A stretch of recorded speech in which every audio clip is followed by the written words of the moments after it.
Welcome to the Light Novel Up audio channel. Like and subscribe so you never miss a new chapter. Visit lightnovelup.net to read the latest novels, updated regularly. Thank you. Chapter 301, Charm. Ji-Sang just hung her head and came out. A flush had spread to the woman's ears. I'm sorry. Xiao Luo also didn't know what to say. All he could say was sorry first. Ji-Sang let out an A and immediately explained, "The shower in my room is broken, so I went to use the bathroom in Mr. Xiao Luo's room." "It turned out to be so." Xiao Luo nodded. "Tomorrow I'll go to town to buy a new one and help you. It's getting late. Go to bed early."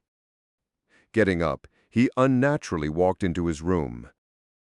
Ji-Sang stood with a poor appearance, provoking pity, when suddenly her body shook.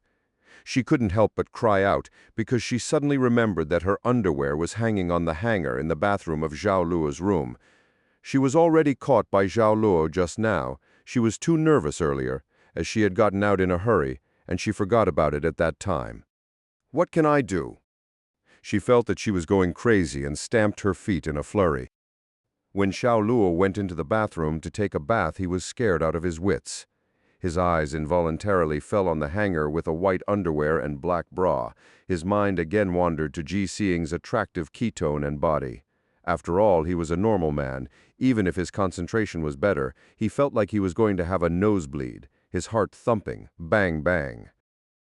Outside, after struggling for several minutes, Ji-Sang then was determined to wait for Xiao Luo to leave the room tomorrow and then quietly take away her personal clothing. She also thought that Xiao Luo would not deliberately check it. But at this moment the door opened, and Xiao Luo came out, looked at her and pointed to the bathroom in the room. Ji-Sang, "You seem to have left something inside." "Ah." Ji-Sang's cheek rose to a very hot red.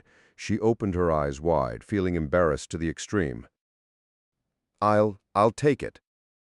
Squeezing out an awkward smile, she desperately ran into the bathroom, gathered the two pieces of clothing into her arms at random, and then, like a frightened rabbit, ran back to her room. "I seem to have done something wrong." Xiao Luo whispered in his heart. He tried to put on a serious expression in order not to embarrass her, but obviously that was not the case.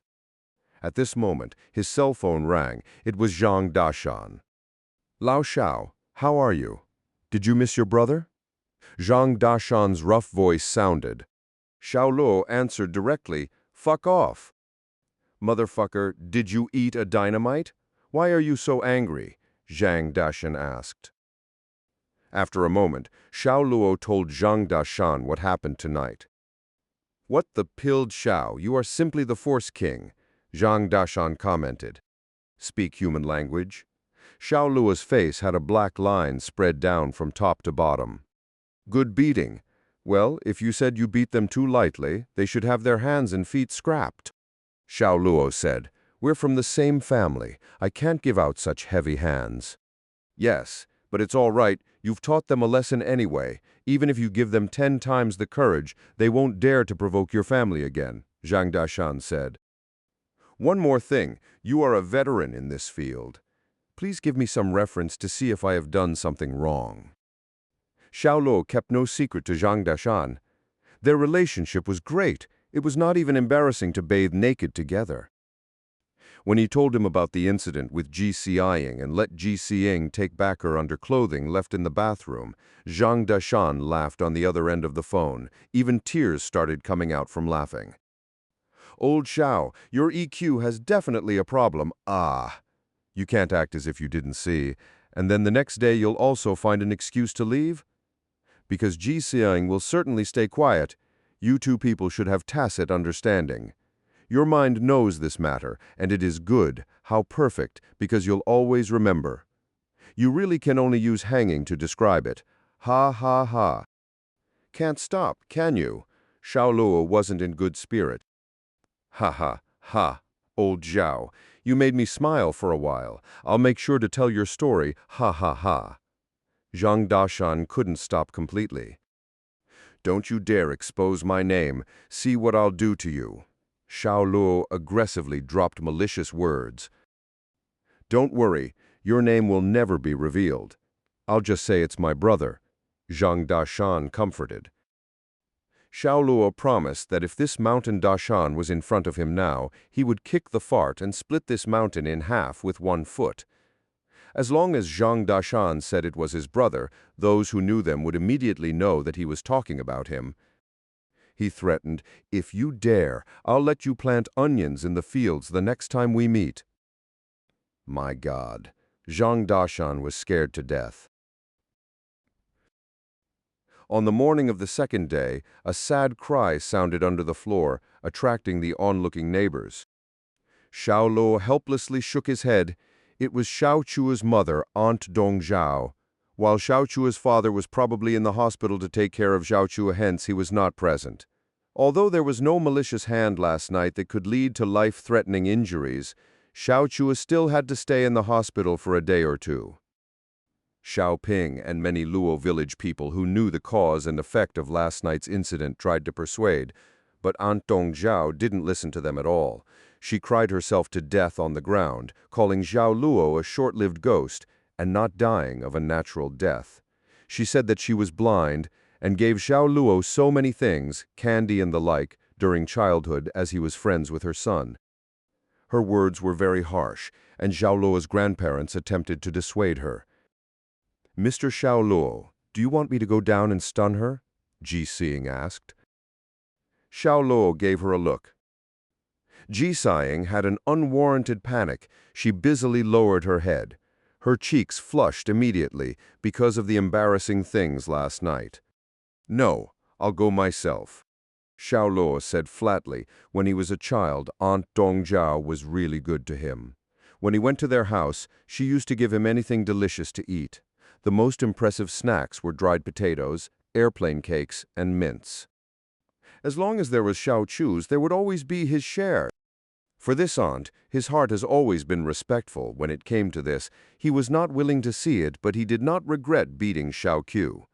If he was given a chance to choose again, he would still beat Xiao Q. Chapter 302, Benevolent, Upright. Xiao Luo walked down to the first floor. Aunt Dong Zhao immediately rushed up like crazy. If it weren't for Xiao Ping and several women holding her back, she probably would have used her fingernails to scratch Xiao Luo. "Luo Zi, what are you coming out for? Hurry back!" Xiao Ping urgently cried. Xiao Luo should not appear at this time. Aunt Dong Zhao would certainly despondently leave if he didn't appear. Xiao Luo smiled faintly and shook his head. "We have to face it. Let go of Aunt Dong Zhao." "Let go of this crazy woman?" The crowd was shocked. This was an intentional joke. She looked like she was going to tear you apart. Aunt Dong Zhao stared at Xiao Luo ferociously and cried out at the top of her lungs, "Xiao Luo, you white wolf, you dare beat our Chuzi. Has your conscience been eaten by a dog? Chuzi has always treated you like a brother. How could you be so cruel to him? You let me go, I will fight."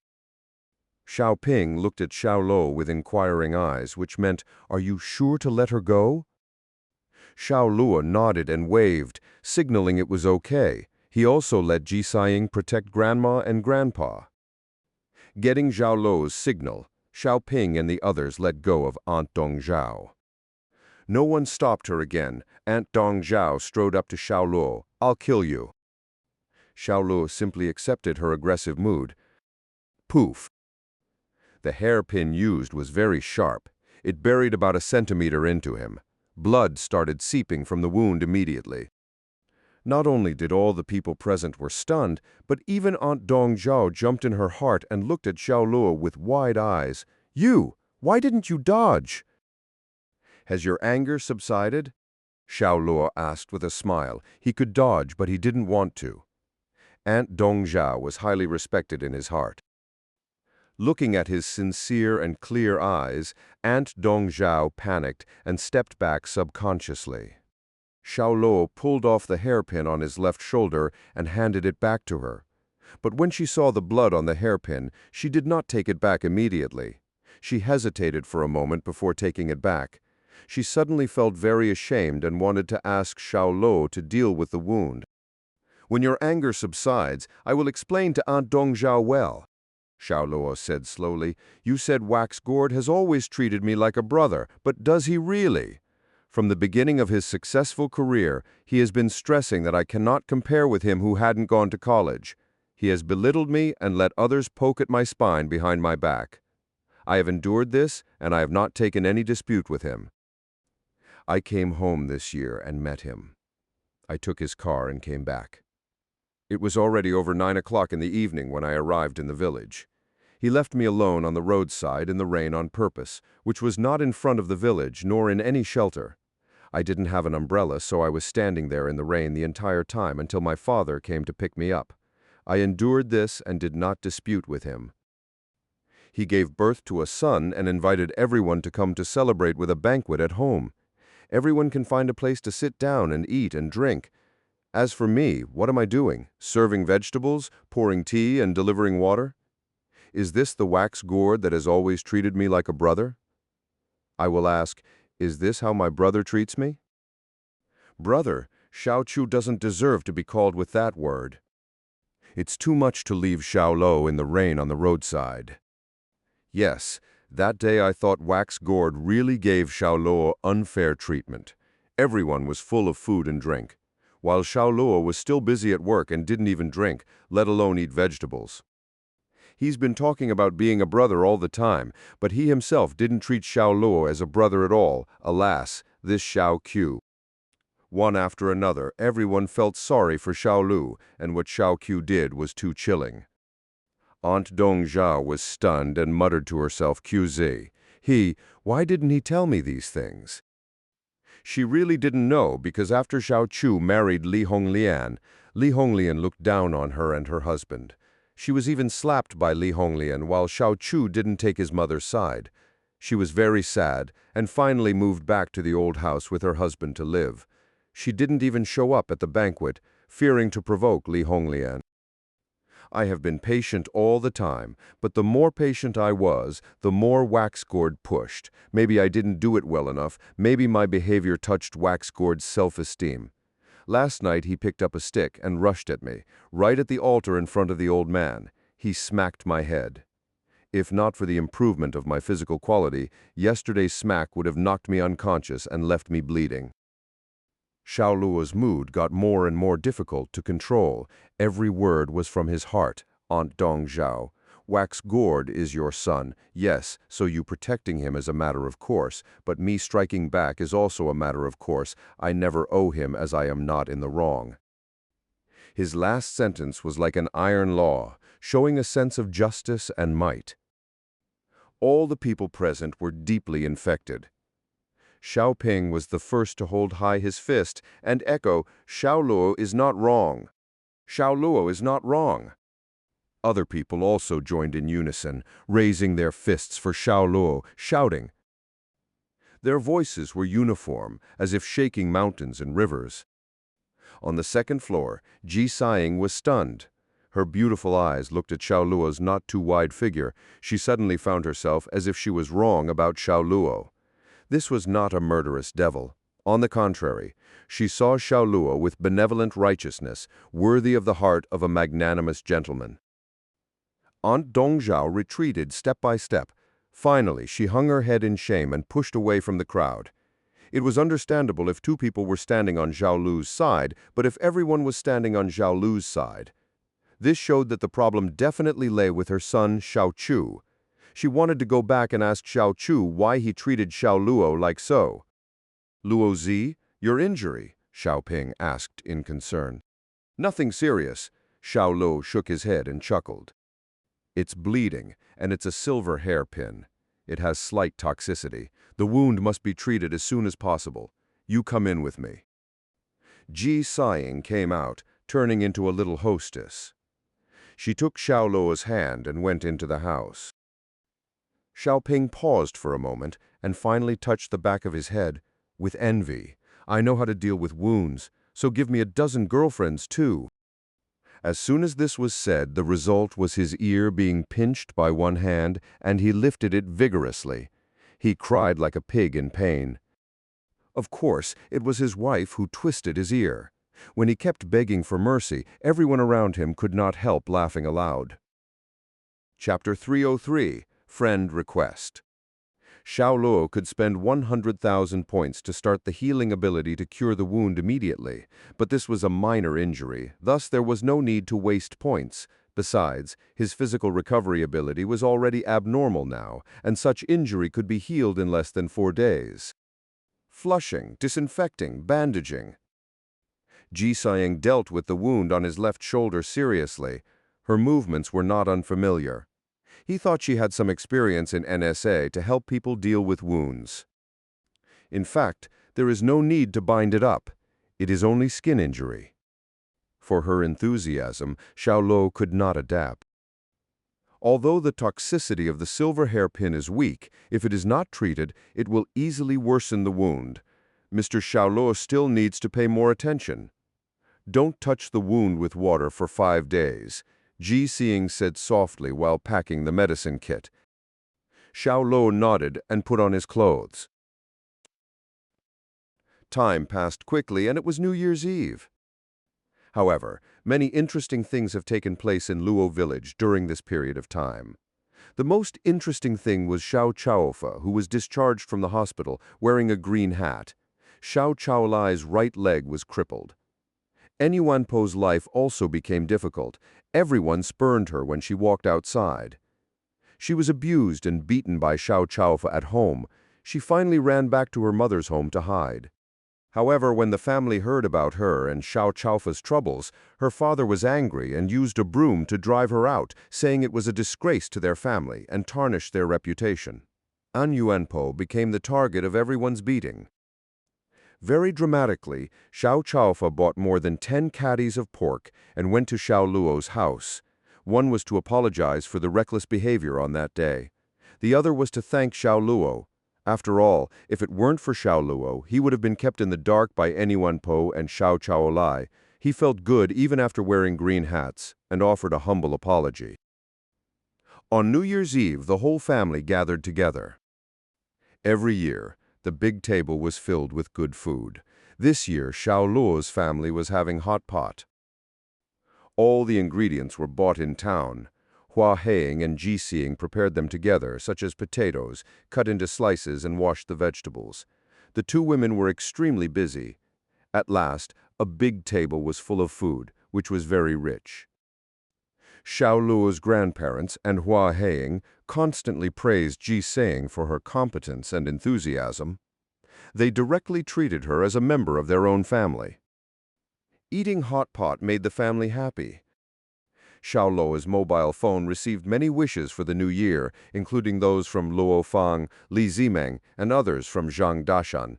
Needless to say, that good brother directly sent pictures of naked women, accompanied by written instructions, New Year's ride. Fortunately, his hand speed is fast, otherwise Ji beside him would have seen it. Xiao Ruyi video called to their grandparents, Xiao Zhiyuan and Hua Heing. After the video call ended, Xiao Luo discovered that there was a friend request on his WeChat. To his surprise, the other party introduced herself as Su Li. Xiao Luo's mind immediately remembered the beautiful face. How did Su Li know?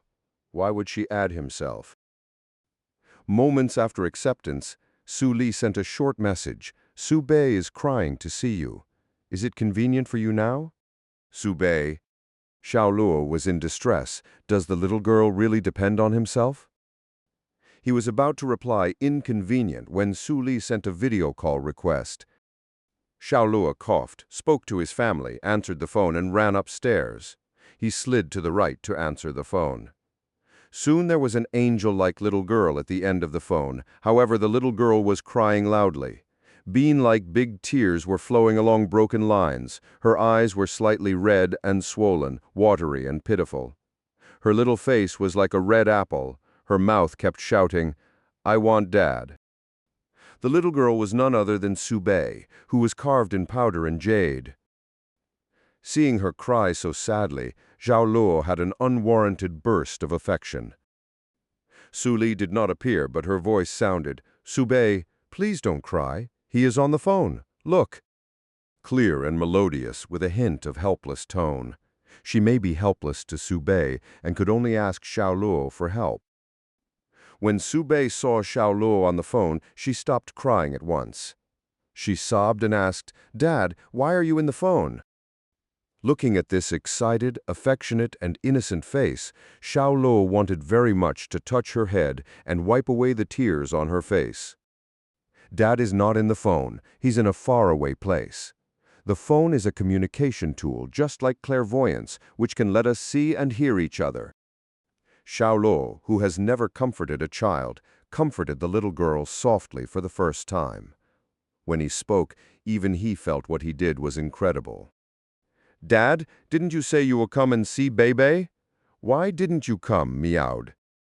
Su Bei began to cry again, weeping pear flower with rain. He felt pity when he saw her.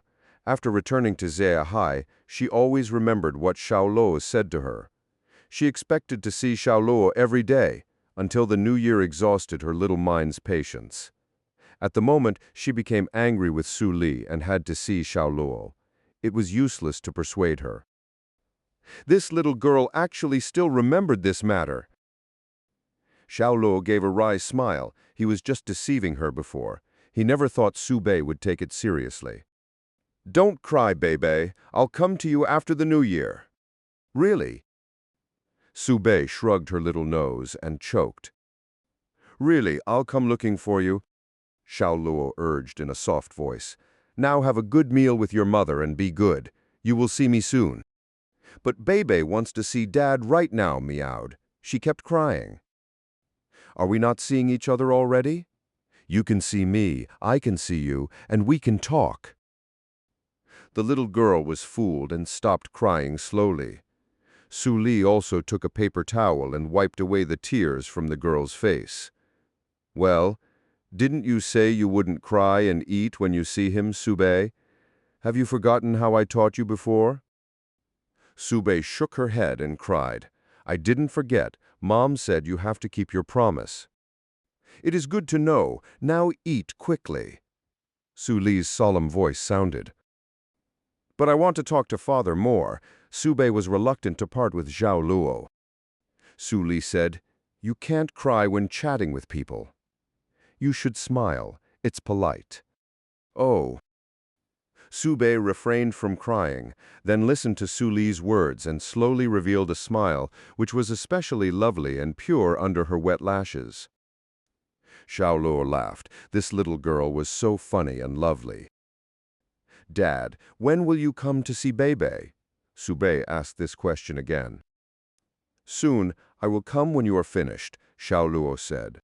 Su Bei said in her immature voice, "Bei misses you, Dad." "I miss you too." Xiao Luo smiled. He really wanted to. This sentence was not him fooling the girl. Several times, he had dreamed of the little girl. Chapter 304, Appearance. After chatting with Su Bei for a long time, the little girl finally started to laugh from the bottom of her heart. She smiled through tears, just like a little angel, making people feel sweet in their hearts. However, Su Li did not show up from the beginning to the end of this video call. At most, it was only her white, jade-like hand. Hanging up the video call, Su Li typed and asked him, "Are you in Jiang City or at home in West Province?" "It's New Year's Day, so I'm naturally at home," Xiao Luo responded as he walked down the stairs. "Have you ever thought of quitting Luo Fang's job and coming to Shanghai to develop?" Su Li asked. Xiao Luo was stunned. Quit his job at Luo Fang. After a little thinking, he returned to himself. His background information was indeed a Luo Fang employee. It seems that Su Li had done some investigation on him. Ding dong. The notification of getting new messages sounded in WeChat. Su Li. "I will hire you to be Su Bei's father, in name only. I don't need you to do anything. Just take care of Su Bei when I'm busy, earning 50,000 yuan a month. In addition, I'll also help you with the housing. Do you want to do it or not?" Xiao Luo was startled. A monthly salary of 50,000 with housing included, indeed as expected of a superstar. She spoke hale and hearty. It was no wonder that Zhang Dashan said this woman was rich and powerful. Such a title could not be given to just anybody. "I'll think about it," he typed and answered. He was planning to go to Shanghai originally anyway.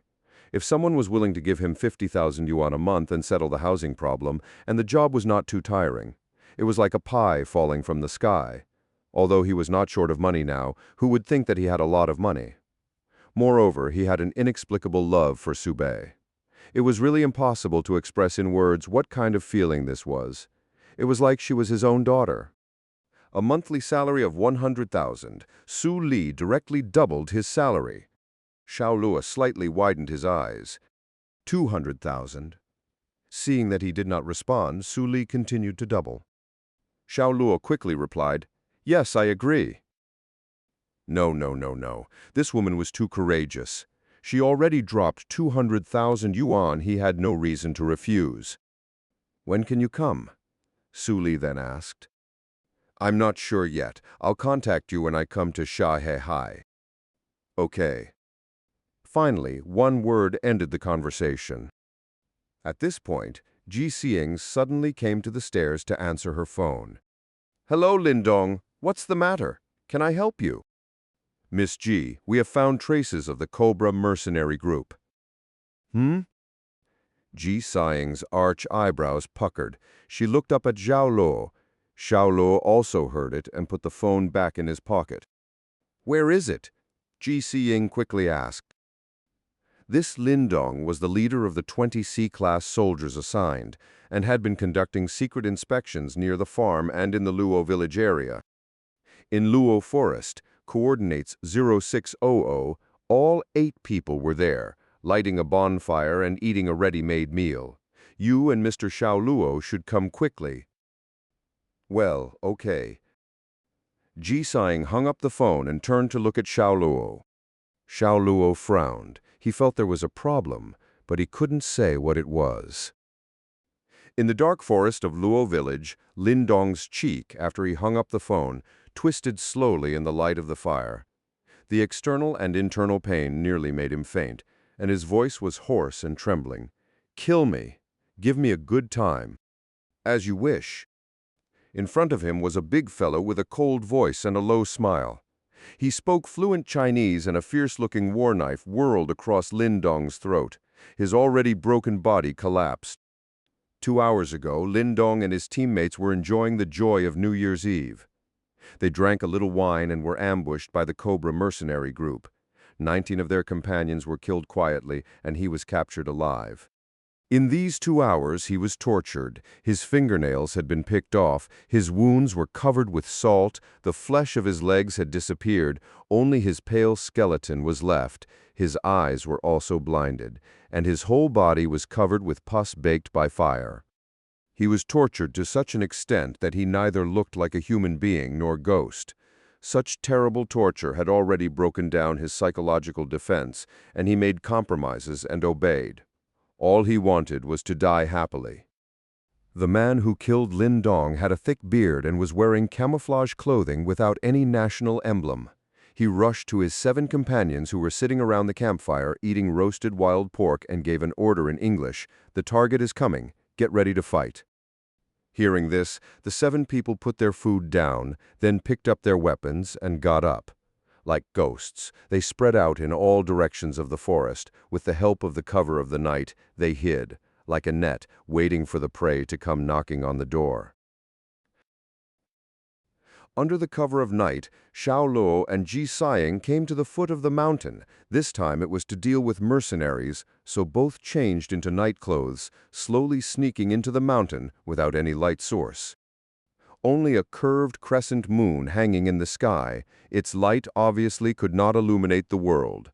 The thick, dark color was the mainstream, the temperature was very low, the weather was very cool, and dense fog filled the air. The forest was dead and silent. Occasionally, you could hear 1 or 2 unknown bird calls and the sound of running water in the mountain. "Look, there's fire!" Ji Xing first saw the faint light halfway up the mountain. She wanted to rush forward, but Xiao Luo stopped her. "What's the matter?" She looked back and asked in puzzle. "The situation is not quite right." Xiao Luo's eyes appeared somewhat dignified. "It is a big taboo to light a bonfire. It is easy to expose yourself. Mercenaries of this level are unlikely to make such low-level mistakes when performing their duties. But Lin Dong said, "Now contact him again," Xiao Luo said. Jiasing nodded, took out the communicator, and tried to contact Lin Dong. The result was no connection. It off. "It's off?" Xiao Luo mused. "They have encountered an accident. Maybe they turned off the comm for fear of exposure." Seeing speculated. No, there was something wrong with Lin Dong's voice when he was talking just now. He seemed to be trying to suppress pain, Xiao Luo said. Seeing thinly recalled. This was indeed the case. Lin Dong's voice was not the same as usual. "Then shall we go up or not?" "No hurry, let me think first." Xiao Luo touched his chin and was lost in thought. This was definitely a trap. Once exposed to the enemy's field of vision, sniper rifle bullets will instantly make him into a meat sieve. He looked at Jiasing's backpack. "Do you have a flare?" "Yes." Jiasing nodded. This was easy. Xiao Luo pointed to the opposite mountaintop.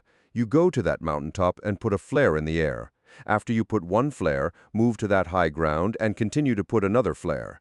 Finally, go to that position and put one flare in the air." He must first confirm the position of the Cobra mercenary group's 8 people. As long as he knew their position, he could find a blind area, out of their line of sight, into the path. Chapter 305, Battle. Jiasing did as Xiao Luo instructed. She was a C-class soldier and had received systematic training, so it was not difficult for her to climb mountains at night. When a flare blasted off, just like a reduced version of the sun shining brightly in the sky, an area of several hundred meters below emerged from the darkness. Hiding halfway up the mountain, the Cobra mercenary group was startled by the sudden change. Originally, their motionless bodies moved slightly. It was their subtle movements that made it easy for Xiao Luo to find their hiding place. 3 have been confirmed. Xiao Luo's eyes were like an eagle's, with his sharp awn spreading. The constitution of the mercenary king was supplemented by Yi Jin Jing. His senses were several times stronger than those of ordinary people. As soon as the flare effect was over, everything was once again cloaked in darkness. Xiao Luo took advantage of this opportunity to sneak a distance toward the mountainside of Luo Mountain. Jiasing ran to the next location and put another flare into the air. With the changing of positions, the Cobra mercenary group naturally made some slight movement changes. 5. Xiao Luo was lying prone on the top of a tall haystack, the corners of his mouth hooked a little arched smile. The last flare rose with the help of its light. 2 more people exposed their positions. A total of 7 mercenaries, but the other party had 8 people, therefore there was still 1 more person's position he did not know where. Forget it.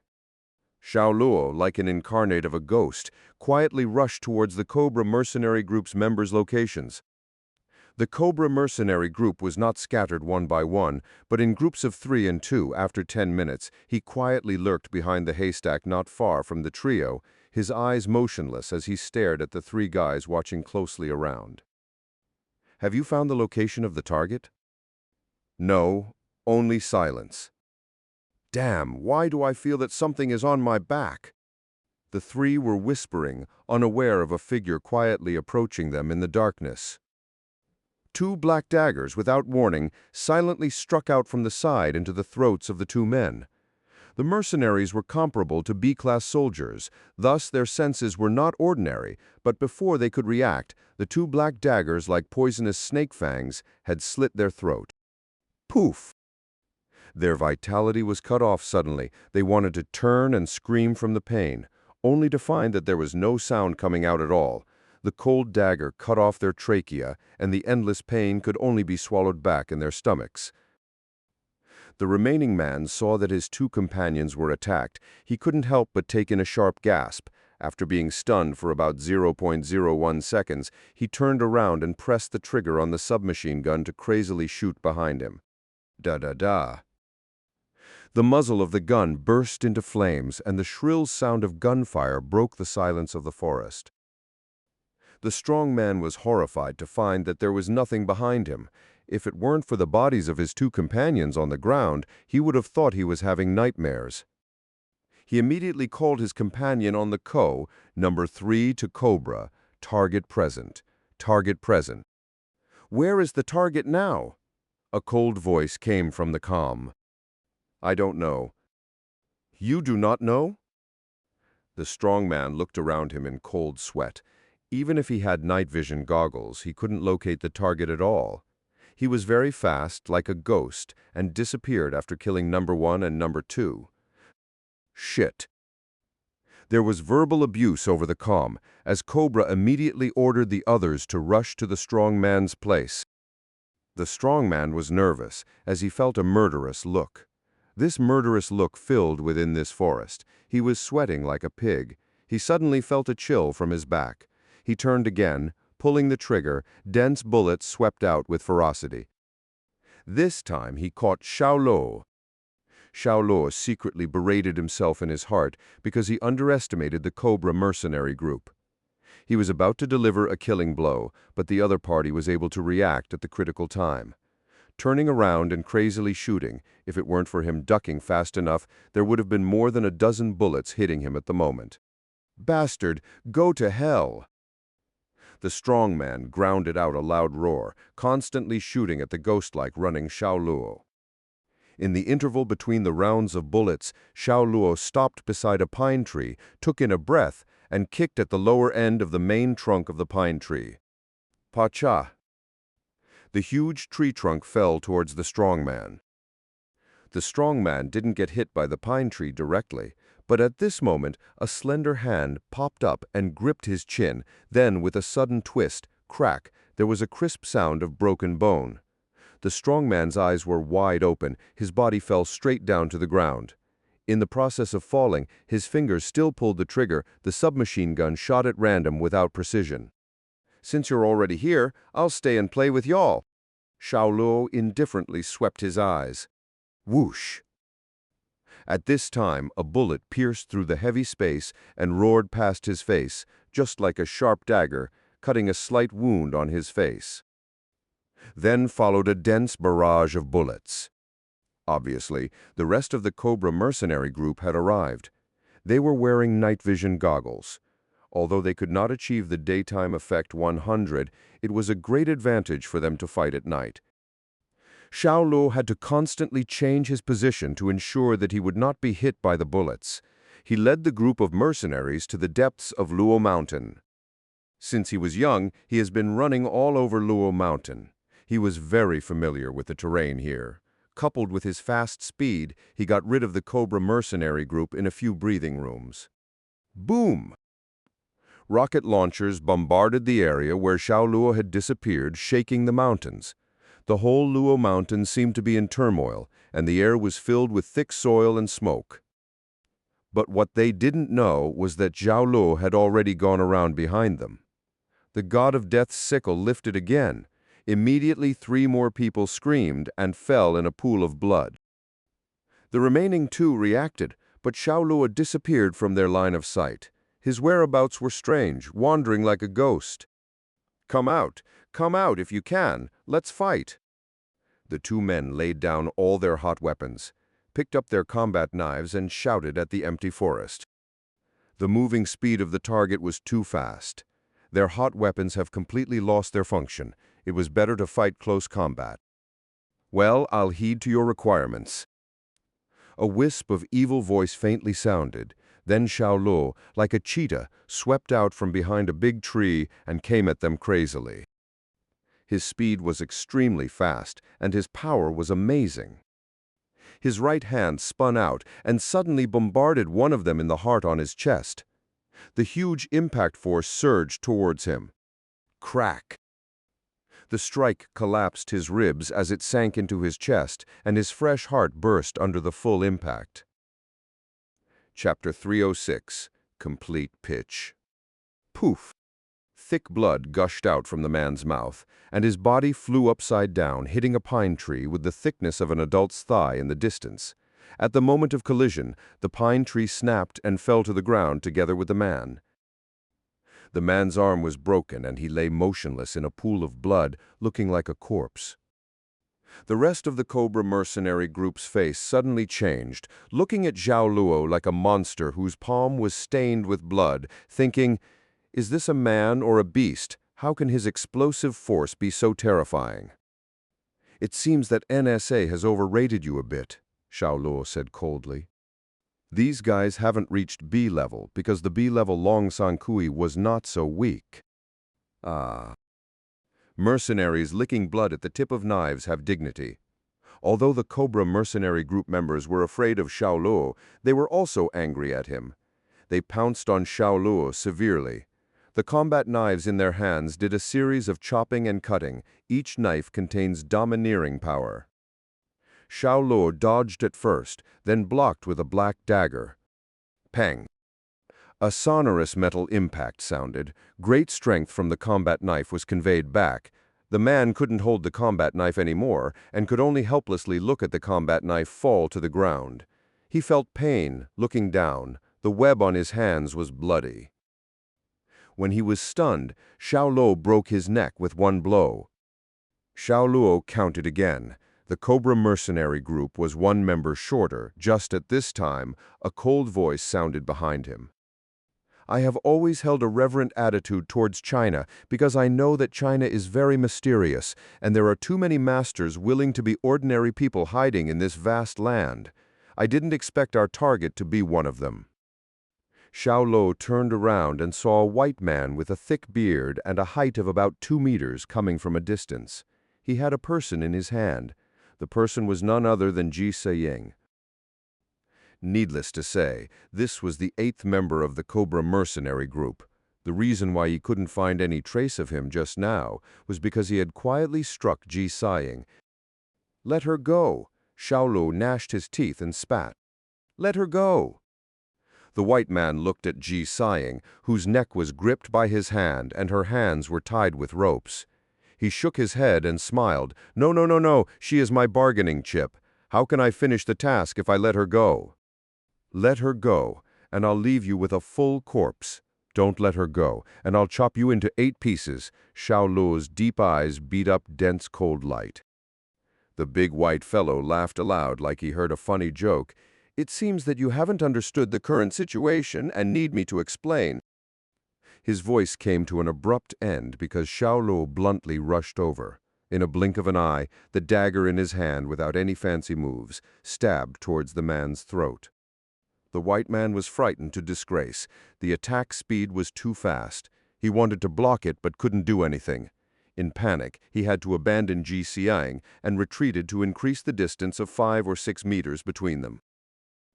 Zhenyun only felt her line of sight flash, then her whole person was engulfed in a strong and reliable chest. "Back off." Xiao Luo let her go and told her to stay away. At that moment, the white man coldly hummed. His body suddenly accelerated, and his steel knife acted fast like the wind splitting the void towards Xiao Luo. He could only take the initiative to attack to win back the lead. Xiao Luo blocked it with his dagger. Dang-dang in a few breaths, the two consecutively clashed with each other. At last, standing a few meters apart, the white man was panting, while Xiao Luo, with an easy grace, breathed smoothly, just like someone who did not just fought hard a moment ago. "I don't need this to deal with you." Xiao Luo threw his dagger to the ground. This man has the standard of a B-level fighter, but it was not enough for him to pay more attention to. Just after the two of them fought, he now had a comprehensive understanding of his power. The big white fellow took a puff at his mouth and felt that his dignity got trampled on. "You will pay a painful price for your behavior, ah." The veins stood out on his forehead suddenly and violently, and a loud shout tumbled out of his throat. Like a bull, he rushed towards Xiao Luo, and a terrible evil spirit spread all over him. After rushing and jumping high, his steel knife flashed across the sky like a meteor, cutting into Xiao Luo's head. Xiao Luo hummed softly and clapped his hands on him. Tang! A crisp blow suddenly exploded, and the big white fellow's eyes suddenly burst. He looked at the scene in front of him in an incredible way. He grabbed his steel knife with his hand. Zhenyun at this time was also big-eyed, her eyes lighting up. Unarmed, he caught a B-level warrior's knife. What was his strength, Class S? Hum. Xiao Luo sneered. Compared with me, you are too far behind. Put your mother's nonsense. Coming out from his stupor, the white fellow's face suddenly turned ferocious. His hands increased their strength, forcing the blade to Xiao Luo's head. Xiao Luo snorted, his body flashed. His hands loosened, and at the same time spun and suddenly appeared on the white man's side. With his left leg as the axis, his right leg whipped the white man's abdomen. Peng. The surging power swept out like a tsunami. The white man's body trembled violently and his face turned pale. He was swept out on the spot. He flew like a shell breaking 3 pine trees before falling to the ground. His steel knife also flew out in a whirl and fell into the tall grass pile and disappeared. Jisaying was completely dumbfounded. This was a B-level mercenary, but in front of Xiao Luo he was so vulnerable how was that possible? If it weren't for her seeing it personally, even if she was killed, she wouldn't believe it was true. Xiao Luo didn't say a word. He stepped forward gracefully and came up to the blood-covered white man like a dog out of the bushes, thrown on the ground. "Are you able to contact Kun Sa?" he asked. The white man gritted his teeth and looked like he would rather die than surrender. "It seems that your bones are very hard, but just right. I like to deal with tough guys, and I hope you can be tough all the time." Xiao Luo walked and picked up the black dagger on the ground, and then slowly walked back. "What are you? What are you doing?" the white man asked in surprise. "Don't worry, you will know later." Xiao Luo smiled, his left hand pressed on the man's head. The sharp point of the knife punctured quickly. The wound was not deep, but also not shallow. It was almost close to the skull. The technique was very sharp. As the white man didn't feel any pain, he just felt a little itchy. But in a second, he suddenly fell into hell. Chapter 307. Personally Kill Him. With a smile on his face, Xiao Luo grabbed the scalp of the white man's wound and pulled it to the right. Rip! A sound like the sound of cloth tearing reverberated through this empty night. Half of the white man's scalp was torn apart, blood seeping. His skull was hazily visible in the blood. Severe pain and unspeakable horror swept through his whole body. Ah! The shrill screams of the white man were like the howling sound of evil spirits being thrown into hellfire, echoing in the empty night. His scalp was torn off. It was no longer pain in the flesh or body. It is but the fear in his heart that exceeded all others. The white man struggled violently, but his hair was seized by Xiao Luo and his hand was trampled. The great strength made him turn purple, faint, and the speed of blood seeping out was accelerating. This scene, Jisaying, who was watching, became paled. Xiao Luo's demonic side was undoubtedly showing at this moment. It made her heart quiver, her arched eyebrows deeply puckered. It was too bloody, too gory. "Can you help me contact Kun Sa?" Xiao Luo lightly asked with a smile.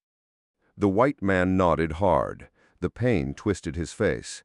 He suddenly felt very much like the leader of the 20 NSA members before. After suffering torture, he gave in. Was there really retribution? Xiao Luo gave him a calm and released his hand. The white man endured unspeakable pain and dialed a number with his trembling fingers. "Cobra, did the mission go smoothly?" A slightly husky and aged voice came from the special comm. "Boss, I... The white man's voice trembled a little. The strength of the target far exceeded his expectation. His mad attacks became like a joke to the target. Though it was hard to accept, he still had to accept it. His scalp was torn open. Cold wind poured in like a knife cutting his flesh. The unbearable pain made a 7-feet-tall tough guy like him shed tears. "What's the matter with you? What happened?" The voice over the comm seemed a little anxious. Xiao Luo took the comm from the white man and replied, "It's nothing. It's just that Cobra Mercenary Group's mission failed." When this was said, Kun Sa at the other end of the communicator was obviously stunned. After a long time, he asked coldly, "Xiao Luo." "It's me." Hearing the response, Kun Sa was very angry.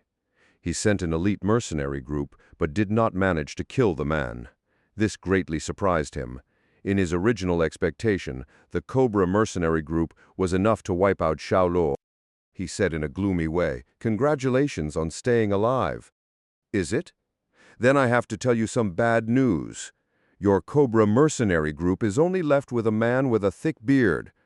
Xiao Luo raised his eyebrows. He said airily, "Bastard." Kun sang gnashed. His position in Blackwater was already declining, and now he also lost the Cobra mercenary group. His position would surely fall to a bottom again. Xiao Luo was not angry and went on to say, "Mr. Kun Sa is also a Chinese and should know about the NSA in China. I'll put this man with the thick beard in the NSA. If Mr. Kun Sa is brave enough, he can come to NSA's headquarters for VIP. By the way, I will come to you personally when I have time. You can't always give me gifts, but I won't give you anything in return, right?" The information revealed by this remark made Kun Sa's heart jump. Is Xiao Luo a member of the NSA? Aye. He almost swore out loud. If he had known Xiao Luo's identity, he would not have sent the Cobra mercenary group to China. He had suffered heavy losses. It would take him 2 or 3 years to cultivate such an elite team. Moreover, he would have to bear the loss alone. He would be impeached by other senior members of the company. "Boy, I'm in North Carolina. I hope you have the courage to come." Kun Sa tried hard to control his emotions. "Don't worry, sooner or later I will stand in front of you." Xiao Luo smiled and said, and then ended the call. Ji sighing looked at him. She didn't say a word. Xiao Luo, revealing his sharp fangs, let her feel fear in her soul. The big white fellow was even more afraid. In his eyes, Xiao Luo was the devil who could scalp people alive. "Where are our 20 people? Are they alive or dead?" Xiao Luo asked him. They are dead." The big white man did not dare to say half a lie. God knows what the devil will do to him next second. Dead. Ji-Sang was aghast and wide-eyed, although she had long guessed that might have been the case, but there were 20 sea-leveled soldiers. Xiao Luo grabbed the white man by the collar and said, "Take me to them." After saying this, he grabbed him like a dog and headed for the campfire. A little while later, the bodies of the 20 soldiers were found. 19 of them were killed with a knife. The other, Lin Dong, the leader of the team, was tortured unfit for a human being. There was no flesh and blood left in his body. In particular, his pair of leg bones that looked like they were eaten by piranhas, and his eyes were gouged out by daggers, were shocking. During his lifetime, he suffered inhuman torture. Ji-Sang's eyes reddened on the spot. Tears were flowing for his tragic experience. This was a companion. He came here with her from Xiahai City and took special care of her on the way. But now he was dead. He had been tortured to death. This feeling was very uncomfortable. Xiao Luo turned to look at the white man, who was already uneasy, and said coldly, "Pick out all the nails, sprinkle salt on the wound, gouge out the meat on the leg with a knife, and then barbecue it with a torch. It's not bad, it's fun." I'm sorry. The white man kept apologizing, and his nose and tears mixed together because he felt a strong threat from Xiao Luo's eyes. Xiao Luo ignored him, squatted down, put his dagger in the hands of Lin Dong, who was already a cold corpse. He said to a corpse, "I think the thing you want to do most is to kill him with your own hands." His words just fell, and conveniently, the hand that was placed on Lin Dong's shoulder gave a push. Lin Dong's body seemed to be alive, holding the dagger, and lunged at the white man slumped on the ground. Poof! The dagger plunged to the white man's heart. Blood spurted out. The white man's eyes were wide open. The corners of his mouth overflowed with blood. He slowly fell to the ground, and Lin Dong's lifeless face was less than 20 centimeters away from his face.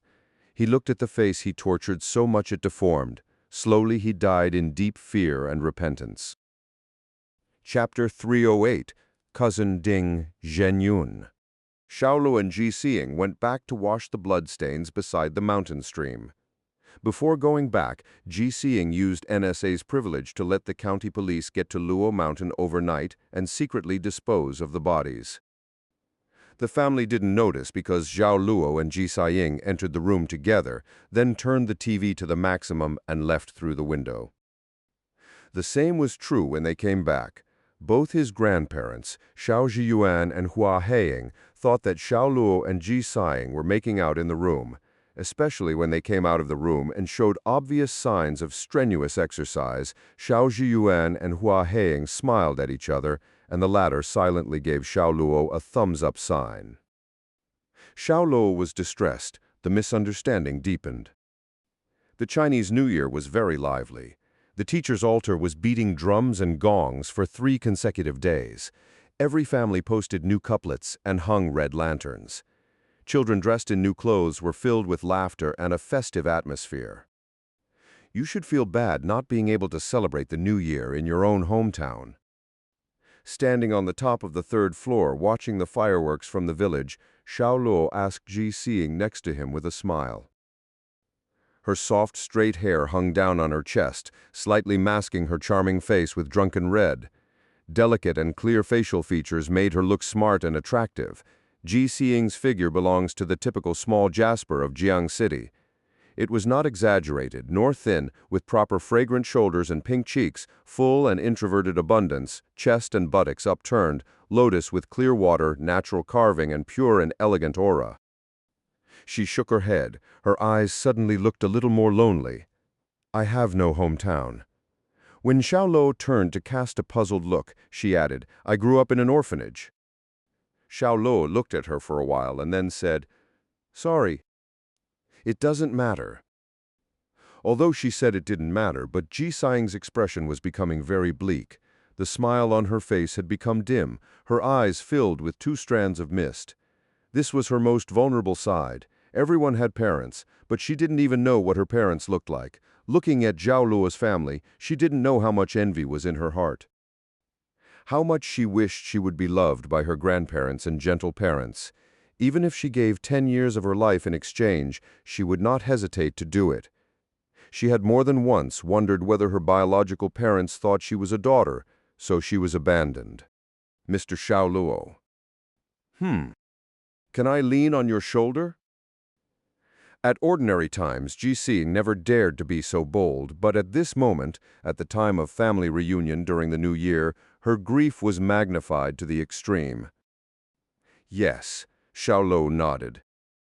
Ji Seeing gently leaned, unable to resist her inner fragility. She gently sobbed. Xiao Luo did not speak, nor patted her on the back to comfort her. He just stood quietly and looked at his front calmly. Many fireworks rose up and bloomed in the night sky. They were colorful and beautiful. On the evening of the 4th of the month, Ding Zhenyun, a cousin, suddenly sent a message, Cousin, lend me 2,000 yuan. It's urgent, please. Xiao Luo frowned, although his cousin's relationship has been quite good, but Ding Zhenyun never borrowed money from him. Even in urgent need of money, his elder sister-in-law would take care of it. For him to suddenly borrow from him, things seemed quite abnormal. Perhaps it was really urgent. Ding Zhenyun called directly. Cousin, I don't have much money. Please lend me 2,000 yuan first. I have urgent needs. Confirming that it was Ding Zhenyun's voice, Xiao Luo immediately agreed to come down, hung up the phone, and turned 2,000 directly to WeChat. But a few days later, Ding Zhenyun called again and asked, Cousin, can you lend me some more money? This time, Xiao Luo was somewhat puzzled. What are you doing and how much do you want to borrow this time? 10,000. 10,000? Not 10,000, it's 5,000. Cousin, please help, Ding Zhenyun good-naturedly cried. Xiao Luo felt that something was wrong. What are you going to do? Alas, cousin, to tell you the truth, I have approved a project. As long as I put in 30,000 yuan, I will be able to return to my original capital in half a year. After half a year, I will start to make money. I have already collected 20,000 yuan, but I still need 10,000 yuan. Please help me if you have enough money, Ding Zhenyun said. MLM1. TN1, Multi-level marketing MLM, also called pyramid scheme, network marketing, and referral marketing, is a marketing strategy for the sale of products or services where the revenue of the MLM company is derived from a non-salaried workforce selling the company's product services.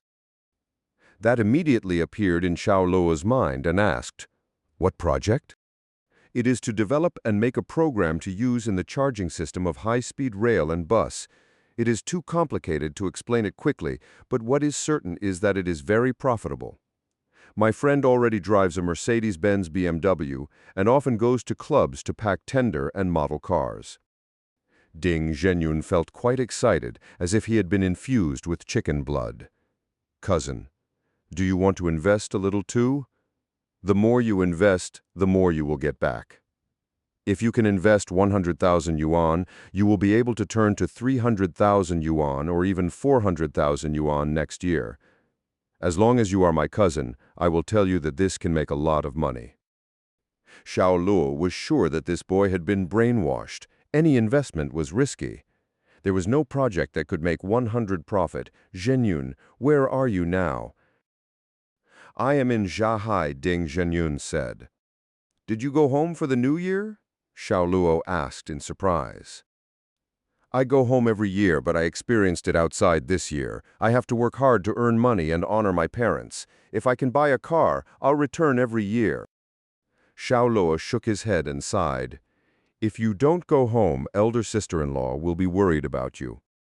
I'm already over 20 years old. I'm not a child anymore. What's to worry about, cousin?"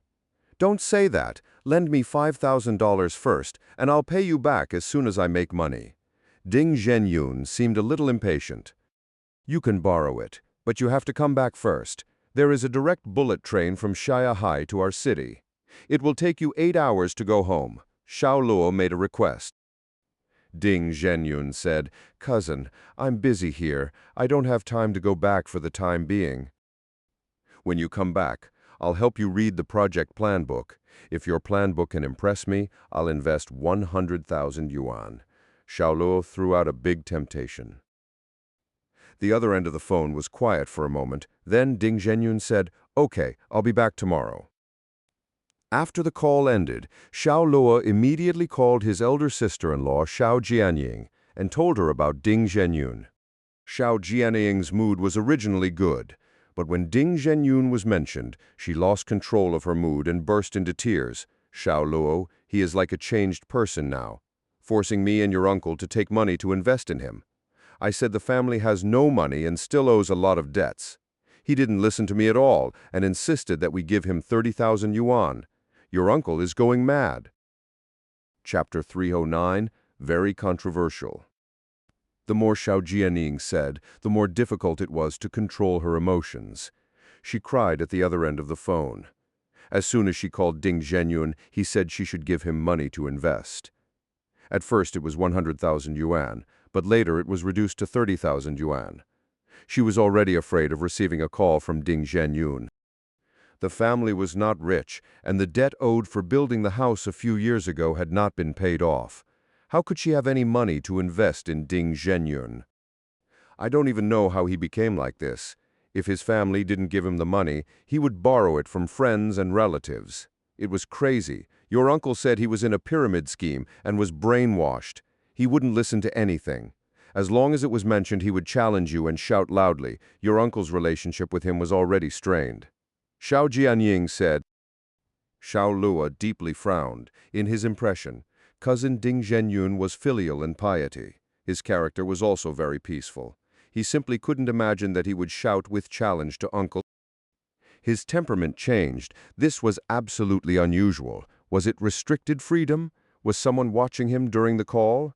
In fact, his irritability was a disguised form of asking for help from his family. This was because some pyramid schemes and organizations would treat the members they recruit to the extreme. "Did you call the police?" he asked. Reported, but the police did not care, saying that since he could still be contacted and did not have the conditions to initiate an investigation. The police said to us that if we really suspected that he was involved in pyramid selling, we should not remit money to him and go to find him back, but he did not tell us exactly where he was in Shanghai. Xiao Jinyang's mood calmed down a bit, but there was still deep helplessness and grief between the words. "Elder sister-in-law, he said he would come back tomorrow," Xiao Luo said. Xiao Jianying shook her head. "He won't come back. Your uncle lied to him that if he could come back, your uncle would invest. He promised, but later he did not come back and directly asked your uncle to help him and transfer the money to his account." Xiao Luo breathed out a long sigh. "All right, elder sister. Don't worry. I'm going to Shanghai to develop this year. The matter of Zhenyun rests with me. If he enters a pyramid scheme or organization, I will definitely bring him out." "Xiao Luo, thank you. Elder sister will remember your kindness all her life." Xiao Jianying thanked him repeatedly. At the end of the call, Xiao Luo raised his eyebrows and said, "There seems to be a lot of happenings on this trip to Shanghai." He looked at Ji Siying nearby. "Are there many pyramid schemes and organizations in Shanghai?" Ji Siying thought for a moment and said, "It seems to have increased in recent years. There is news that the police have busted pyramids selling dens every once in a while." "Is it? It seems that I need to check Shanghai."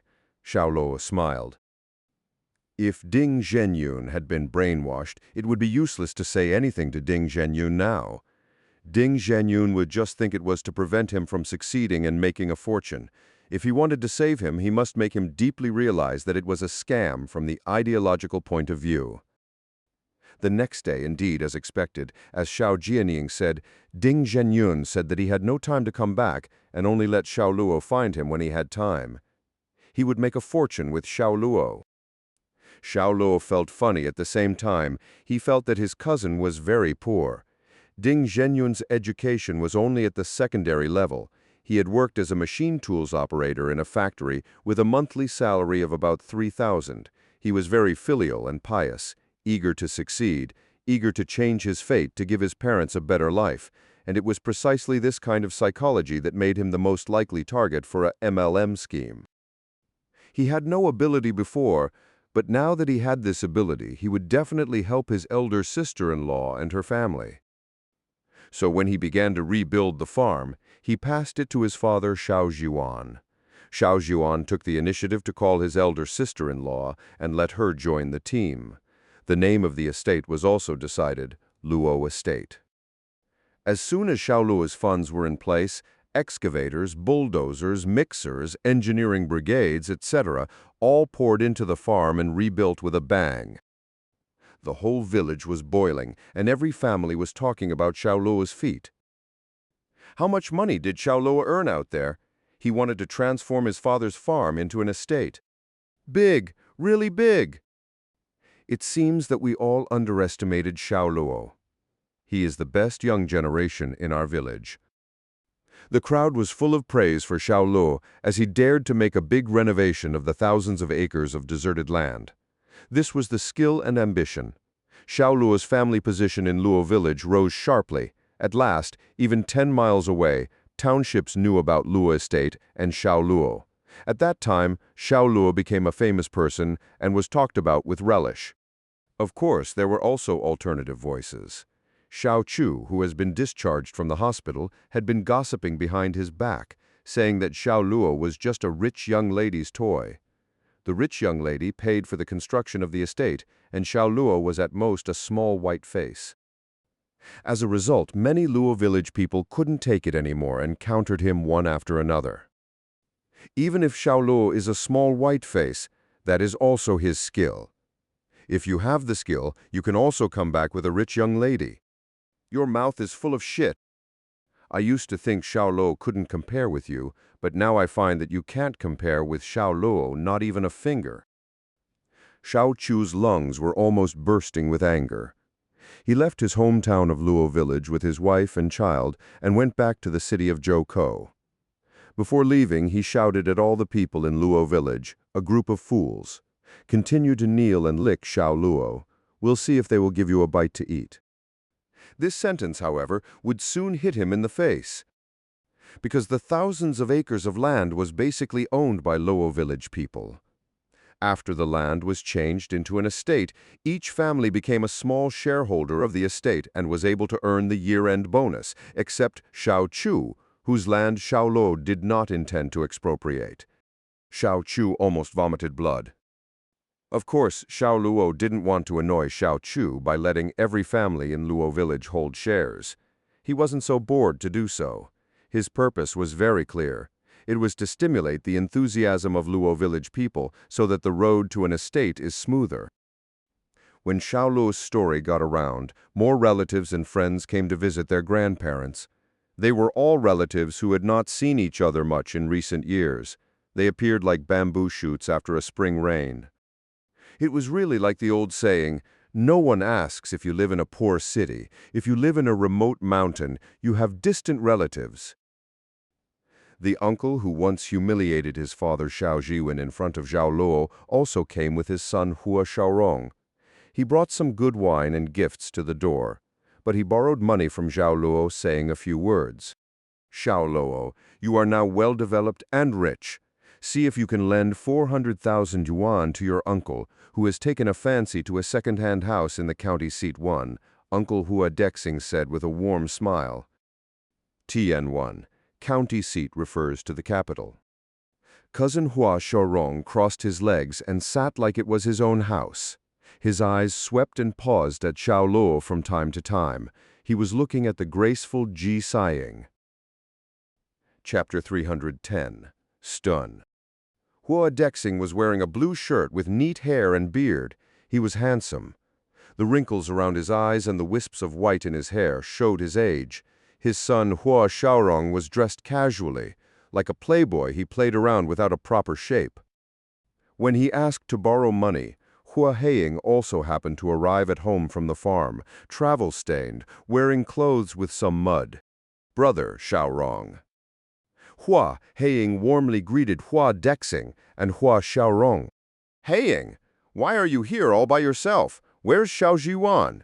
Hua Dexing asked. "A group of people are busy working on the farm. He has to be there to watch. They cannot cut corners, so I came alone," Hua Heiying replied. Hua Dexing chuckled and said, "Does he still hate me?" No, Zhiyuan. How could he bear grudges against his elder brother?" Hua Heiying explained. "Sister-in-law, how hypocritical you are. My uncle clearly hates my father for not lending him any money. He doesn't know anything about engineering and construction. Even if they cut corners, I'm sure my uncle will never find out." Hua Xiaorong took a banana from the table, peeled it, and ate it casually. Hua Heiying gave him a blow. "Xiaorong, what are you babbling about? Your uncle is really too busy." No matter how he treated her husband Xiao Zhiyuan before, she could not change the fact that he was a family. Hua Dexing also stared at Hua Xiaorong and reprimanded him. "Eat your bananas well. You are nearly 30 years old, and you still have no brain when talking." Looking up, he smiled and said to Hua Heiying, "Oh Heiying, you and I are brother and sister. I'll tell you my purpose. In fact, I've come to borrow money this time." "Borrow money?" Hua Heiying gave her son Xiao Luo a look and changed her look. "How much do you want to borrow?" "Not much. Not much. For Xiao Luo, it should only be about a hair from 9 oxens, 400,000 yuan." Hua Dexing took a sip of tea and said cheerfully, 400,000 yuan? Hua Heiying couldn't help but swallow a mouthful of saliva with a wry smile in her heart. If 400,000 was not much, how much was more? This was too easy to say. Hua Dexing squinted and said in harmony, "I have settled on a second-hand house in the county seat through relations. The balcony of the master bedroom faces the great river. It is over 600,000 square meters. I have already deposited 50,000 yuan. I have to pay the balance within 3 days, which is 400,000 yuan short." "This, elder brother, 400,000 is too much. Hua Heiying had an embarrassed expression. "It's 400,000 yuan. I've heard all about it. You are now engaged in an estate with a total investment of 8 million. 400,000 yuan is nothing compared to 8 million. Hua Dexing's mood was slightly agitated.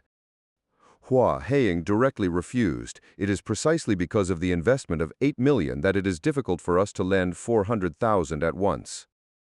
If she lent him 400,000 yuan, wasn't this feeding the lion's big mouth? She knew that her son Xiao Luo had so much money, but why should she lend it? Her son's money weighs not from thin air.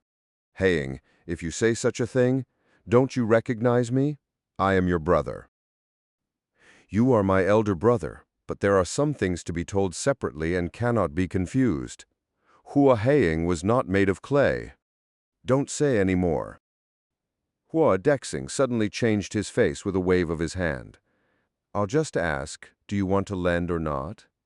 Do you know that if the balance cannot be paid within 3 days, the 50,000 yuan deposit will be gone, so you really don't intend to help? No. A word floated from Xiao Luo's mouth. Xiao Luo put down his cup and said to Hua Dexing, Uncle, I welcome you for visiting, but please go back if you want to borrow money. Hua Dexing was startled. He did not expect Xiao Luo to be so strong and resolute. He grinned grimly. Xiao Luo, is this the tone of voice you use to your uncle? Xiao Luo looked up fiercely and snorted softly, Uncle. How did you treat my dad when he went to your house with a lot of gifts to ask for help, but threw those things out and told him to roll away instead? I will never forget my dad's lonely figure and his forced smile when he faced me. You said that you were my uncle? Did you once treat me as your nephew, or did you ever treat my father as your brother-in-law? You won't lend money, but why did you insult my father, insult his dignity as a man? These words made Hua Haying's eyes red. This had always been a pain in her heart. Although she was not present at that time, she could probably guess her man's expression of disappointment after he came back. Hua Dexing smiled angrily. Did I say something wrong? If he can't make any progress in farming, he will be exhausted. Gold will not grow out of the mud. He is a stupid pig. Why must he make a farm? Even after 7 years, he is still marking time. Has he come up with anything? Not really. Ji Ying's arch eyebrows furrowed. She obviously didn't expect Xiao Luo's uncle to be such a person. No one is entitled to comment on my dad, Xiao Luo said coldly. Hua Dexing said, he borrowed money from me, so I am qualified to comment. Then there is no need to talk anymore. Walk slowly, I won't send you off. Xiao Luo with marching orders. At this moment, Hua Xiaorong suddenly stood up, pointing to Xiao Luo and scolded, Xiao Luo, you don't even recognize your uncle. You really are a fucking piece of shit. Xiao Luo's eyes were slightly cold. Get your fingers off me. Hua, Xiaorong hissed, what if I don't take it away? Don't think I don't know. You are just a rich girl's toy. If it weren't for this, you are not as good as a lump of shit in my eyes. Ah! Suddenly, a miserable cry sounded cracked. The mighty Hua Xiaorong suddenly withdrew his fingers, holding his hand in pain as he fell to the ground. Bean-sized sweats flowed down on his forehead. Ji Ying looked on with her big, beautiful eyes. She could clearly see, just a moment ago, Xiao Luo's one hand suddenly pinched Xiaorong's hand before quickly retracting it back. It was fast, as if nothing had happened. Hua, Xiaorong? Hua Dexing shouted to Hua Xiaorong, then stood up and glared at Xiao Luo. What have you done? Xiao Luo gave a quiet grin. Nothing. I don't like someone pointing at me and scolding me. His finger is broken. If the doctor is sent in time, he will be better in about half a month. You!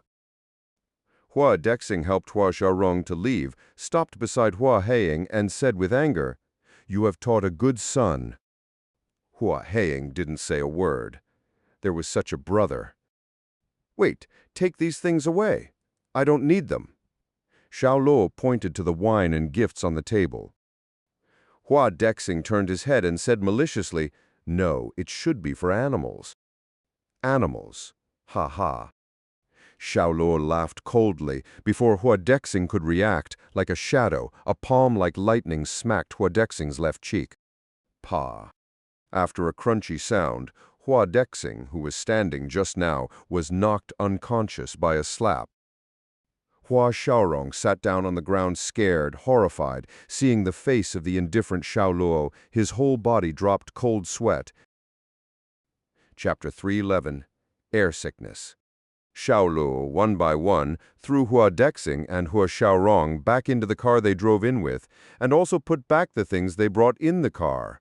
He did not understand why Hua Dexing had the right to borrow money from him and his father when he treated him and his father like that. He refused to lend money and scolded him rightfully. He really wanted to ask why. "Son, are we going too far?" Hua Heiying asked worriedly. Xiao Luo shook his head. "He is my uncle." "That's right, but it doesn't mean he can ride on my head, throw his weight around, and shout at me." Hua Heiying nodded slightly, but her eyebrows were always wrinkled, and her heart was not steadfast. In terms of Luo estate, Xiao Luo thought that everything should be done by himself. However, through observing these few days, he found that his father Xiao Ziyuan had enough ability to control everything. The estate was slowly taking shape according to his requirements without his worry. On the other hand, Luo Fang's New Year's work had also begun. Zhang Dashan drove his Land Rover to Luo village to show a good sense of presence, then set off back to Jiang City. Before Xiao Luo could develop the company's power in Zhahai, he must stabilize Luo Fang's headquarters first, so that he could concentrate on developing in Zhahai without any worries. The taste of the new year gradually faded away. After the Lantern Festival, Xiao Luo bid farewell to his family and embarked on a trip to Zhahai. Ji Saing's commercial vehicle was borrowed from the NSA branch in Zhoukou City and needed to be returned. Therefore, she didn't go to Zhahai first. After all, the Cobra mercenary group and 20 NSA soldiers died in Luo village. She had to report to the NSA authorities in Zhoukou City. "See you in Zhahai City, Mr. Xiao Luo." In front of the branch gate, Ji Saing smiled and said to Xiao Luo. At this moment, she developed a strange feeling for Xiao Luo. At first, she thought that he was a murderous demon. But after coming into contact with Xiao Luo, she found that Xiao Luo was a man with filial piety, responsibility, and integrity. She slowly felt that this guy had a fascinating charm all over his body. She still remembered that night when she leaned against his shoulder. The wind was very strong, the temperature was very low, but it was really warm. Xiao Luo nodded, then turned and left. With a trace of nostalgia, Ji Saing stood in place. Her beautiful face looked a bit lost, but when she saw the jade bracelet on her hand, she was like a girl in love for the first time, showing a pure smile. She actually didn't forget about the jade bracelet, she just selectively forgot it. She also thought that Xiao Luo also selectively forgot about it. By default, this jade bracelet was hers. Thinking about this, her face flushed red, her whole person was as sweet as honey. At 6 o'clock in the afternoon, Xiao Luo arrived at the airport. After hearing that the plane bound for Zhahai had boarded, he picked up his luggage and checked in at the gate. Before that, he sent a message to Su Li. "Miss Su, I'll arrive at the airport in Zhahai at about 8 o'clock in the evening." "Well, I'll send someone to pick you up at exit A." Su Li only replied with this sentence, very short but concise. Xiao Luo didn't send any more messages and changed his mobile phone to flight mode. After waiting in line to pass the boarding gate, he walked down the covered bridge towards the plane. At the cabin gate, the flight attendant was greeting the registered passengers one by one. "Beauty, leave your contact information. You look like my girlfriend?" A male passenger accosted the flight attendant. Of course, it was the same old line. However, it was obvious that people did not like this and ignored it completely. After all, she was a beautiful woman. Xiao Luo also inevitably glanced. She really looked very beautiful. Her age was about 20 to 23 years old.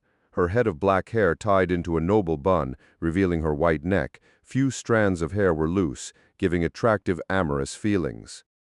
Her bright and clean full forehead was lightly draped with a wisp of oblique bangs. Her straight nose, cherry mouth with light lip gloss, and her crystal clear and cracked melon-shaped face formed a beautiful sight. She wore a well-fitting flight attendant uniform and a slightly open neckline under a beautiful silk scarf. Her straight waist made her perfect chest curved more attractively. As Xiao Luo passed the hatch, she smiled and nodded at him.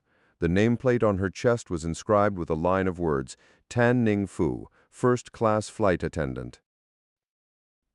This was Xiao Luo's first time to take a plane. In his opinion, it was no different from taking a bullet train. You just sit. After the cabin door was closed, a safety warning was played in the cabin. He was in the first class. The flight attendant named Tan Ning Fu showed everyone how to use life jackets and oxygen masks. After that, the plane was pushed back from its parking space by the tractor and slowly glided to the front of the runway. After receiving the takeoff signal, the plane began to go down the runway and then accelerated. Finally, with a light lift of the nose, the steel jumbo plane plunged into the sky. Xiao Luo immediately felt uncomfortable. This kind of discomfort made him dizzy as it slowly gave birth to the feeling of vomiting. He knew that he was getting airsick. "Sir, are you all right?" Seeing him looked a little strange. Tan Ning Fu busily came up and asked with concern. "I'm fine. Don't worry about me." Xiao Luo leaned back against his seat and closed his eyes. Yi Jinjing was in rapid operation. He forced down the discomfort as sweat began to form on his forehead. His eyebrows wrinkled like a rag. "Sir, let me pour you a glass of water." Tan Ning Fu was a very experienced flight attendant. She had now confirmed that Xiao Luo was airsick and turned away to pour water. Under the suppression and adjustment of Yi Jinjing, Xiao Luo gradually calmed down. All discomfort retreated like a tidal wave. He opened his eyes and welcomed a beautiful, smiling face. "Sir, this is your water." Tan Ning Fu put a cup of pure water on the tray in front of Xiao Luo's eyes. "Thank you." Xiao Luo nodded and indicated that he really needed a glass of water at this time. "You're welcome." Tan Ning Fu smiled and turned away to see if other passengers needed service. Xiao Luo took a sip of water and looked at the porthole. He saw the red color of the last sunset in the distant sky. Against the thick clouds, it was very beautiful. It was like heaven. It was as if there were magnificent palaces within the depths of the clouds. But more than 10 minutes later, the ship window went dark. The cabin was lively. The tall, thin young man who accosted Tan Ning Fu at the entrance of the cabin learned the way that men accosted women in Korean soap operas.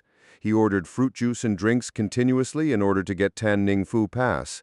He begged Tan Ning Fu's contact information all the way.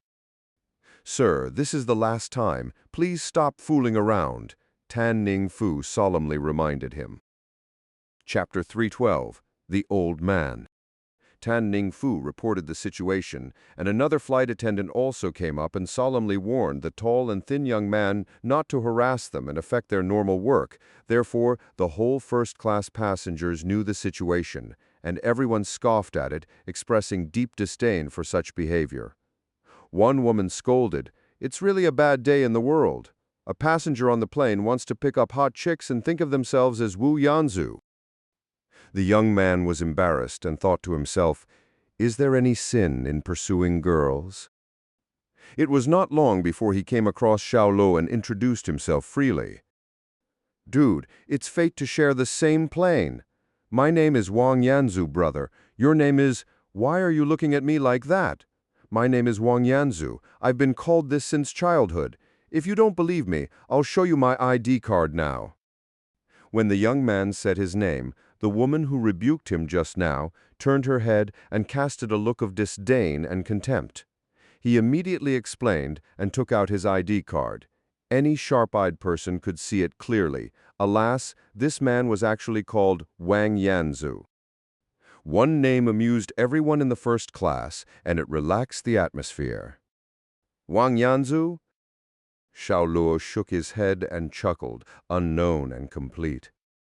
"This elder brother, what's your name?" Wang Yanzu said. "Xiao Luo." Xiao Luo gave a lukewarm response. He didn't want to say much to this guy, he just wanted to stay quiet. This name is good, without losing its personality and connotation. It makes people feel very comfortable. The suit you are wearing is also very suitable for your body, and it looks elegant in personality.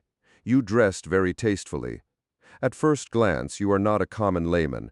You have a ruddy complexion and a bright face. At first glance, one will know that you are a person with a regular life, good maintenance, and successful career.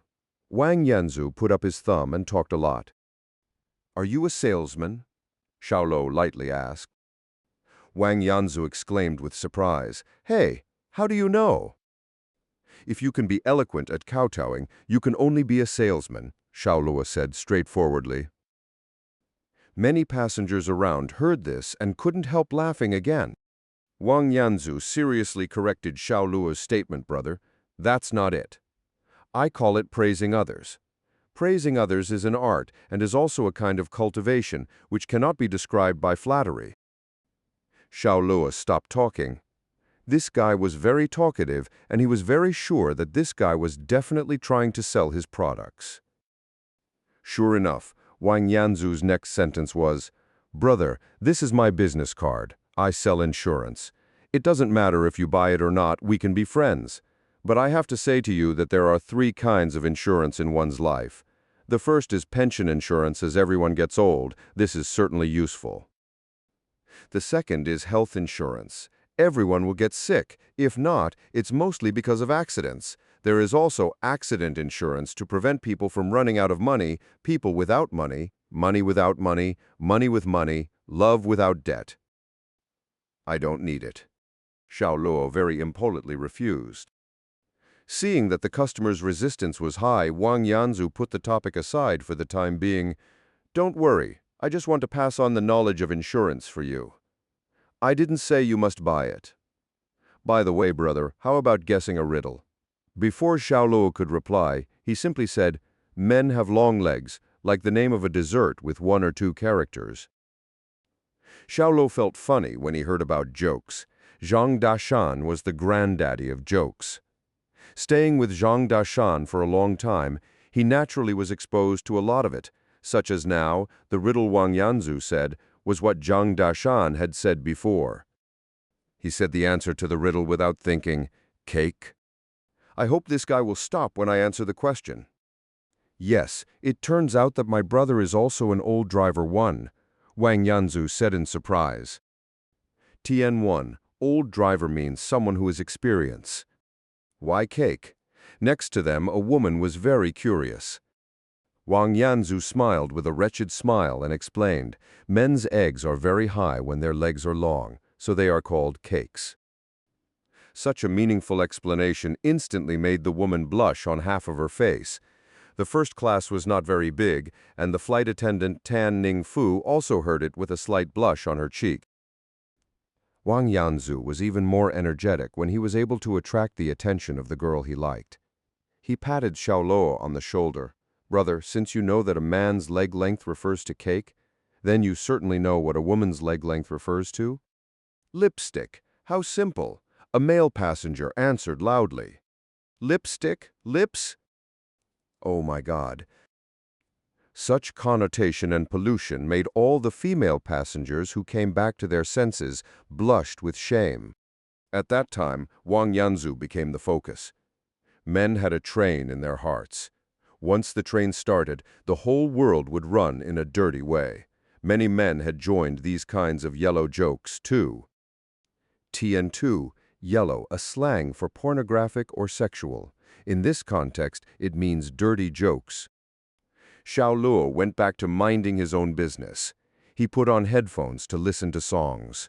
He just put up a sign with 3 words, "Do not disturb."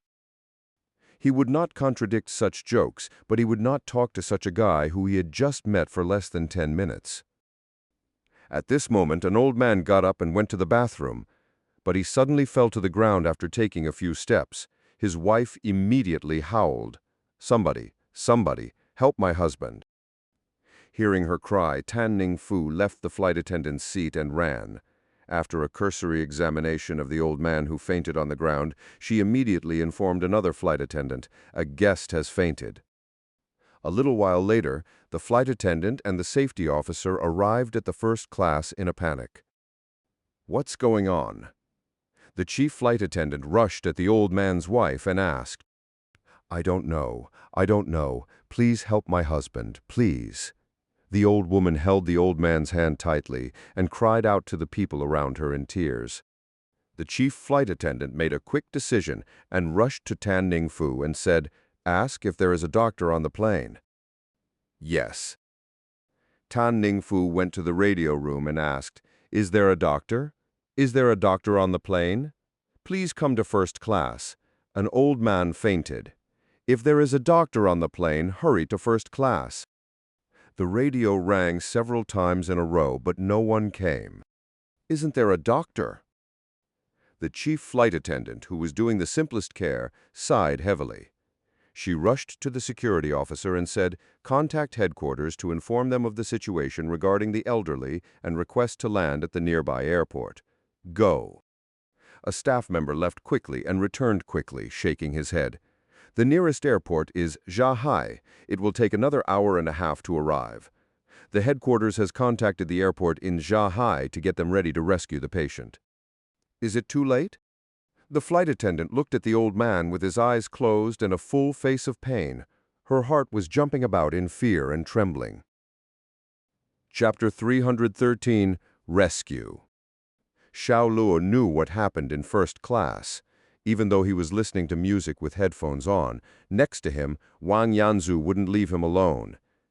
He nudged him and told him that an old man had fainted and might die without emergency treatment by a doctor. "It looks like this is a dangerous situation. If you die on a plane, the civil aviation company will have to pay for it," Wang Yanzu said. Xiao Luo didn't reply to Wang Yanzu's words, but he was struggling with whether to rescue the old man. Buddha said that saving a life was better than building a 7-level pagoda, but deep down there was a voice telling him to mind his own business. If he saved his life, he would be a savior. But if he couldn't save him and died in your hands, then you were a sinner and would be spurned by people. He didn't need to take risks in such matters. But when looking at the helpless eyes of the old woman, Xiao Luo clenched his fist slowly, and finally the light defeated the dark side of his heart. He put down his headphones, got up, and walked past. "I am a doctor. Let me see." Xiao Luo's words made everyone move to give him space. Tan Ning Fu looked up and down at Xiao Luo and said with a grain of salt, "Are you really a doctor?" Because Xiao Luo looked very young, it was reasonable for her to have this question. "Intern." Xiao Luo squatted down, turned over the old man's eyelids, and checked the old man's pulse. Everyone was surprised in turn. Is this okay?" The chief flight attendant motioned for everyone to be quiet. At this moment, no doctor was present. It was already very good to have an intern. Wang Yanzu came running up at this moment, not afraid of the people around him, and said to Xiao Luo, "Brother, the situation of this old man looks very bad. You should think twice." His meaning was very clear. This kind of thing was not something one could casually intervene, and as an intern, you shouldn't wade into this muddy water. "Doctor, please help my husband. I'll kowtow to you." The old woman, however, seemed to grasp at the last straw and knelt on the ground to kowtow to Xiao Luo, tearful and pleading. "I will try my best." Xiao Luo was not a god. Although he exchanged for the ability to cure diseases earlier, not all diseases could be cured, especially in places where such medical equipment was very limited on the plane. He wrapped the sphygmomanometer on the old man's arm and monitored the old man's blood pressure. "Please help me pay attention to the blood pressure and remind me when it is lower than 70 or higher than 150. "Yes." Tan Ning Fu firmly nodded. Alas. Wang Yanzu sighed and felt that Xiao Luo's rash behavior was not worth it. "You know, if you don't save his life, you may be stuck by the family members of the old man. This is a thankless job at all." The entire first-class passengers were closely watching the situation here, while the old woman was shaking her hands and whispering in her mouth, praying for her husband and God to keep him safe. "Do you have a syringe?" After putting the oxygen mask on the old man, Xiao Luo looked up and asked the flight attendant. "Yes, get the syringe." The flight attendant nodded repeatedly and asked the other flight attendants to bring up the sealed syringe. Xiao Luo quickly opened it, and opened the old man's clothes and stuck it into his lungs. "What are you doing?" The chief flight attendant got a fright. "Is this a rescue or a murder? A needle that pierces the lung? Is it not killing the old man?" This way of saving lives was unheard of and unprecedented, and everyone else frowned. The patient's blood pressure is too high, and the pressure in his chest is also increasing. If he does not decompress, he will have an internal bleeding, Xiao Luo explained, stabbing the old man in the chest. The patient has cerebral thrombosis, thick blood fat, high blood pressure, and acrophobia. These problems escalated due to the instability of gravity in the plane space, which eventually led him to fall to the ground in a coma. After listening to what Xiao Luo said word for word, the flight attendant was relieved and thought to herself, "This young intern seems to really know things." However, as soon as the needle was inserted, the old man with his eyes closed coughed violently with a few drops of blood. The blood dyed the oxygen mask red, and the old man's face became extremely pale and sweaty. "Husband!" The old woman screamed out of control. The crew chief and other people's nerves tightened at once, and their questioning gazes reappeared. Xiao Luo ignored them and continued to open another syringe. Touching a position, he slowly put the needle into it. "Blood pressure is 150, Tan Ningfu shouted. At the same time, the old man's body started to twitch violently, and he coughed again with more drops of blood. "It's over, brother. You've got a big problem here." Wang Yanzu stomped his feet anxiously for Xiao Luo. He felt that it was good to put aside his relationship with Xiao Luo, slowly receding to the rear, afraid to get involved in the incident. 160, blood pressure is still rising.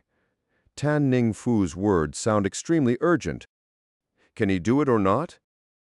It wouldn't be like this, you see. He is vomiting blood. He is just an intern. At that time, there were many opinions. Although they were all whispering, they entered Xiao Luo's ears word for word. Xiao Luo paid no attention to it all. He focused on the decompression and penetration of the chest for the old man. Beads of sweat emerged from his forehead. The rescue work was more tiring than his other works, as his attention had to be highly concentrated. After 3 injections, the old man's state gradually stabilized, his blood pressure decreased, and finally stabilized at about 100. The old man's face turned for the better, slowly recovering some color. "Hey, he's recovering!" The crowd was shocked and suspicious. Just now he was in a state of dying. How did he suddenly seem to stabilize from his illness? What happened? Xiao Luo naturally did not need to explain too much to them. He wiped the sweat from his forehead and got up and said to the flight attendant, "The patient's condition is stable. When he arrives at Shanghai Airport, he should be sent to the hospital for comprehensive treatment immediately. By the way, during this period, try to leave enough room for him to keep the air circulated."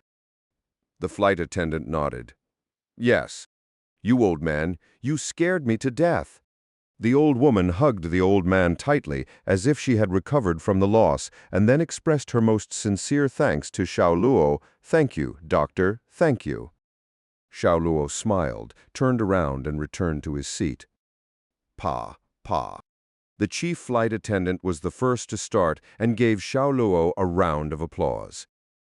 Then the applause sounded like a wave, and all the passengers in the first class were warmly beaming with smiles and were not stingy with their applause. Wang Yanzu smiled and said, this is my buddy Xiao Luo." Chapter 314, Great Changes. Feeling the applause and appreciation around him, Xiao Luo's mood became somewhat cheerful. It was indeed like the old saying, helping others can make oneself happy. He sat back in his seat and put on his headphones, closed his eyes, emptied himself, and enjoyed peace. "Brother, you are really amazing. When we get off the plane, we should add each other in WeChat." Wang Yanzu became talkative again. "Can you not talk to me?" Xiao Luo was unable to bear with him, so he directly warned him coldly. Since boarding the plane, he had been like a fly buzzing in his ear. Him enduring up to now was already good. Wang Yanzu shut his mouth wryly, but he couldn't help but talk to the people around him. However, not many people were very natural talkers with a stranger, and there were some conflicts between them. Therefore, everyone was indifferent to a degree, not because of dislike, but because of normal reaction to a stranger. After the old man's condition stabilized, the flight attendants returned to their posts. Tan Ningfu poured Xiao Luo another glass of water. "Mr. Xiao, thank you very much just now," she said with a smile. "Just doing my part." Xiao Luo smiled and looked at the hot water in front of his eyes. He couldn't help but feel good about Tan Ningfu pouring him 2 glasses of water. He needed them both times, and her actions were timely. It's not a duty, it's a responsibility. Mr. Xiao is a good person. Only a good person would step up, Tan Ningfu said. A good man is not necessarily a good man, but I am definitely not a bad man, Xiao Luo said in a profound way. Tan Ningfu was stunned. Mr. Xiao is really humorous. By the way, which hospital does Mr. Xiao work in Jiahai? Hearing this question, Wang Yanzu sitting next thought that Tan Ningfu obviously wanted to take the initiative to have something with Xiao Luo. He would like to interrupt this process, only to find that there was nothing to say. My job is not yet available, Xiao Luo answered. Can Mr. Xiao leave me a contact information? Tan Ningfu boldly asked. Xiao Luo looked up and gave her a meaningful look. Tan Ningfu was flustered and explained, It's like this. I have a grandmother. She has not been well all the time and often fainted without warning. She has been in the hospitals in Jiahai and they have not found any problems. So I want to ask Mr. Xiao for help, please. I'm not sure I can do it. Xiao Luo told the truth. It doesn't matter. Mr. Xiao will do his best. No matter whether she is cured or not, I will be very grateful to Mr. Xiao. Tan Ningfu shook her head. Since she already said it this way, Xiao Luo naturally could not refuse anymore unless he did not want to give her face. He then left his contact information to Tan Ningfu. Brother, it seems that you are going to have good luck. Alas, alas, such a beautiful sister does not belong to me. If I can conquer such a beautiful sister, it would be okay to lose 10 years of my life. After Tan Ningfu walked away, Wang Yanzu sighed with envy and jealousy. Xiao Luo didn't say a word. This Wang Yanzu made his heart sick. All of a sudden, the plane had a sharp jolt and started shaking, and the lights went out. The lights flashed quickly, and finally the plane became normal and bright. What's happening? What happened? There was a panic among all the passengers on the plane. It was at an altitude of 89 kilometers. Every accident would be fatal. The chief flight attendant hastened to reassure the crowd through the radio. Don't worry, everyone. This is the effect of high-altitude airflow and is a normal phenomenon. Normal phenomenon? Xiao Luo twisted his head to look out of the window of the plane. A series of lightning were flashing harshly, at the same time carrying a devastating breath. Even from inside the plane, one can feel a strong electrical field in the air. He knew that the plane entered a thundercloud, but would the plane be able to bypass the thundercloud unscathed?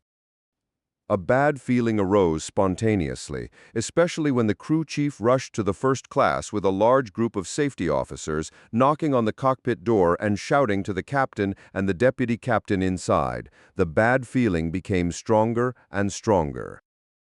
When there was no response from the cockpit, the flight attendant ordered the security officer to use brute force to crash into the cockpit door. The passengers in the economy class knew nothing about it, but the passengers in the first class saw it very carefully and clearly. There was definitely an accident. This could not be normal. Fear spread quietly in the bottom of their hearts. Everyone took out the life jackets and the oxygen masks.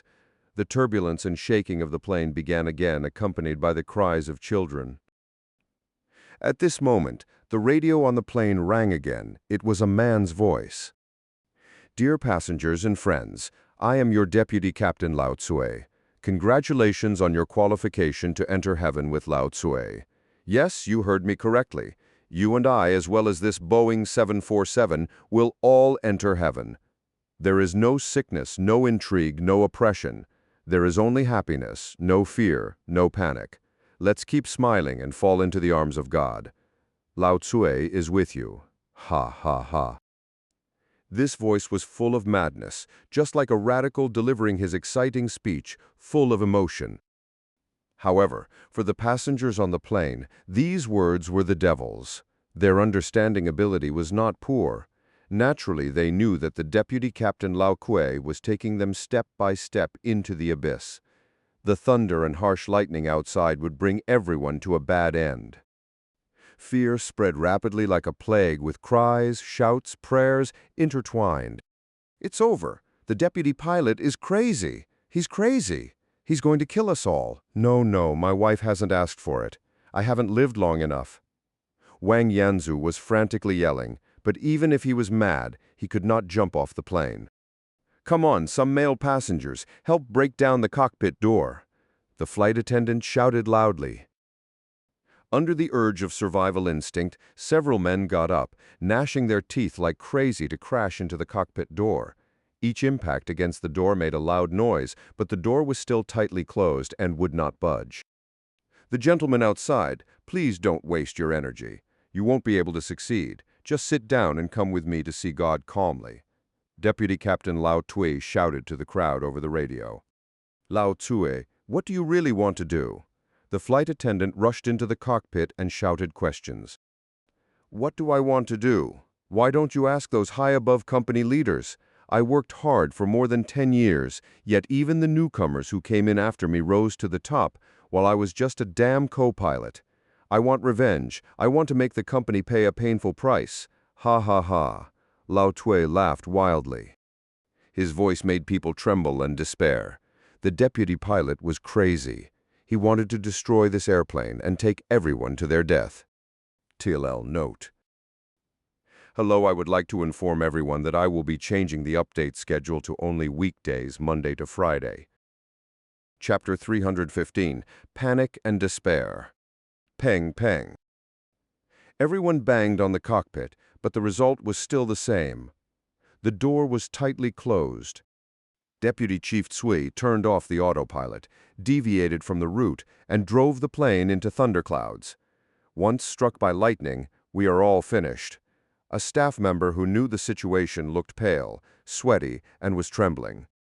With these words, whether it were the flight attendants or the passengers on the plane, their faces paled. They never thought that death would be so close to them. The thunder and lightning outside were like devils with teeth and claws, as if they would be swallowed up at any time. Get out of the way. Xiao Luo left his seat and walked towards the cockpit door. Yes, with more people we can definitely knock the hatch open. The chief flight attendant nodded, and a glimmer of hope lit up deep in her eyes. You misunderstood what I meant. I told you all to spread out, Xiao Luo said. This. Everyone was stunned, thinking, what was this guy thinking? Does he think he can knock the cockpit door open by himself? Listen to him. Quickly spread out. Tan Ning Fu had an unspeakable trust in Xiao Luo and quickly helped disperse the people blocking the cockpit's entrance. Xiao Luo stared at the door. Power slowly gathered to his right arm and then concentrated on his right fist. Accompanied by a rebuke, he flung a punch at the tightly closed door. Peng. People only heard a loud noise, then the cockpit door was thrown out to the cockpit. The instruments and operational buttons came into view. God, the cockpit door was blown open by him. The people and the airplane staff were stunned and temporarily forgot the current situation. Ha, ha, ha, brother, I love you so much. Drag that scumbag co-pilot out and beat him to death. Wang Yanzu cheered. He now finally saw the hope of life. Xiao Luo, without any hesitation, strode into the cockpit. The captain had been knocked unconscious by Lao Tsui and was slumped in his seat with his head beaten. Lao Tsui was a middle-aged man who was fat and white. He was stunned when Xiao Luo walked in. Xiao Luo grabbed him by the collar, lifted him like a puppy, and threw him out of the cockpit. The angry people immediately rushed up and beat Lao Tsui. The chief flight attendant was the most rational and immediately stopped them. Stop fighting. Stop fighting. He's the only one who knows how to fly a plane. If he is knocked unconscious, we can't even make a safe landing." Hiss. The crowd gasped as their angry moods suddenly dissipated. Like birds, they scattered. They looked at Lao Tsui on the ground uneasily, hoping that he was okay. After all, he was the only one who could fly the plane. Lao Tsui was beaten black and blue with blood spilling from his nose and mouth. He smiled frantically and then roared at everyone, "Fight! Continue to fight! Let's go to see God! Ha ha ha!" He really has gone crazy, revealing 2 rows of bloody teeth as he laughed. "Deputy Chief Sui, I don't know what injustice you have suffered, but you can't blame the passengers. They are all innocent. Please make sure the plane lands safely." "Yes, yes, we are innocent. Don't include us in your anger. It was wrong of us to hit you just now. Sir Kuei, you must fly the plane. We have no cause or enmity with you. If you want to die, don't drag us with you." The passengers were saying things one after another, but they dare not say anything bad about Lao Tsui. They have to treat him like a great-grandfather and appease him. Wang Yanzu flattered Lao Tsui and smiled like a dogleg. "Deputy Chief Tsui, listen to my advice. There is nothing difficult in life. No matter how big it will be a trivial matter tomorrow. On the day after tomorrow, it will be nothing. You see, you are the oldest one here. You also must have a wife and children. If you let them know that you committed suicide on this day, how does this make them feel?" When he said this, Lao Tsui's mood suddenly lost control. He caught Wang Yanzu by the collar with his red eyes and shouted angrily, "My wife has put a green hat on me. My son, whom I have raised for more than 10 years, was unexpectedly born from another man. I killed them all in anger and then buried their bodies into the wall." Wang Yanzu was shocked by his ferocious face. The others were also shocked. How could they have imagined that Lao Tsui had killed his own wife and son? This was a psychopathic killer with distorted psychology. How could such a person fly the plane and be able to land it safely? He only wanted to die now. I advise you all to sit in your seats and wait for the gate of heaven to open. It's too late now. Everything is late. I have cut off all contact with the airport. The plane is now like a blind man. It doesn't know where to fly. Even if I pilot the plane now, I wouldn't be able to find the airport. And there is no spacious runway, even if we can land. The plane can't land, so the final result is to be hit by lightning and get destroyed along with it, or it will run out of fuel and drop from 10,000 meters high like a meteorite hit. Boom, we will all be turned into ashes. Ha ha ha ha ha. Lao Tsui looked crazy as he vividly depicted the fate of the plane. Civil aviation aircrafts were semi-automatic and kept in touch with the ground control room at all times. For example, they could bypass severe weather areas such as thunderclouds and accurately locate the landing runway. They mainly would rely on the ground control room to complete the operation. The captain and the deputy captain would be the only auxiliary operators. If there was no guidance from the ground control room, the captain and the deputy captain would not even know where to pilot the aircraft, so how could they accurately land at the airport? You bastard. A male security officer lost his mind and grabbed Lao Tsui by the hair and delivered a blow. "It's no use beating me. Let's die together. Let's die together." Ha, ha, ha, ha. Lao Tsui, despite being beaten with blood all over his face, was still laughing hysterically. The passengers on the plane already knew at this time that they would surely die. Their bodies trembled uncontrollably. Some people took out paper and pens and were ready to write inheritance and wills. Adults with children tightly cuddled their children. Dead silence pervaded the cabin as if an invisible force had suppressed all voices. Lightning was flashing outside the plane's window. Some were hundreds of meters away from the plane, but the strong current made everyone's scalp tingle and their hairs float and stand due to the electricity. The power supply system on the plane was affected, so the lights went out continuously, but eventually it came back up, not aggravating panic to the passengers except the first class. Chapter 3116, Rush Out. Ding! Congratulations to the host for acquiring the ability of a pilot. Consumed 800 points. Just when there was a panic in the cabin, Xiao Luo immediately spent 800 points in exchange for the ability of a pilot. He shook his head and dragged out the original pilot. It was unknown whether he was alive or dead. He then sat himself in the pilot's seat, put his hand on the joystick, and controlled the plane to fly out of the thunderclouds. Tan Ningfu was the first to see this scene. After feeling slightly surprised, she informed the chief flight attendant of this situation. The chief flight attendant, and also other flight attendants, crew staff, and passengers near the cockpit door slowly widened their eyes when they saw Xiao Luo sitting in the pilot seat to control the plane. "What are you doing here, brother?" Wang Yanzu couldn't help but let out a loud exclamation. Being knowledgeable in the medicine field was understandable. Doctors were very common in life after all. But knowing how to fly a plane was a bit of an international joke. He immediately panicked. "This is not a toy plane, nor is it driving. Brother, don't do it. Flying it is akin to killing people." He didn't believe that Xiao Luo knew how to fly a plane at all. Many people did not even dare to sit in the pilot's seat. Steel machinery with a very high operating difficulty coefficient, such as an airplane, would be deadly in a disorderly operation. He was afraid that Xiao Luo would make such few blind moves and the plane would crash immediately. "Hey, don't fly it if you don't know how to." "Stop now, don't kill us." Chief flight attendant, stop him and don't let him move. The other passengers came back to their senses in succession. They were all shocked by Xiao Luo's actions. Obviously, they and Wang Yanzu had the same idea.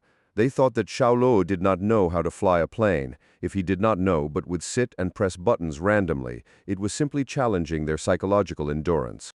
Crack! Outside, a flash of lightning appeared not far from the plane, like a huge salamander that spread hundreds of miles. Fortunately, the direction of the spread was not towards the plane. Otherwise, at this moment, the plane would definitely crash. But the quantity of lightning increased and swept through like waves. The whole plane shook violently. The people on board staggered, unable to maintain stability. He must have touched the wrong button. Stop him. Don't let him continue to fool around. Someone stop him. Stop him now. Bastard, if I die, I will not let you go, even if I am a ghost. The passengers were angry with fear and were out of control due to anger. They all thought it was caused by Xiao Luo's disorderly control of the plane.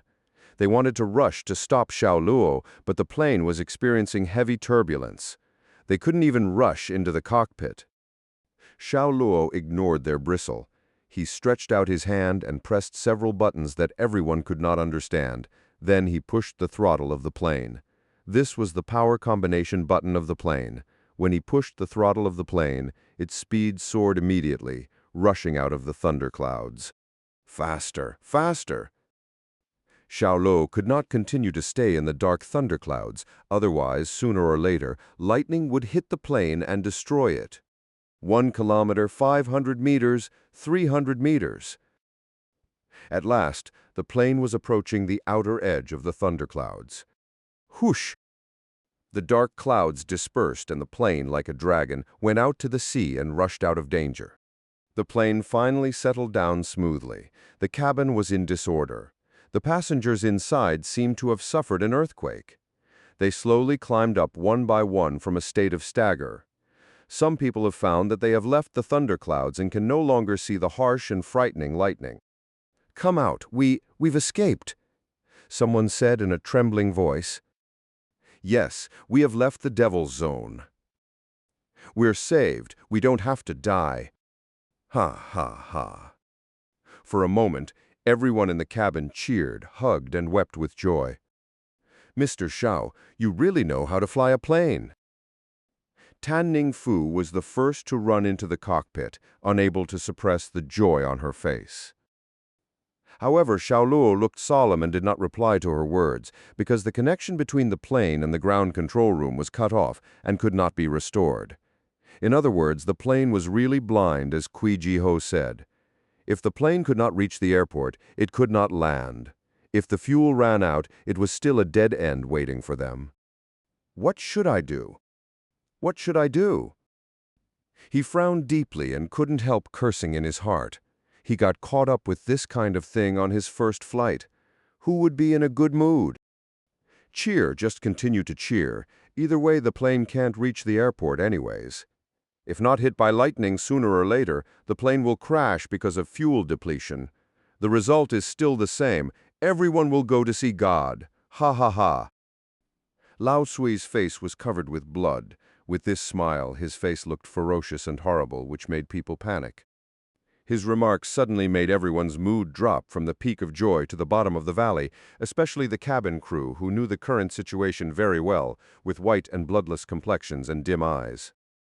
Fart, don't believe him. My brother knows how to fly a plane and can definitely make it land safely. Wang Yanzu tried hard to convince himself and others, and then greeted Lao Tsui in the face with one punch. Lao Tsui just smiled with a little pity and sympathy in his eyes. Everything will be over. Let's throw ourselves into the arms of God. Throw yourself into your mother's arms, you bastard. Kill that prick. Don't drag us to death.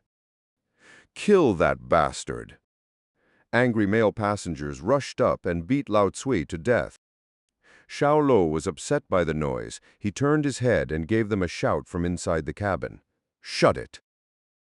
He now had the supreme authority, so with his voice and shout, the people got a fright and listened to Xiao Luo as they obediently returned to their respective seats and sat down.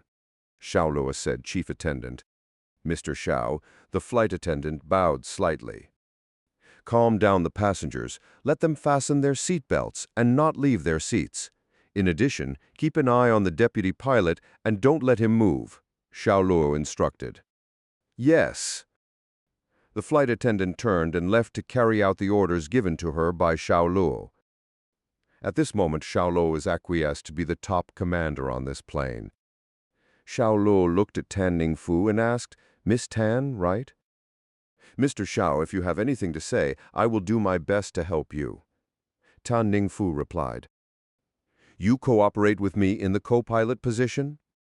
Ah, am I going to fly the plane? Tan Ningfu got a fright. She is only a small flight attendant. How can she fly a plane?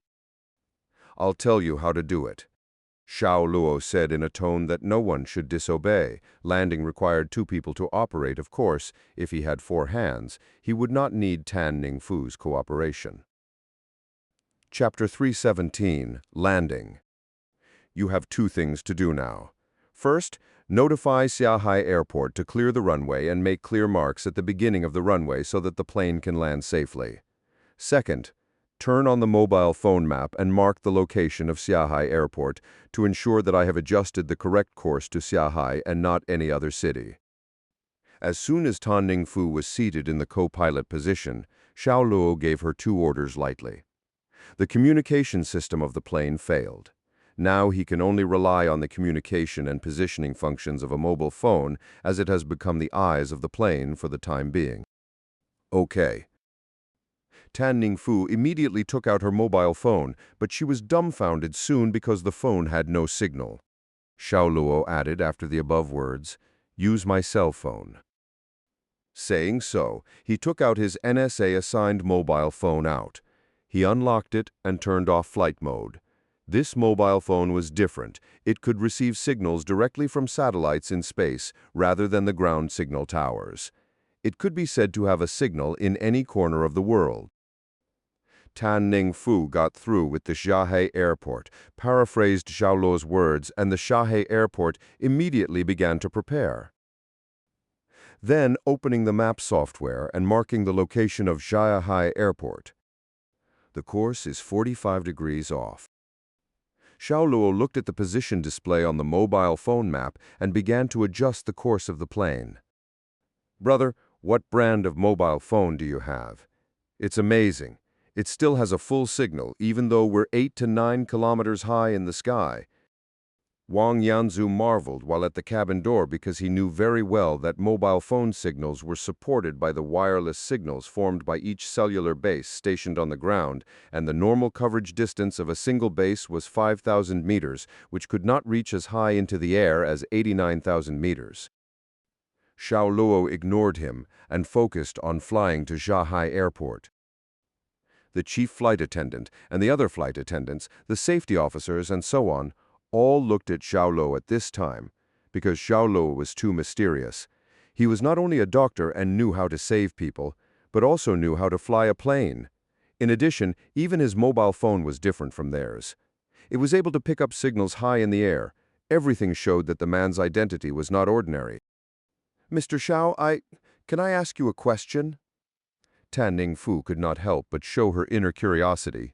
She carefully asked. "Yes." Now that the course of the plane has been adjusted, its state was stable. If it kept flying at this speed, they would be able to reach Zhenyun Airport in about 40 minutes, so Xiao Luo's nerves slowly relaxed. "How did you learn how to fly a plane?" Tan Ningfu asked. Xiao Luo made up a random reason. Read a book. "Ah? So you have never really flown a plane before?" Tan Ningfu exclaimed. Xiao Luo nodded. He was not lying, as it was indeed the first time he had ever flown a plane. "It's your first time, but you can pilot so well, Mr. Xiao. You're too good." Tan Ningfu was an optimist. She only saw the strength of Xiao Luo. If she were a different person, she would be worried, as a driver would be nervous for the first time on the road, not to mention on a plane. If this news was released, she was afraid the passengers who had stabilized would fall into panic again. The flight attendants had been performing their duties to calm the passengers' nerves. They organized singing and impromptu performances with the crew members to divert the passengers' attention so that everyone could relax and not become too nervous. Lao Tsui said some negative words at the right time. "It's no use. That boy will not be your savior. No matter how much he does, it is impossible for the plane to land safely. Please wait and die together." He was driven mad by the pressure of his wife and work. He wanted to die, and he had to retaliate against this miserable society. A strong security officer on the plane became angry and punched him several times. Lao Tsui collapsed like a fart, and his smelly mouth stopped. After 40 minutes, the passengers in the cabin became nervous again when they arrived over the Shanghai airport. Lao Tsui gave them a clear understanding of the current situation of the plane. Landing would be the most critical step. Failure to do well was death. Everyone was sitting tensely and did not dare to breathe loudly. "Mommy, can we land safely?" asked a little girl who's hugged tightly by her mother. "Yes, we will. We will see Dad soon," her mother comforted. Hearing this conversation, the other passengers felt sad and bitter. They hoped that everything was just a disaster movie now, because there were usually children's scenes and nothing would happen. "Trust my brother, he can definitely land the plane safely," Wang Yanzu loudly ensured. The flight attendants also shouted at the crowd through the radio. "Ladies and gentlemen, please believe in us and believe in Mr. Xiao. We will definitely land at Shanghai Airport safely. Yes, we will be fine because a fortune teller said that I can live up to 100 years old, so I can't die young." A man in his 50s or 60s shouted loudly, cheering for himself and others. "Ha, ha, ha." Everyone laughed. He was already in his 50s or 60s, yet he still dared to say that he couldn't die young. It was a humorous joke that affected everyone. At that time, everyone rushed to talk about humorous jokes. The atmosphere in the cabin became harmonious and relaxed. In the cockpit, a woman's voice was heard from Shanghai Airport. "Attention, Boeing 747. Attention, Boeing 747. We have cleared the runway. The starting point has been marked with a firewall. We can make an emergency landing." "Roger," Xiao Luo replied, turned around and began to fly to Shanghai Airport. It was impossible to say that Tan Ningfu wasn't nervous. Her legs trembled slightly, but Xiao Luo gave her a sense of security. The man seemed to have a charm that made people feel at ease and trust. The plane was getting closer and closer to Shanghai Airport, and its altitude was also dropping. In the distance, thousands of lights in the city were faintly visible like stars in the sky. A row of imported lights at the far end of the runway were flickering, as if guiding more than 200 stray passengers on their way home. Was Xiao Luo not nervous? Incorrect. He was also nervous. Knowing how to pilot did not mean that he had rich and sophisticated experience. Because the instruments were damaged by the strong electric field in the thunderclouds, the blind descent system of the plane could not be monitored normally. Now, the distance and the height from the ground could only be judged by visual observation and feeling. When landing, take the pole next to you and look at the two sets of lights. Make sure it is red and white. Remind me of any changes, Xiao Luo ordered. All right. Tan Ning Fu replied, staring at the two groups of apipi lamps. This was the indicator of visual approach slope. It was mainly used to accurately correct the descent slope of the aircraft. If there was a change, it would indicate that the descent slope was wrong and must be adjusted. Otherwise, the landing pressure would be too high, and the landing gear of the aircraft would probably be damaged due to the force. If the landing gear was broken, it would be just like a speeding car suddenly having a wheel burst. The consequences could be imagined as serious. Chapter 318 finally landed. Xiao Luo's eyes penetrated through the darkness and stared straight at the fire wall on the ground, which was used as a mark. He flew the plane and used the firewall as the target. The plane's system automatically monitored the altitude from the ground, and a similar warning voice sounded in the cockpit. 500 meters, 300 meters, 200 meters. The whole plane shook violently, and all the passengers were in weightlessness. If they hadn't been sitting on their seats with their seatbelts fastened, they would definitely have been thrown out from this violent shaking. God bless, God bless.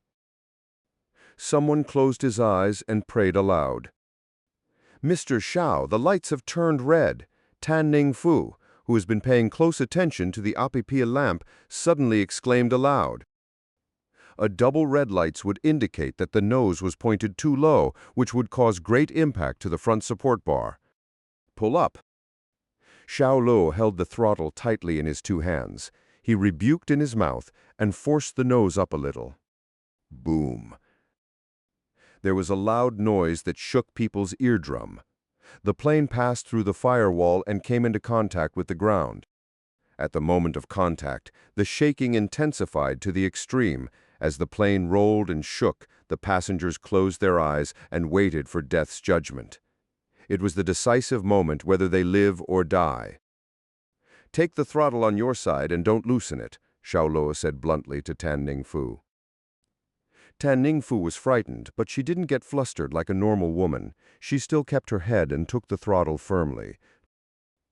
After landing, the plane still roared forward like a beast. The tires on the support frame were braked in an emergency and scraped violently against the ground, resulting in numerous colorful sparks on the ground. The main reason why the fuselage was shaking like this was because the nose was dipped too low, and the speed controlled by personal feeling without the plane's system was too fast when falling to the ground, causing the plane to have a balance problem.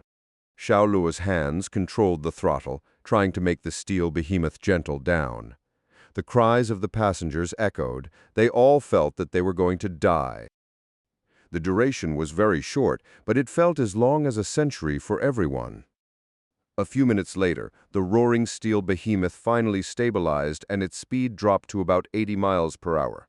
The plane continued to slide forward. Under the action of the brakes, the speed slowly decreased until it came to a steady stop. Stopped, they had landed safe and sound. The passengers looked at the fire trucks outside the plane's window and the airport staff that was rushing towards the plane. They all seemed to come back to Earth from hell one by one. Tears streamed down their faces, and they cried with excitement. We are back on the ground. Live! We're alive! We are not dead! Good! Ha! Ha! Ha! Although many people were vomiting violently, it was difficult to hide their excitement. The plane crew also felt that it was surreal. The captain was attacked by the deputy pilot. The deputy pilot wanted everyone to be buried with him. This was the case, but a mysterious man named Xiao Luo turned the situation around and made everyone come back alive. Everything they had experienced was like a dream and felt extremely unreal. Xiao Luo breathed a long sigh of relief. He was sweating like a pig at this time. If Zhang Dashan was here, he would complain and curse a few times on the spot that the deputy pilot wanted to take them down with him. If not for the system, he and these passengers would become wisps of ghosts in the air. He turned his head and looked at Lao Tui. If there was no one else here, he would kill Lao Tui at the moment. Lao Tzu had already woken up. When he found the plane to have successfully stopped at Xiaohe Airport, his face turned white and bloodless, and his mouth mechanically repeated a sentence. How is it possible? How is it possible? Yes, how was it possible? How was the plane able to land back on the ground smoothly? The airport staff responsible for the rescue had already opened the docking ladder and completed the connection with the open cabin door. The fire brigade, doctors and nurses also rushed to the airport as soon as possible. The airport staff did not dally. Seeing the Boeing 747 landing at high speed and pressure, the passengers were definitely injured. Many people were bleeding from their heads and needed emergency rescue. The chief flight attendant interrupted the excited passengers and security personnel. Let the injured off the plane first. The order was well maintained. Although everyone was excited, they were able to remain rational and took the lead in getting the wounded off the plane and receiving emergency rescue. The leaders of the airport and the civil aviation also rushed up in the first instance and learned the story from the chief flight attendant. This Lao Tui is really a damned motherfucker, the leaders scolded. The leader of the airport gave a cheerful affirmation to the chief flight attendant's work. Comrades, you have done a good job in withstanding the pressure at the critical moment and did not let the plane crash, avoiding casualties. This deserves recognition and appreciation. On behalf of the company, I sincerely express my gratitude to you. In fact, we didn't do anything. We wouldn't have landed safely if there hadn't been a passenger on the plane who knew how to fly the plane, the chief flight attendant said. The others also nodded. In their hearts, Xiao Luo was a hero who saved their lives. They would not rob him of a hero's credit. The two leaders looked at each other and both saw the surprise in each other's eyes. Passenger? Which passenger? The civil aviation leader frowned and asked. The airport leader also asked, didn't Maradona land the plane? It's not Maradona. Maradona was knocked unconscious by Lao Tui. The flight attendant shook her head. As if to verify what she said, the captain was carried off the plane on a stretcher. What was this? The eyes of both the leaders were filled with shock. They lost contact with the ground. The plane, let alone doing a fully automatic landing, did not even have semi-automatic landing. It was completely manual landing. They always thought that Maradona was piloting the plane. After all, the difficulty coefficient of completely manual landing was too large, not to mention to allow the plane to stop on the runway of the airport in good condition. This was almost a perfect operation. But now the chief flight attendant actually told them that it was not Maradona that was piloting, but a passenger. What kind of joke was this? A passenger was even better than the captain trained from their civil aviation company? Where is he? The civil aviation leader asked urgently. He is still on the plane with Xiao Fu. He should be coming down soon, the flight attendant said with a smile. Chapter 319, Cattle's Stalker Fans. But after waiting for a long time, even though Tan Ning Fu already got off the plane, they still didn't see Xiao Luo get off the plane. Both the leaders looked at the flight attendant with inquiring eyes, which meant, where was the pilot? The chief flight attendant hurried to meet Tan Ning Fu, who was approaching. Where is Mr. Xiao Fu? Hasn't Mr. Xiao disembarked? Tan Ning Fu blinked and asked. When did he get off? The flight attendant asked urgently. Shortly after the hatch was opened, he picked up his luggage and disembarked. Tan Ning Fu said. The chief flight attendant suddenly felt ill. What's going on? Where is the person? The civil aviation leader asked loudly. The chief flight attendant looked embarrassed. Leader, when we were talking, he seemed to have left the plane along with the other passengers. What? The faces of both the leaders suddenly became very ugly. Such a pilot left right under their noses. They planned to hire him as a captain at a high price. What's the matter with you? Didn't you see him get off? The civil aviation leader complained. I'm sorry. It's my responsibility, The chief flight attendant bowed her head and admitted her mistake. The airport leader waved his hand. It's not on you. After all, no one guessed that he would slip away secretly, so it doesn't matter. The basic information of each passenger can be found in the system anyway. It's not difficult to find him. Reminded by this sentence, Tan Ning Fu stepped forward. Esteemed leaders, he left his contact information. The civil aviation leader was overjoyed. Then contact him quickly and say we want to meet him. Yes. Tan Ning Fu nodded and called, only to find that somebody else was on the phone. At this moment, the cell phones of the civil aviation leader and the airport leader rang at the same time. After watching the caller ID of their mobile phones, the two people immediately quietly started to purge. Obviously, this was the phone number of their higher-ups. They then both got the warning from their superiors. It was forbidden to track down information of the passenger that landed the Boeing 747 safely. The two people after the end of the call had their eyes full of horror. What was the identity of the man? He incredibly made their superiors place a direct order to not track him. At exit A of Shahe Airport, Xiao Luo came out with his baggage. On the phone, Director Gu, "Thank you very much." He didn't want to be the focus, so he told Zhang Gu about this and let him press everything through relations. "Don't be polite to me. It's a bad thing for you to get too much attention. However, you have made me sit up and take notice again. You can even fly a civil plane. I'm thinking now whether there is nothing you can't do in this world." Zhang Gu became more and more interested in Xiao Luo. According to the information on hand, Xiao Luo had a lot of skills, and every one of his skills could be said to be at the top level. His computer skill was just one of them. He found that this guy was versatile and knowledgeable in all aspects.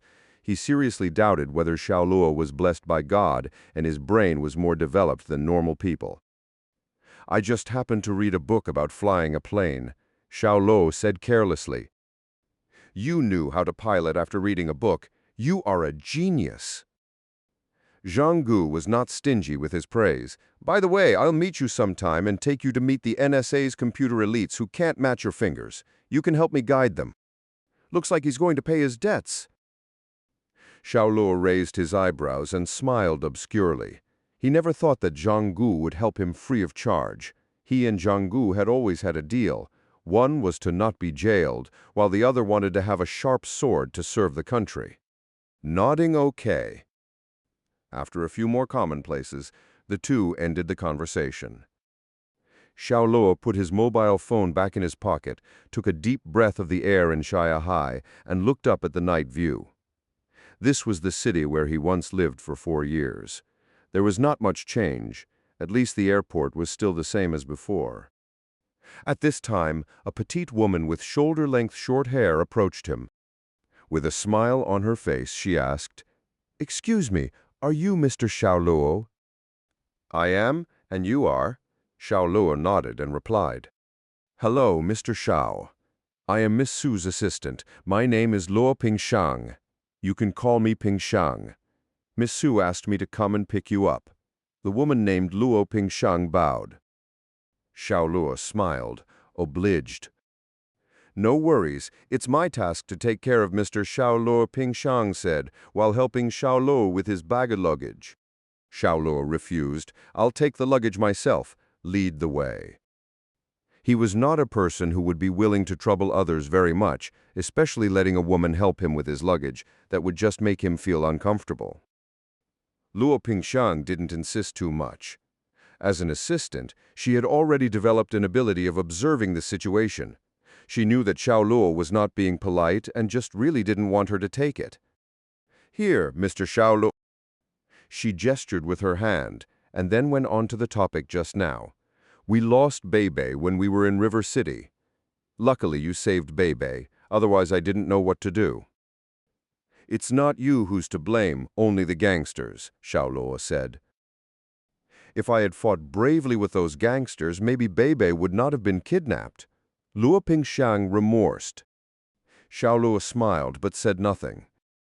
A little while later, he came to the front of a black commercial vehicle. Luo Pingshang opened the door and asked him to get on. Then she sat in the driver's seat and started the vehicle slowly. However, at this moment, a white van suddenly burst out from one side and blocked the front of the black commercial vehicle. Luo Pingshang let out a scream of fright and stepped on the brake. The black commercial vehicle was forced to stop abruptly and was nearly 10 centimeters away from hitting the white van. "It's the cattles." "Cattle?" Xiao Luo was puzzled. Luo Pingshang explained.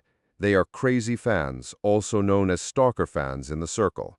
They have formed a business chain that specializes in tracking, peeping, and secretly filming stars' daily and undisclosed travel and work. They must have thought that the business car was Miss Sue's, so they forced us to stop." As soon as she had finished speaking, 4 to 5 men ran down from the white van with cameras in their hands. They were shooting and taking pictures at the black commercial vehicle. "Goddess Sue, please let us have a look. We have been squatting at the airport for more than 10 days, just to see you with our own eyes." "I am a big fan of yours, Miss Sue. Please get off the car and let us have a look. I always want to stand face to face with you." A group of people beat against the window outside and shouted loudly. Chapter 320. Star Moon Bay. It seems that stars don't have it so good. Xiao Luo couldn't help but feel it in his heart. Stars had to be vigilant as they could be followed at any time. Their life could be easily disturbed. In this regard, stars couldn't even compare to ordinary people. Luo Pingshang put down her window and shouted at the Stalker fans, "You are mistaken. This is not Miss Sue's car." Saying so, she put the car on reverse and was prepared to drive the car back out and then bypass the white van in front. But she underestimated the madness of this group of Stalker fans. When they saw the black commercial vehicle backing up, some people directly blocked the rear of the vehicle with their bodies, while the others slapped hard on the window glass and shouted loudly to see Su Li. No, they won't let go. Luo Pingshang was anxious.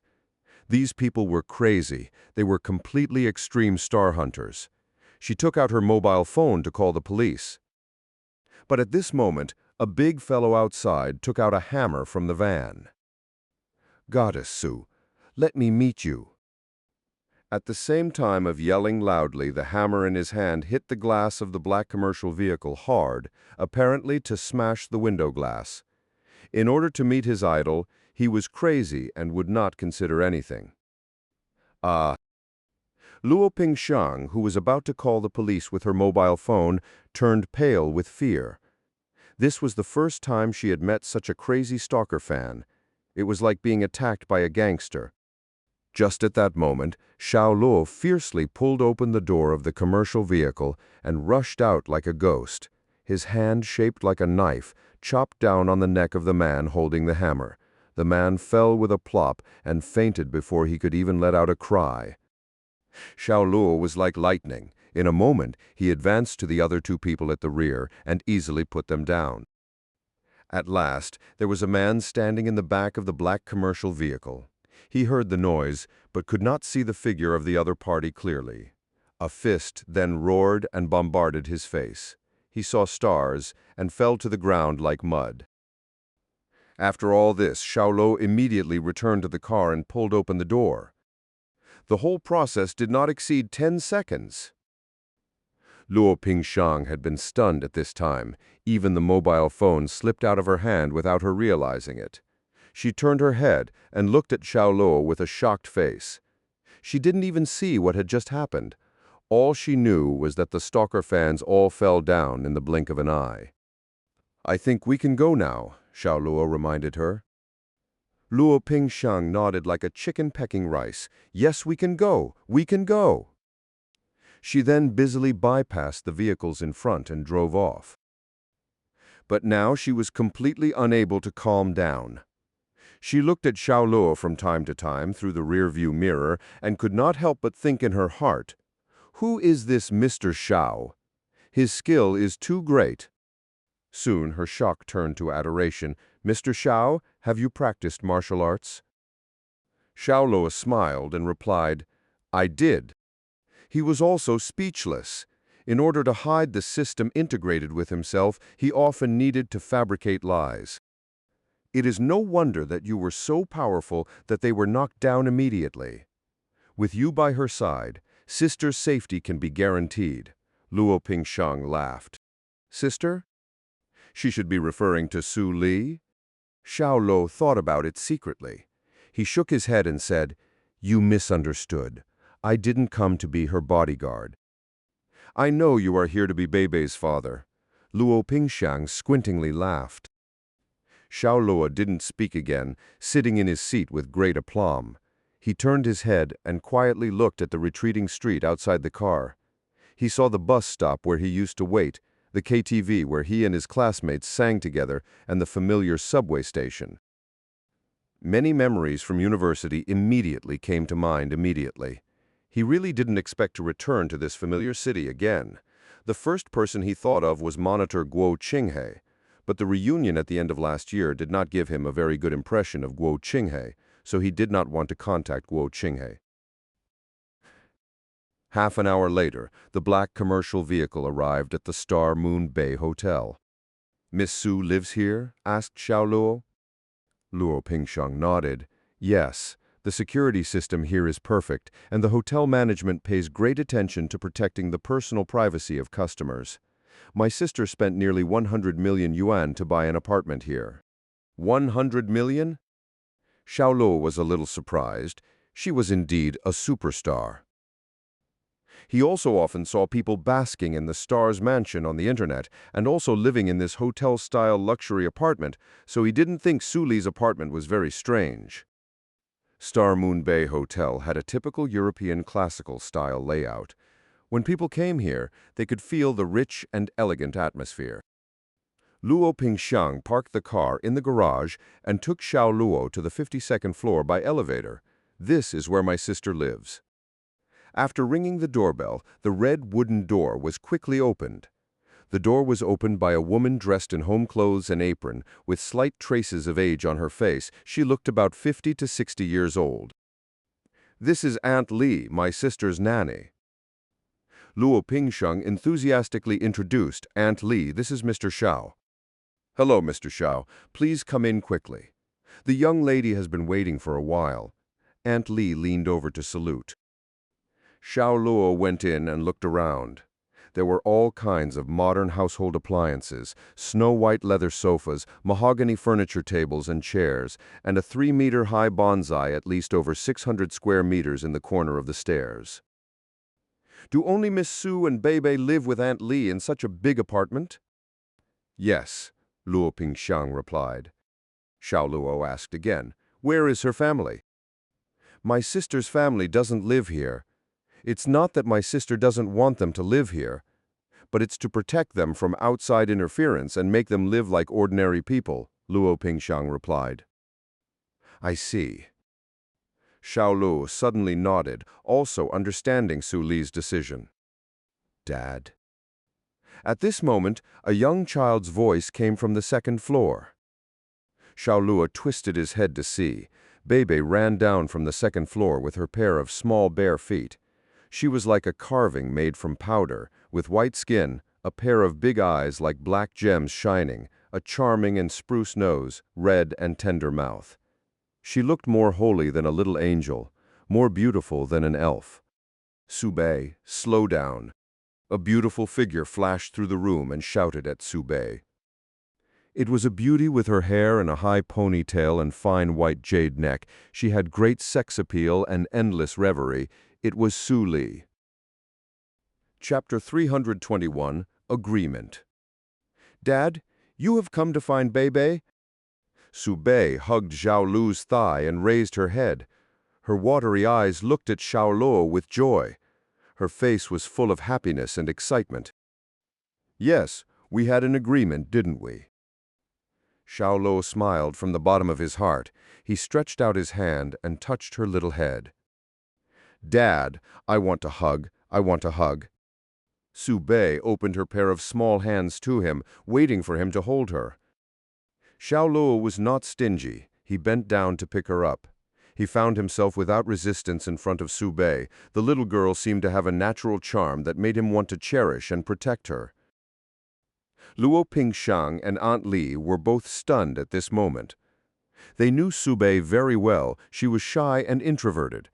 Besides Su Li, they had never seen her so close to anyone. Su Li walked down, her whole body showing a high cold temperament. She said to Su Bei, "Su Bei, if you dare to run down the stairs again in the future, I will punish you not to watch cartoons for a week." Su Bei hugged Xiao Luo's neck tightly, and her little face was buried in Xiao Luo's chest. It seemed that Xiao Luo was her support, and whispered, "I won't do it again." Seeing her mouth curled in injustice, Su Li could not be really angry. Her voice softened. "Come quickly and let Aunt Li take you to take a bath. He, Xiao Luo, and I have something to talk about." "I don't want to leave Dad." Su Bei tightened her grip on Xiao Luo's neck. Su Li added, "Be obedient." Xiao Luo also echoed, "Bei, listen to your mother. Be good. I won't go anywhere and will accompany you in the future." "Really?" Su Bei blinked her big eyes. "Really?" Xiao Luo nodded and smiled and put Su Bei back to the ground. "Bei, let's go, let's take a bath." Aunt Li came up at this moment. She took Su Bei's small hand and went upstairs to the bathroom. Su Li gave Xiao Luo a look. "Sit down." Xiao Luo was straightforward and sat down on the leather sofa in the hall. Luo Pingxiang brought a pot of hot tea. She then poured a cup to Xiao Luo and Su Li respectively, then retreated to one side. Xiao Luo. "Miss Su, can I ask a question before we start?" Xiao Luo interrupted Su Li. "What's the problem?" Su Li's arched eyebrows slightly puckered. "When I agreed to play the role of Bei's father, Miss Su promised to arrange my residence." "I want to know, where is my residence?" Xiao Luo asked. Su Li said calmly, "Opposite from mine." "Opposite?" Xiao Luo asked. "An area of 130 square meters with luxurious decoration. If converted into money, it is worth more than 30 million, which should be 100 times and 1,000 times better than the house you rented in River City," Su Li said casually. Xiao Luo was surprised. A 30 million apartment was really for him. This was too much. "Miss Su hired me to be Bei's father just to make her grow up healthily and happily. But I am not her biological father and have no parenting experience. I may not be able to give her the fatherly love she needs in growing up. I'll find Su Bei's biological father as soon as possible. In the meantime, you can keep her company," Su Li said bluntly. Waving her hand, Luo Pingxiang then brought a pile of books and put them in front of Xiao Luo. "These books are specially selected for you by me. Have time to read more. It is a job, and you have to work hard to do it well," Su Li said. Xiao Luo glanced at these books. He didn't know what to think. They were all books that taught him how to be a qualified father and how to communicate with a 3- or 4-year-old girl. "I hope you can integrate into this role as soon as possible. Of course, I won't interfere in your private life, nor will I order you to accompany Su Bei every day. You can go to your own business, after all. The job I offered you won't last long, maybe half a year, maybe a year. In short, it won't take up your entire life." Su Li took a sip of hot tea and said coldly, "Yes." Xiao Luo nodded. He had no affection for Su Li, but also no disgust. Not good or bad, but for Su Bei it was different. He sometimes would imagine that Su Bei was his own daughter. If it weren't for Su Bei in the first place, he would have never made this promise to Su Li, even if Su Li offered conditions that were very rich. "Okay. Do you have any other questions to ask?" Su Li was a little surprised. She thought Xiao Luo would have many questions about Su Bei. "No." Xiao Luo didn't like gossip, although he knew 90 sure that Su Bei was not Su Li's own daughter, but all this was not within the scope of his concern. He only cared about Su Bei, the angelic girl, and his inner instinct and desire to love and protect her like his own. "Then sign this agreement." Su Li took out a piece of paper and a pen from the drawer of the guest table. "According to the previous agreement, I will pay you 200,000 yuan per month, but you must play the role of a good father. However, the compensation paid to you will drop sharply on the basis if I am not satisfied with your job." "No problem." Xiao Luo took the pen, glanced at the contents of the agreement roughly. It was nothing more than just salary, confidentiality, and the breach of contract and so on. He then signed his name on the signature line. Su Li felt a burst of disdain from her heart. She felt Xiao Luo was the kind of person who was willing to do anything for money. Of course, she was also very happy that Xiao Luo was such a person as she needed time, and after she had found Su Bei's father, she and Xiao Luo would have nothing to do with each other and wouldn't have any involvement. After eating the food prepared by Aunt Li, Xiao Luo entered the apartment prepared by Su Li. The floor-to-ceiling window was dancing with white muslin, a 2-meter-wide bed, a 42-inch TV, and an Apple Notebook Computer Mac, a classically decorated desk lamp, and a polished wood floor. Looking into the corner, it was a huge 2-story wardrobe. Xiao Luo smiled, although Su Li looked cold. She still hired a person to decorate his bedroom according to his style. After he took a bath, Zhang Dashan called. When hearing that Xiao Luo was now living on the same floor with Su Li, the national goddess, and would stay there for a period of time, Zhang Dashan was so shocked that he even shouted 3 times the hell. Lao Xiao, you are lucky enough to live with Su Goddess. I'll be damned. Do you want me to envy you to death? Zhang Dashan was saddened. It's not living with, it's living on the same floor, is it? Very enviable? Xiao Luo raised his eyebrows and asked. Does that need to be asked? Damn! Zhang Dashan said, I will definitely come to see you when I have time. I especially want to live with Su Goddess. Xiao Luo was speechless. Chapter 322, MLM, Den Pyramid Scheme. Early in the morning, when the curtain was pulled open, fresh air brushed against his face, and a few small birds were chirping in the trees outside the window. Dad, Dad! Xiao Luo was preparing to wash up when the little girl Su Bei knocked at the door outside. Xiao Luo had to open the door and let her in. Dad, have you brushed your teeth after breakfast? My mother said that I have to brush my teeth every morning and evening so that no worms will grow. Su Bei earnestly lectured Xiao Luo. Dad will brush them now. Xiao Luo intimately touched her head and then went into the bathroom. The little girl also came in with her small hand clinging to the edge of the sink and looked at Xiao Luo unblinkingly with her big black gem-like eyes. Dad. Why don't you live with Mommy and me? Dad has to work at night. Living with you and your mother will disturb your rest. Xiao Luo made up a random reason.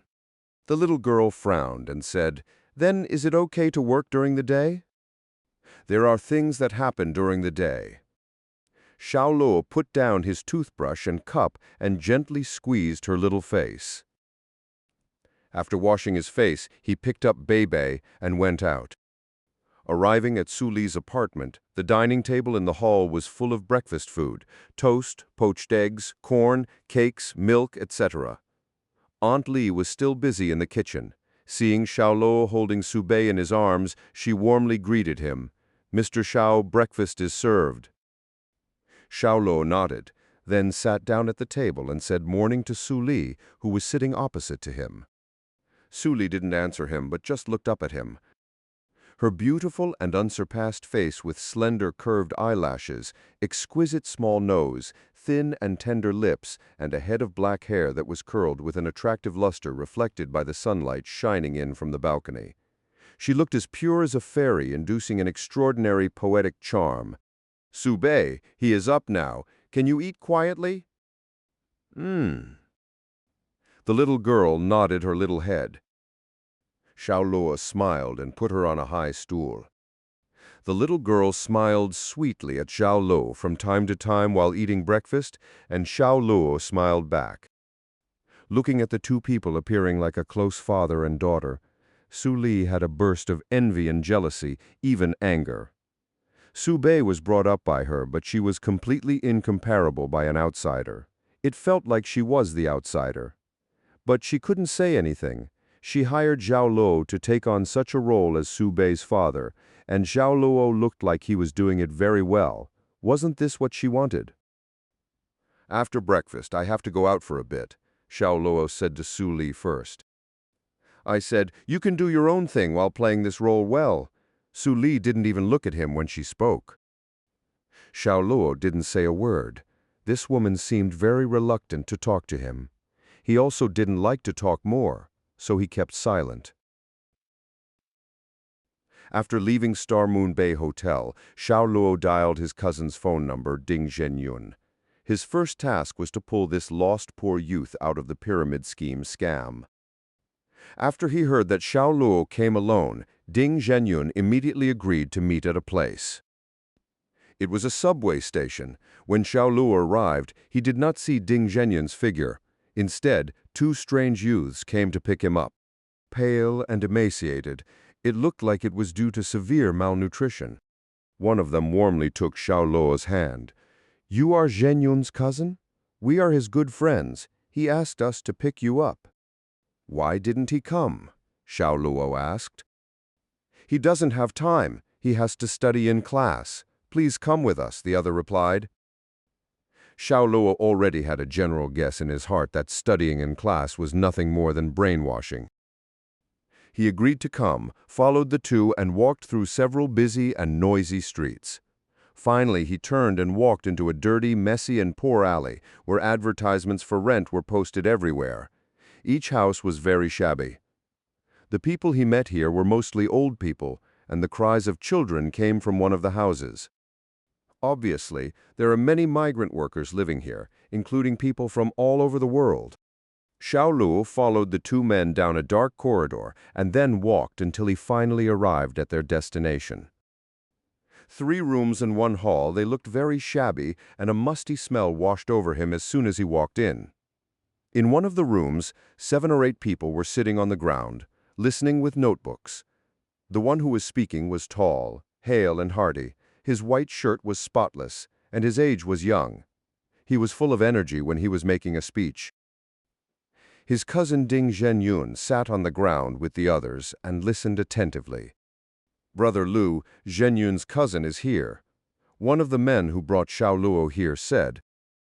The young man who was giving a speech immediately welcomed him warmly, holding Xiao Luo's hand tightly with both hands. "Brother, it is not as good as coming early. We are just taking a course of starting a business. You should also sit down and listen to it. Zhenyun, show your cousin in." Zhenyun was short and dark. Although he was in his 20s, he still looked like a growing young man. It seemed to be atavism. He somewhat looked similar to Xiao Luo.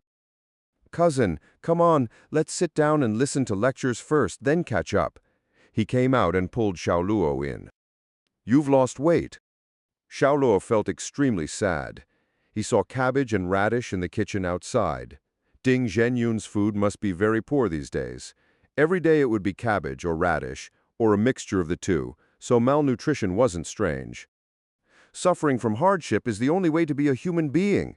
It's nothing to suffer now, because when you get rich later, everything is worth it," Zhenyun said with a smile. Xiao Luo helplessly shook his head, looking at this skinny cousin of his. He felt very distressed. "Continuing what I've said, you only need to invest 3,800 yuan to get a qualification in chain sales. Then you can develop 3 people. They will then develop their own 3 people respectively. They will double their geometry and earn 112,000 yuan when they go out. The companies we cooperate with have a fair and reasonable 5-3 level system. Namely 5 levels, 3 promotion stages, and are simply divided by the English letters A, B, C, D, E, namely senior salesman, business manager, business director, business leader, and trainee salesman. The so-called Lu Gei said as he talked about the place of happiness, he drew a multiplied pattern on the small black board and explained it carefully. Xiao Luo really wanted to laugh. What an obvious pyramid scheme. When you personally sell 1 or 2 products for the company, you are an intern salesman of the company. When you and your department sell 64 products for the company, you are a business manager. Do you think it is difficult?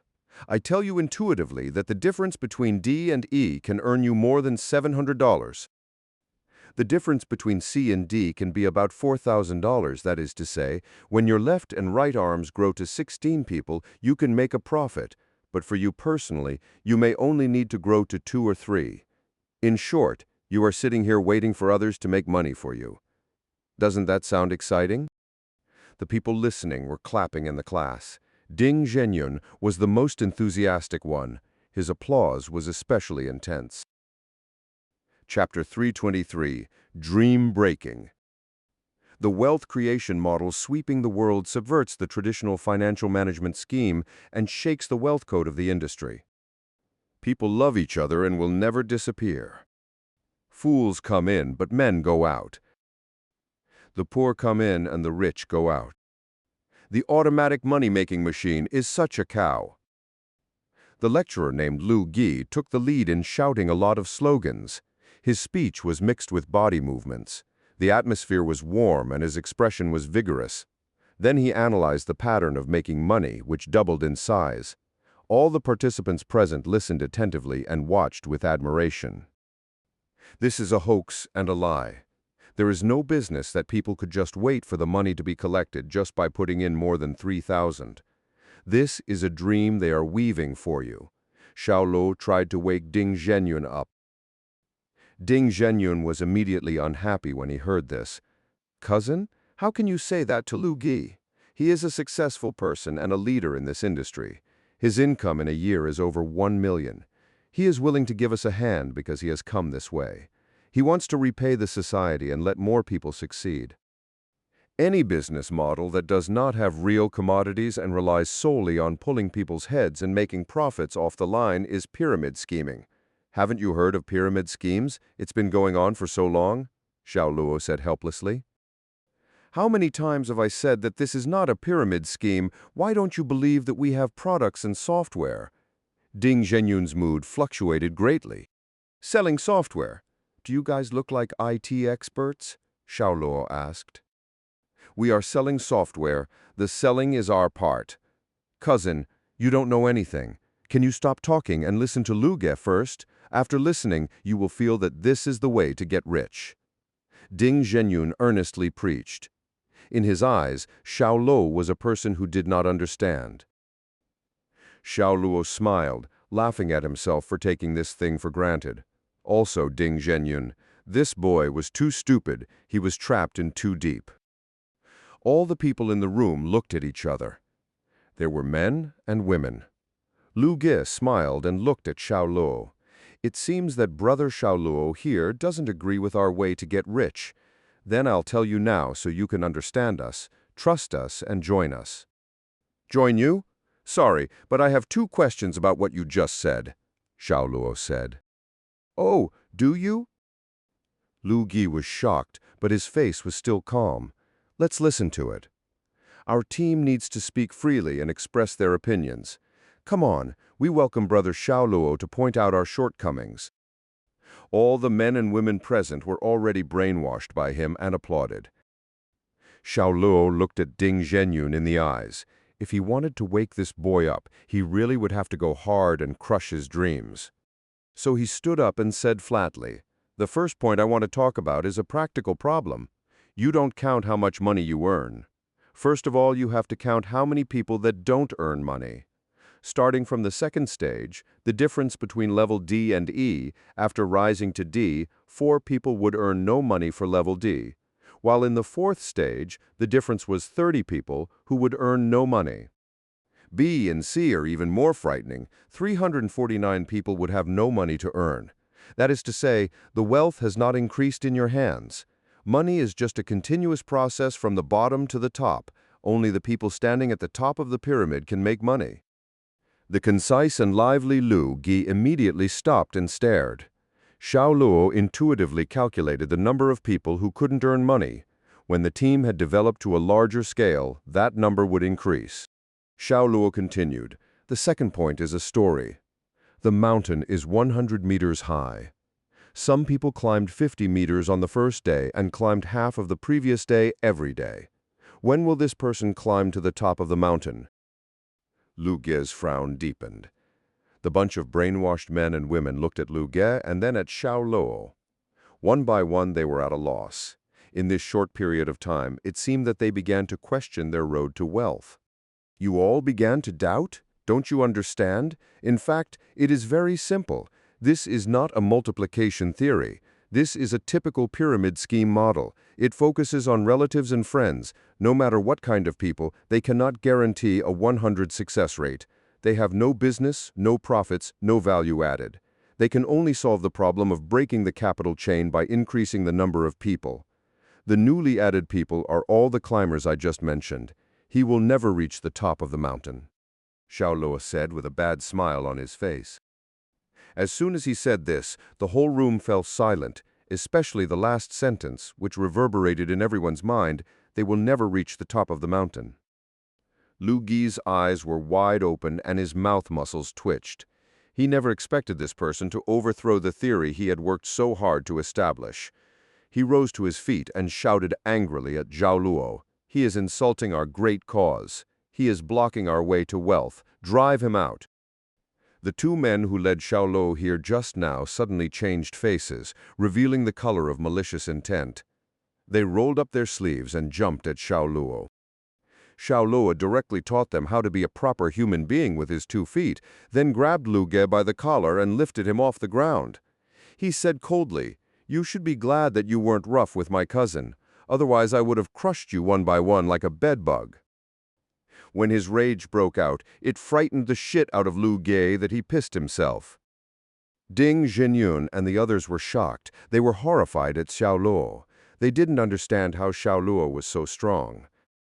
Xiao Luo threw Lu Ge aside, then turned to Ding Zhenyun and glanced at the stool he held in his hand. "Why, even you want to attack me? You don't know us at all. You always think I am in a pyramid scheme. Why do you all think I have been cheated?" Ding Zhenyun resentfully said, as he felt that even his family did not understand him. Everyone did not understand him. Xiao Luo sighed. "That is because you really got cheated. Go home and think about it for a while, and then you will realize that this is a fraud and illegal, a pyramid scheme." Peng. At this time, the door of the rental house was kicked down.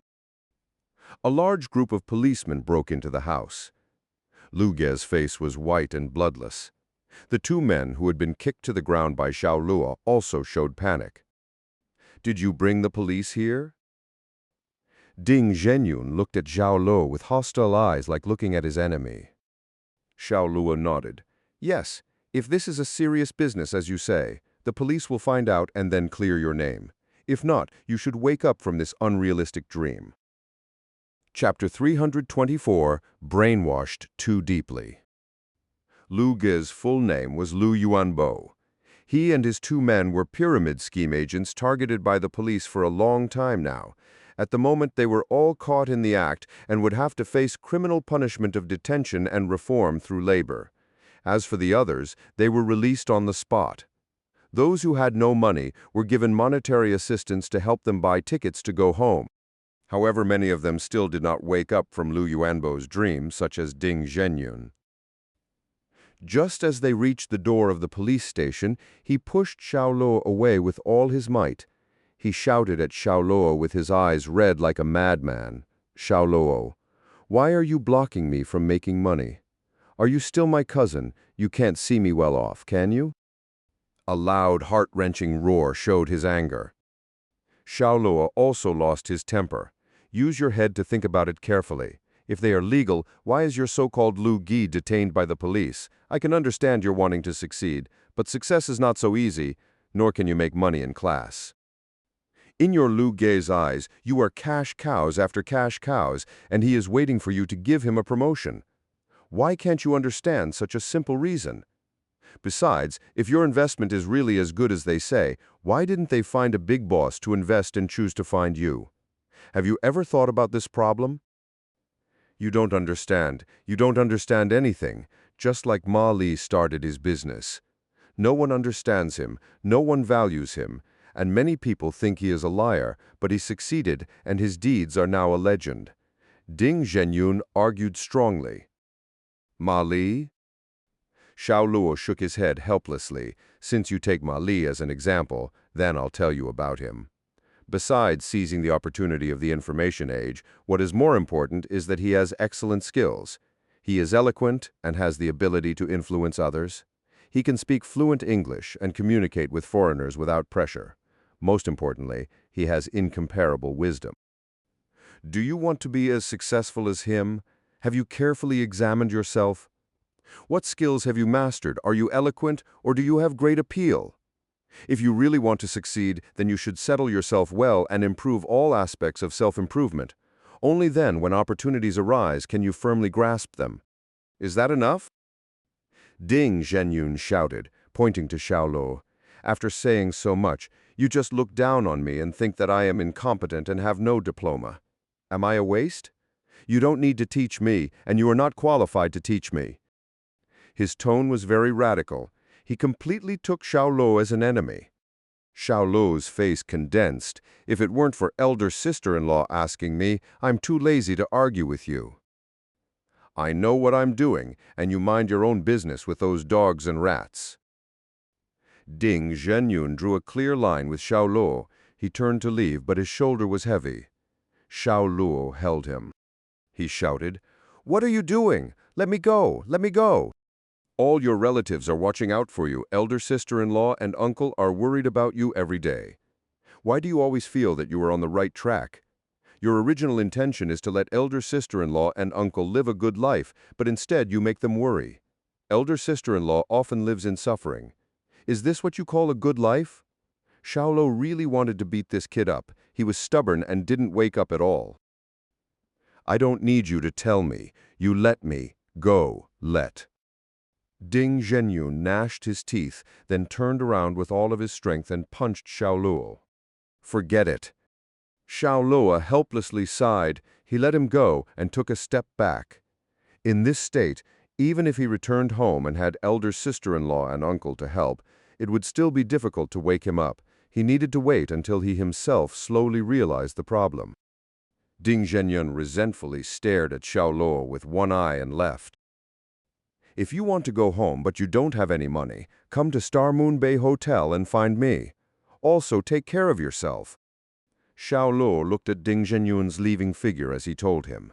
Although Ding Zhenyun was his cousin, and he treated him as a brother, but Ding Zhenyun was just brainwashed too deeply. He could not rush things, and could only lament in his heart for now. Ding Zhenyun stopped for a moment, turned to look back, then walked away. Xiao Luo took out his mobile phone and dialed his elder sister-in-law. Elder sister-in-law, I have seen Zhenyun. Little Luo, is he hurt? Are there any bad people watching him? Xiao Jianying asked eagerly. No, he is fine, but he has lost some weight, and he refuses to come back. Xiao Luo spoke truthfully. Why? Did he not even listen to you? He's in too deep that he won't listen to what we're saying now. We can only wait until he understands it. Why is he so stupid? He would rather believe in strangers than his loved ones. Why is he so stupid? Xiao Jianying couldn't help sobbing again as she spoke. Her only son was brainwashed into this pyramid scheme. As a mother, she was heartbroken. Xiao Luo also did not know how to comfort her. He could only say, elder sister-in-law, I want him to realize that it is a pyramid scheme earlier. No matter what he says, you should not remit money to him. When he cannot survive, he will naturally break away from the pyramid scheme organization. You should not worry too much. When that happens, he will definitely come to me. Thank you, Xiao Luo, thank you. Xiao Jianying thanked him repeatedly. After returning to the apartment of Star Moon Bay Hotel, Xiao Luo laid in bed for a while, rubbed his temples, and emptied himself. Soon he received a message from Su Li. Have you come back yet? Just got back. Come here. Xiao Luo had to get up. In fact, when Su Li prepared such a top-class luxury apartment for him, he was already very satisfied. He was also very happy to act as the role of Su Bei's father, plus he didn't have to specially do anything. Even if he was not paid the 200,000, he would still be fine with it. After all, he was not short of money now, and Su Li, although she was a superstar, money couldn't be wasted just like that. After a little dress-up, he pushed open the door and went out. When he came to Su Li's apartment, he found a strange woman. The woman was wearing a long black dress. She was tall, and her wavy hair had a few wisps of rose red, setting off a charming white face. She had on light eyeshadow, her eyes were like water, and her plump figure showed the best charm of wildness. Her full chest, round and plump buttocks, her pair of long legs wrapped in color stockings, and high heels in crystal color filled her whole body with a noble and elegant aura. Chapter 325, Yang Hongzhi. Li, this is the guy you invited to be Subei's dad. He's not bad. He's handsome and good-looking, makes me want to have a bite. The woman turned her head slightly and looked up and down at Xiao Luo, revealing a sweet smile with various amorous feelings on her face. Xiao Luo ignored her flirting and picked up the trotting Subei instead. His name is Xiao Luo. Su Li introduced Xiao Luo's name to the charming woman, but she did not introduce the charming woman to Xiao Luo. In her opinion, there was no need to let Xiao Luo get too familiar with her best friend. The charming woman didn't introduce herself to Xiao Luo either. She changed the subject. Let's go. We haven't played tennis together for a long time. Our bodies are getting rusty. Su Li nodded. Because she also wanted to take Subei with her, she asked if Xiao Luo had time and told him to follow her. Luo Pingxiang was the driver, driving a black commercial car carrying Xiao Luo, Su Li, and Subei, while the charming woman drove her own Ferrari. Elder sister, did Sister Zhenyun change her car? I've never seen this Ferrari before, Luo Pingxiang asked curiously. Su Li hugged Subei gently in the back seat. Her lips were lustrous with red lipstick. She has a special liking for cars. There are 20 limited edition cars in her garage. This 599 GTB Fiorano is one of them. Luo Pingxiang said in a reverent tone, Sister Zhenyun is really rich. I would be satisfied if I had 1,000th of her wealth. Xiao Luo was sitting in the front. He had no interest in the woman. When the car became quiet, he turned around and said to Su Li, Miss Su, I was thinking 200,000 yuan a month. Is it too less? Su Li frowned and coldly interrupted. Her heart felt that this person was really a rogue. He actually thought 200,000 was too little for him. You misunderstood me. I meant to say that this salary can be waived. Waived? You're telling me you don't want to get paid? Su Li's frown deepened. Xiao Luo nodded noncommittally. If you convert the apartment you arranged for me into rent, it will cost about 3,000 yuan per day and 90,000 yuan in a month. This is already my salary, isn't it? Su Li looked at Xiao Luo for a while. She didn't know how a man who used to live in a messy place like the slum of River City could refuse 200,000 yuan. Why didn't he think the more money she paid, the better? Her arched eyebrows rose sharply. No, everything will be carried out according to our agreement. You don't have to feel guilty. If Subei hadn't been close to you, I wouldn't have found you and wouldn't have given you such a high reward. It seems that I have to thank Bebe. Xiao Luo smiled and looked at Subei, who was sitting beside Su Li.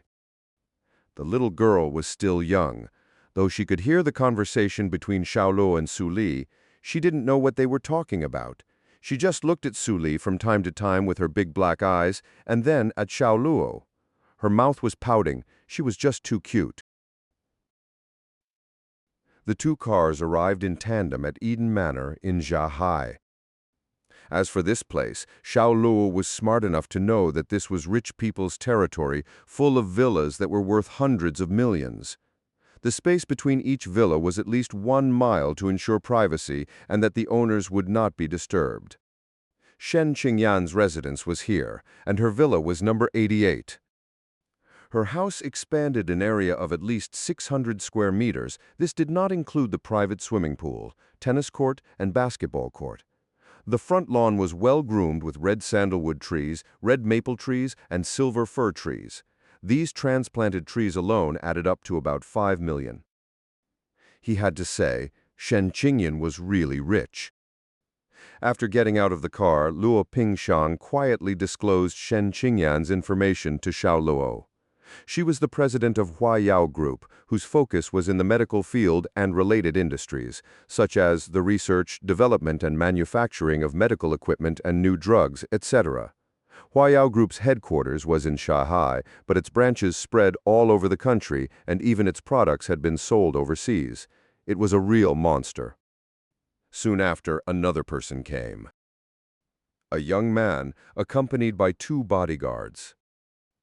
The man's hair was clean-cut and short, a white face with beautiful facial features. It was rare to see someone to have such presence from the inside out. This could only be cultivated by a large family. It's Yang Hongzhi. Luo Pingxiang's eyes showed a trace of disgust. He has long been pursuing elder sister, but elder sister doesn't like him and has already rejected him several times. However, he still doesn't want to give up. My elder sister can't do anything to him and can't offend him too much because Yang Hongzhi's father is the largest shareholder of the company. Oh.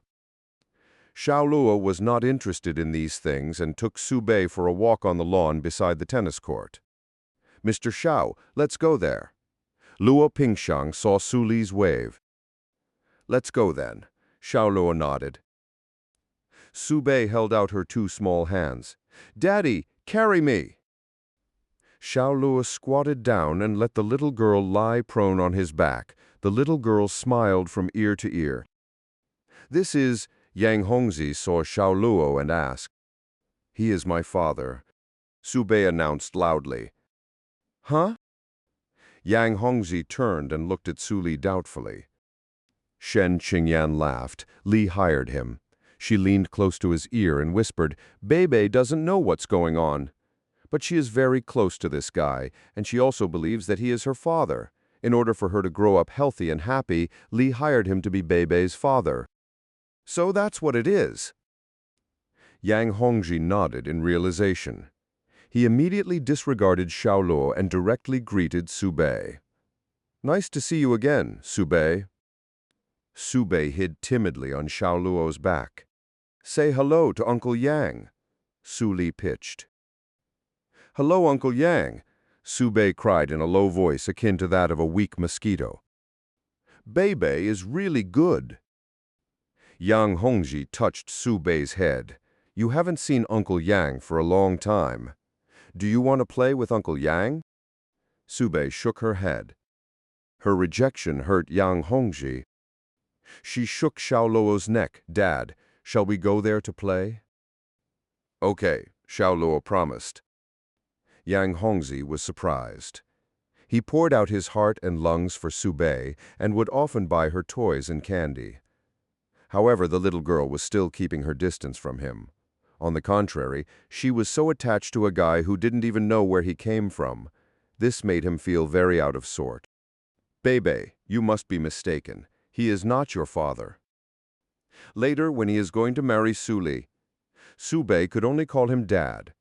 So listening to her calling someone else as Dad, he felt very uncomfortable. He is, Su Bei affirmed. I don't even know which valley he came from. Why do you say he is your father, Bebe?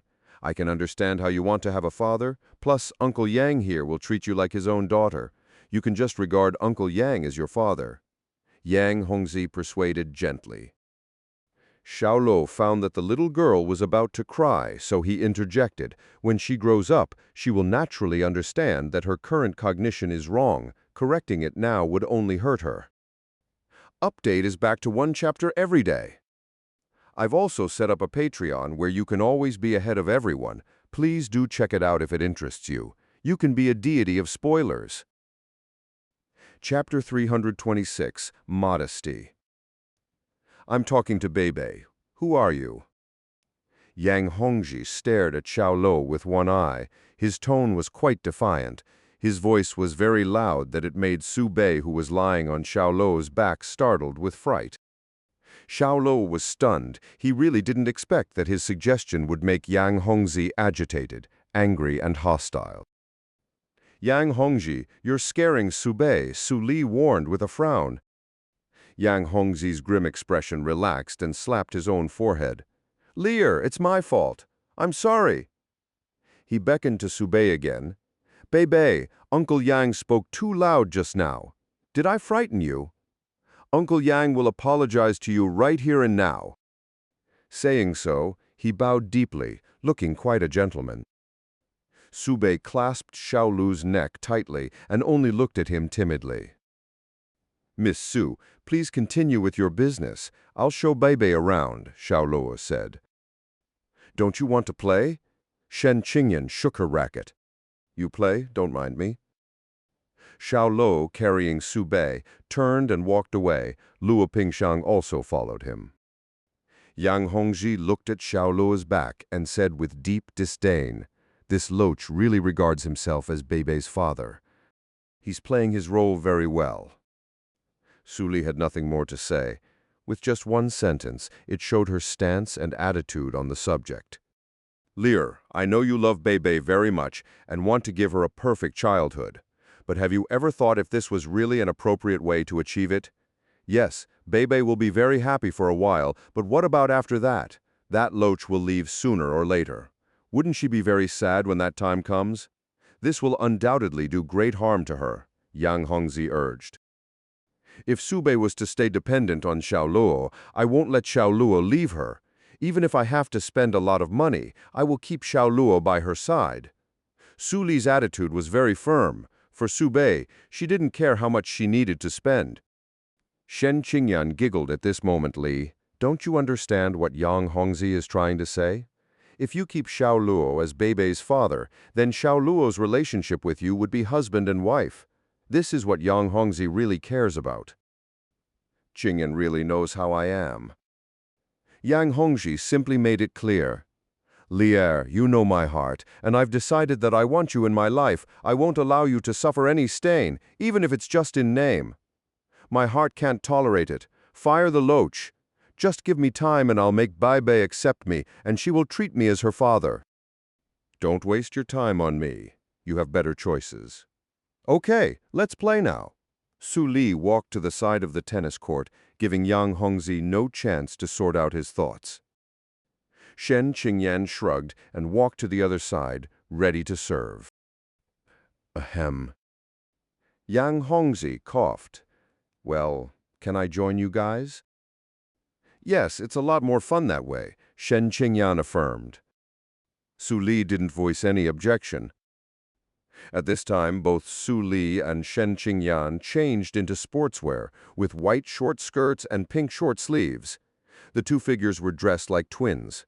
Their white skin, proud figures, and curves were shown incisively and vividly at this moment. Looking at their waist twisting and hips swaying, Yang Hongzhi couldn't help swallowing a mouthful of saliva. He even wondered how comfortable it would be to have both beauties in bed together, but this only happened in his head because he knew very well how difficult it was to win over the two women. Having been rejected so many times by Su Li, he was losing patience. However, he recently saw some hope. Although Su Li was flawless, her mother had many weaknesses. Half an hour later, Su Li and Zhenyun were already sweating and wanted to stop. Yang Hongzhi was still not satisfied. "Lier, Zhenyun, how about another round?" No, our physical strength is not as good as yours." Zhenyun motioned with her hand. Yang Hongzhi laughed. "It's no use having good physical strength. I lost all the games I played, and my tennis skills are terrible." "It was you who lost on purpose because you couldn't bear to let us two beautiful women lose the game. We know that Yang Hongzhi loves sports, whether it's golf, tennis, basketball, or football." Zhenyun took 2 clean towels from the servant's hand, one for herself and one for Su Li to wipe their sweat. "I only play a little bit of everything. I'm really not as good at tennis as you." Yang Hongzhi modestly refused Zhenyun's praise. "Ha ha ha," Zhenyun chuckled. Su Li wiped the sweat from her face and neck and got up to ask the servant beside her, "Where are Su Bei and Xiao Luo now?" Replying to Miss Su, "They are over there on the basketball court." The servant replied respectfully. Su Li put down the towel and headed for the basketball court, carrying a faint scent with her. A little while later, the 3 people came to the other side and found Xiao Luo playing basketball with Su Bei. Every time the little girl picked up the basketball, she ran to Xiao Luo and threw it to him. Every time Xiao Luo hit it, she laughed happily and said, "Daddy is so good." This kind of basketball game seemed insignificant to adults, but it used a lot of energy to a kid like Su Bei. After running a few more times with the basketball, she was covered in sweat and her cheeks were flushed. However, her innocent and brilliant laughter rang out from time to time on the basketball court. "Li, this guy is not bad. He can make Bebe so happy." Shen Qingyan turned to Su Li and said. Su Li was also very satisfied with Xiao Luo's performance. She had not seen Su Bei so happy for a long time. The imbalance in Yang Hongzhi's heart felt extreme distress in his heart. He felt that he should be the only one who could make Su Bei laugh happily, not the rotten loach. However, his face still held a smile that Mr. Xiao seems to play well, and my hands are itching uncontrollably. "Oh, you want to go up and compete with him?" Shen Qingyan had a pondering smile. "I really want to learn from him. I haven't got a chance to really play," Yang Hongzhi said. Shen Qingyan smiled with a myriad of amorous feelings. "Then go up and compete with him, but don't abuse others and make them feel down."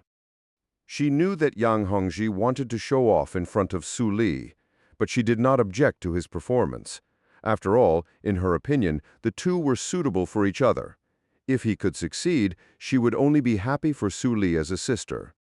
"Ha ha, maybe he'll abuse me," Yang Hongzhi modestly said.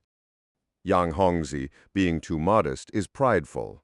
"If others already know, will Li and I still not know? You hired CBA coaches before for special training? How can he be your opponent? Anyway, you have to show mercy and give others face," Shen Qingyan said. Chapter 327. Compare. Yang Hongzhi strode up with a smile and a sneer in his heart. "Be merciful? Sorry, I just came to embarrass this rotten loach." At this moment, Su Bei just picked up the ball and ran to Xiao Luo. "Dad is really good. Dad, you keep throwing." Xiao Luo lovingly touched her head and picked up the basketball. But when he turned and was about to shoot, Yang Hongzhi stood in front of him and looked at him with a smile. "Mr. Xiao, it seems that you play basketball well. How about a one-on-one? Not interested?" Xiao Luo gave a faint reply and took Su Bei to the other side, throwing the ball into the basket. "Dad is great." Su Bei was as happy as if she had thrown it herself. She ran to retrieve the basketball in a lively and disorderly way and then came back to Xiao Luo with it. She became Xiao Luo's exclusive ball girl. "Can we take a break after this?" Xiao Luo asked gently with a smile. The little girl nodded heavily and said cleverly, "Okay." Xiao Luo turned and faced the basket, took off and shot the ball. But at this moment, Yang Hongzhi rushed up like a tiger, leaping high, and then his right hand fiercely intercepted the ball. The ball had just left Xiao Luo's hand when it was mercilessly shot out of bounds. This was a clean and perfectly blocked shot. If such a shot was blocked during a match, it would definitely hurt the player's morale and enthusiasm and could even make the referee's brain buzz. Good. Yang Hongzhi's two bodyguards applauded enthusiastically. The shot was beautifully blocked. From a distance, Shen Qingyan also nodded with great appreciation. Taking advantage of people's unpreparedness, shameless. Su Li made a bland comment. Shen Qingyan thought for a moment and immediately agreed. Indeed, Yang Hongzhi is really shameless. Su Bei stood there, frozen. She kept looking at the basketball that was knocked off by Yang Hongzhi with her pair of big eyes. Xiao Luo was deadpanned, his face without any emotion. Then Yang Hongzhi picked up the basketball and walked up to Su Bei. He waved the ball and smiled. "How about Uncle Yang score a basket for you, Bebe?" Without waiting for the girl's response, he dribbled the ball and sprinted toward the basket. He then made a three-step layup, spun his body 180 degrees in the air. With a slight flick of his right wrist, he smoothly put the basketball through the hoops. His movements were elegant and natural, and he displayed a kind of picture-perfect beauty. Yang Hongzhi picked up the basketball again and glanced at Su Li from the corner of his eye. He appeared to be performing basketball moves for Su Bei, but in fact he was performing in front of Su Li. "Bebe, look at Uncle Yang again." He dribbled the ball and sprinted toward the basket again, still making a three-step layup, only changing his movement in the air. The basketball passed the ball between his legs, positioned and pushed his hand up slightly. Once again, the basketball successfully entered the basket again. After that, he performed the free reverse windmill pull rod layup, the hand-to-hand layup behind the back, the 360-degree crotch-to-hand layup. The difficulty coefficients were getting harder than the previous ones. His movements were very sharp, his steps were as swift as flying, and the visual enjoyment was extremely pleasing to the eyes. Besides the two bodyguards of young Hongzhi, even Zhenyun couldn't help but exclaim, "Young Hongzhi is absolutely stunning." If he played like this during university, he would charm a lot of younger sisters. Su Li didn't respond. Although she didn't really want to admit it, Yang Hongzhi's basketball level was top-notch. After finishing a series of layups, Yang Hongzhi's breathing was somewhat rapid and his body perspired heavily. He walked up to Subei with the ball in his arms, bent down and smiled at her. "Do you think Uncle Yang is good at basketball, Bebe?" The little girl could not lie. She nodded and replied weakly, "Looks good." "Do you want to play with Uncle Yang?" Yang Hongzhi said. The little girl looked up at Xiao Luo, then hugged Xiao Luo's thigh and shook her head without hesitation. I like to play with Dad." Yang Hongzhi's eyes became a little hazy, but it changed into a smile. "Do you want to know if Uncle Yang is good, or your father is good?" The little girl didn't speak, timidly hiding behind Xiao Luo. Yang Hongzhi stood up straight and looked at Xiao Luo. "Mr. Xiao, come and play a game. It doesn't matter whether you win or lose. Let's just have fun. Find someone else." Xiao Luo was too lazy and ignored him. He took up Subei and headed for the stadium. Yang Hongzhi gritted his teeth, showing a hint of coldness on his face. He proceeded to send the ball smashing toward Xiao Luo. Peng. The basketball was almost parallel to the ground, heading straight for the back of Xiao Luo's head. His throw was powerful and made the spectators exclaim in surprise. Xiao Luo's eyes flashed. He turned around, and his 5 fingers firmly gripped the whistling basketball in his hand. His arm parallel to the ground, straight and steady. "Ah, reaction speed is fast enough." Yang Hongzhi's eyes flashed and said with a smile. Xiao Luo's eyes constricted. A cold air spread out around him. Zhenyun felt chills and said to herself, "How can I feel cold in this damn weather?" "Bebe, go to your mother." Xiao Luo touched Subei's head and said gently, "Dad, do you want to play basketball with Uncle Yang?" The little girl blinked.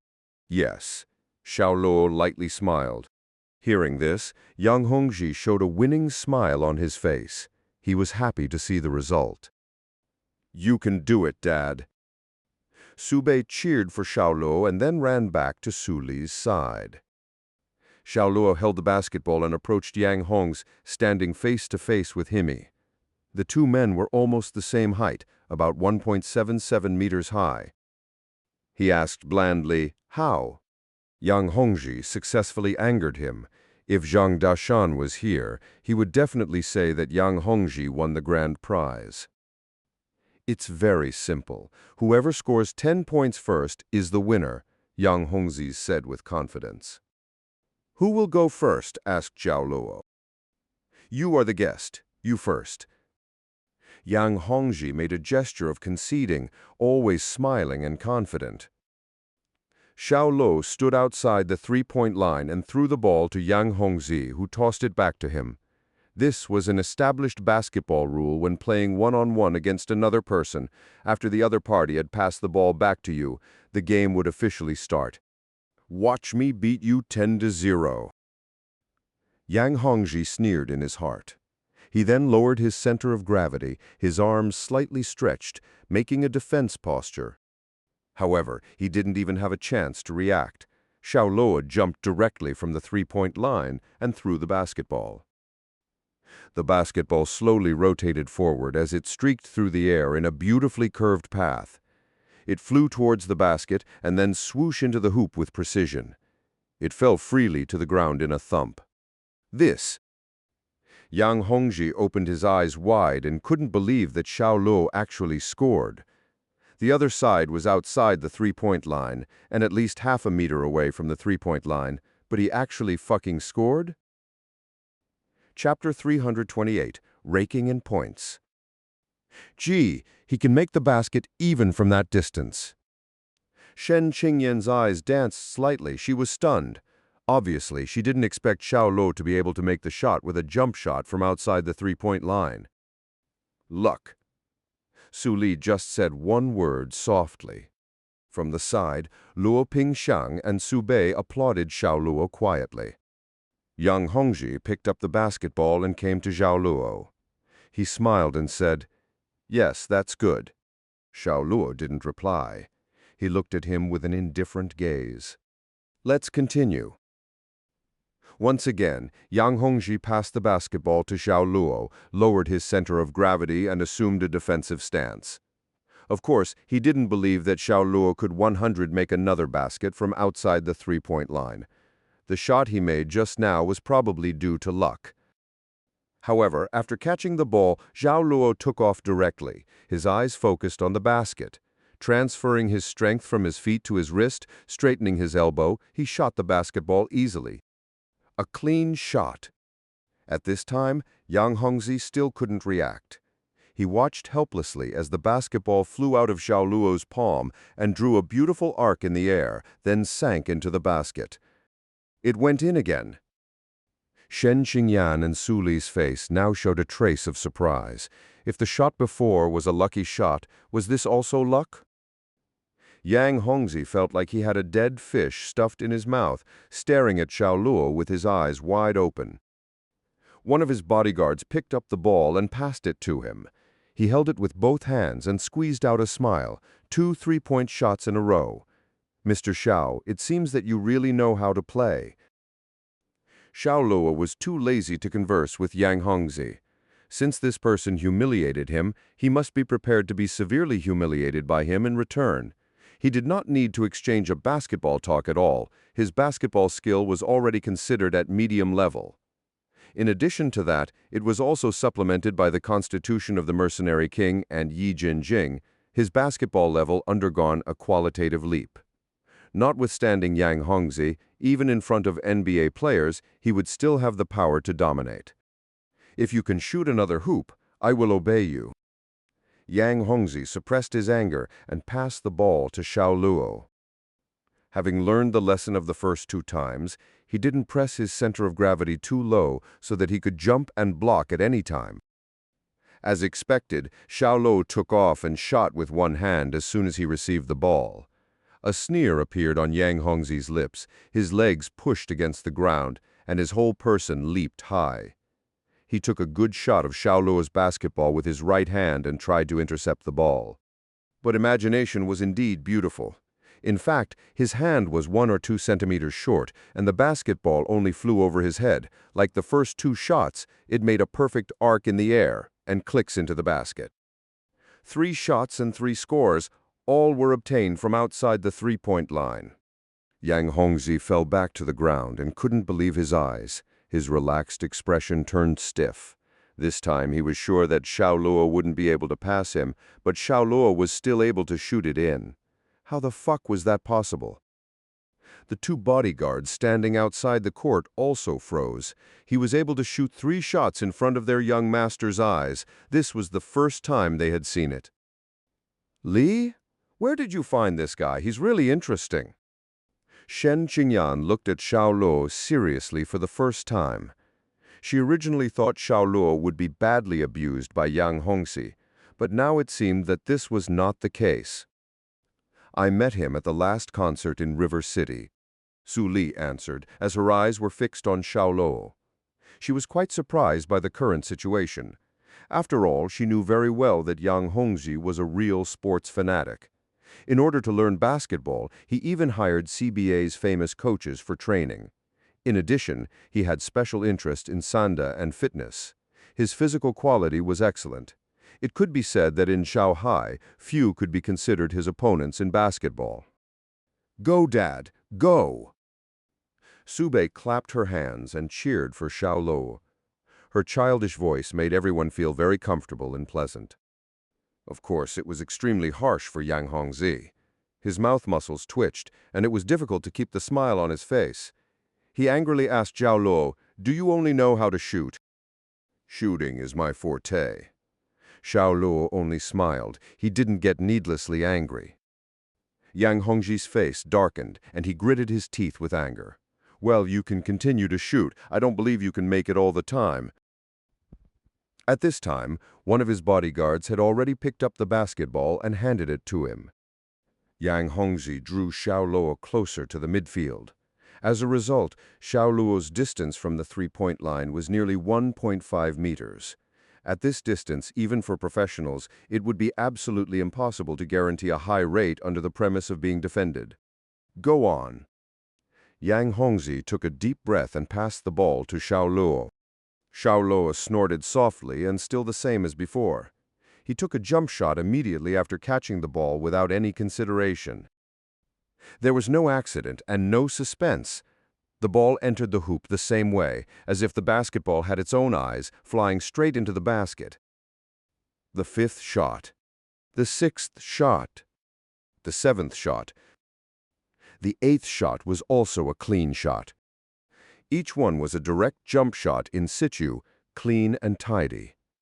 There were no excitement and fierce offense and defense scenes, and no body-to-body collisions. The 8 consecutive shots were all made from in-place jump shots outside of the three-point line. This surprised Shen Qingyan and Su Li that they almost forgot to breathe. They wondered if their eyes had problems seeing things because Xiao Luo scored exactly 8 out of 8 shots. How was that possible? Yang Hongzhi's 2 bodyguards also gave their eyes some hard rubbing. They had a hard time believing what they saw. Only Sube continued to cheer for Xiao Luo in her child voice. She was innocent. She didn't think too much. She only knew that her father was very good and could shoot the ball into the basket continuously. Yang Hongzhi went from disdain to surprise to shock, and finally from shock to anger, gnashing his teeth. He was very anxious to shut Xiao Luo up. Starting from the 3rd shot, he had been trying to block Xiao Luo, but every time he would seem to be missing a few centimeters and basketballs would fly over his head and into the basket without missing a beat. This made him furious. His eyes were almost burning with fire. 8-0. Such a record was really a blow to his pride. Rotten mud loach. Yang Hongzhi stared at Xiao Luo as he berated in his mind. Xiao Luo laughed scornfully. He was not a saint. If Yang Hongzhi wanted to step on him, he must be well prepared to be stepped on. 2 more points. Yang Hongzhi held the ball in his hand, and his eyes stared at Xiao Luo fiercely. This sentence seemed to be squeezed out from his teeth. Xiao Luo, with a faint smile on his face, stretched out his hand, put his 4 fingers together, and made a hook to his side, meaning, "Pass the ball to me." Chapter 329. Anger.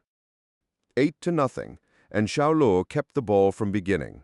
Let alone Yang Hongzhi, even if it was any other person, he would feel wronged and indignant. Yang Hongzhi's eyebrows raised, suddenly and violently. Veins stood out on his forehead. He had been humiliated in front of his favorite woman. He really wanted to cut Xiao Luo alive. Xiao Luo ignored his ferocious expression and took off again at the moment of catching the ball. At this time, Yang Hongzhi was like a mad beast. He loudly roared at Xiao Luo and made a high jump. He became angry from embarrassment. This time, he did not intend to use his hand to block the basketball.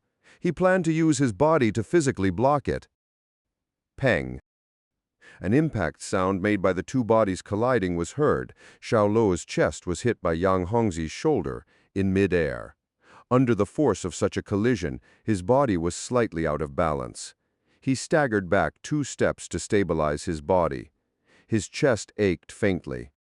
At the same time, the basketball once again fell into the basket with a swoosh sound. Shit! Yang Hongzhi's eyes gleamed with uncontrollable anger. He stomped his feet and became furious. He took off his coat and flung it harshly on the ground. "Are you playing or fighting?" Xiao Luo put his hand on Yang Hongzi's shoulder as he coldly asked. Yang Hongzhi was overcome with fury and could no longer maintain his gentlemanlike appearance. He shook off Xiao Luo's hand and turned to grab Xiao Luo by the collar. He roared loudly, "What's wrong with I beating you? What? You refuse to accept?" He did it on purpose. Though as angry as he was, if he hadn't remained a little rational, he would have already let his 2 bodyguards beat Xiao Luo now. Xiao Luo looked cold and said chillingly, "Let go." Meeting his eyes, Yang Hongzi's whole body shuddered. He subconsciously loosened his collar. He felt like a frog that was being stared at by a poisonous snake. On the edge of extreme danger, if he didn't let go, the next second would be him killed on the spot. Seeing the 2 men were getting into a physical altercation, Yang Hongzi's 2 bodyguards, Shen Qingyan and Su Li, all approached them. Yang Hongzhi is just fooling around. Why should he get angry? Shen Qingyan made an attempt to calm down the tense atmosphere. Thinking that Su Li was watching them at the moment, Yang Hongzhi was forced to control his anger. He could not lose his image in front of Su Li. He managed to squeeze out a pretentious smile. "When did I get angry? Just now I found that a button on Mr. Xiao's collar was loose, and I helped him with it." "Oh, is it? It seems that I was wrong." Shen Qingyan covered her mouth and chuckled. Of course, she knew that Yang Hongzhi was lying, but she wouldn't go out of her way to point it out. Yang Hongzhi should have fully exercised by now. "Let's go and rest. I have already prepared a good meal." "No hurry, there is still one last point," Yang Hongzhi said. The 2 bodyguards looked at each other and said to themselves, "Miss Shen has already stepped in to help you. Why don't you listen and accept it? Do you think you can still turn defeat into victory? It's already 9-0. But they soon cleared their heads, because they saw Yang Hongzhi's eyes were filled with biting rage. Their master was prepared to get heavy-handed with Xiao Luo. "Are you sure you want to go on?" Su Li lightly asked. "We have to finish what we've started. It's also the last point." "So it will end soon," Yang Hongzhi laughed. "Then let's play the last point," Xiao Luo suddenly spoke. Yang Hongzhi's eyes flashed a look of malice. He smiled. "Lier, you go down first. Mr. Xiao seems to want me to eat a goose egg 1. I also wonder if I will eat a goose egg. Tian 1, to eat his words." Su Li didn't reply to him, but walked up to Xiao Luo and whispered in his ear, "Be careful." Xiao Luo was stunned. He did not expect Su Li to warn him to be careful. It seemed that Su Li also knew that Yang Hongzhi would no longer act like a gentleman and just play basketball with him. Nodding, he headed for the basketball that had rolled to the other side at an unknown time. "Go, Dad." Su Bei stood outside the court, holding her little fist, cheering for Xiao Luo with joy and excitement. Her face was full of innocent smiles.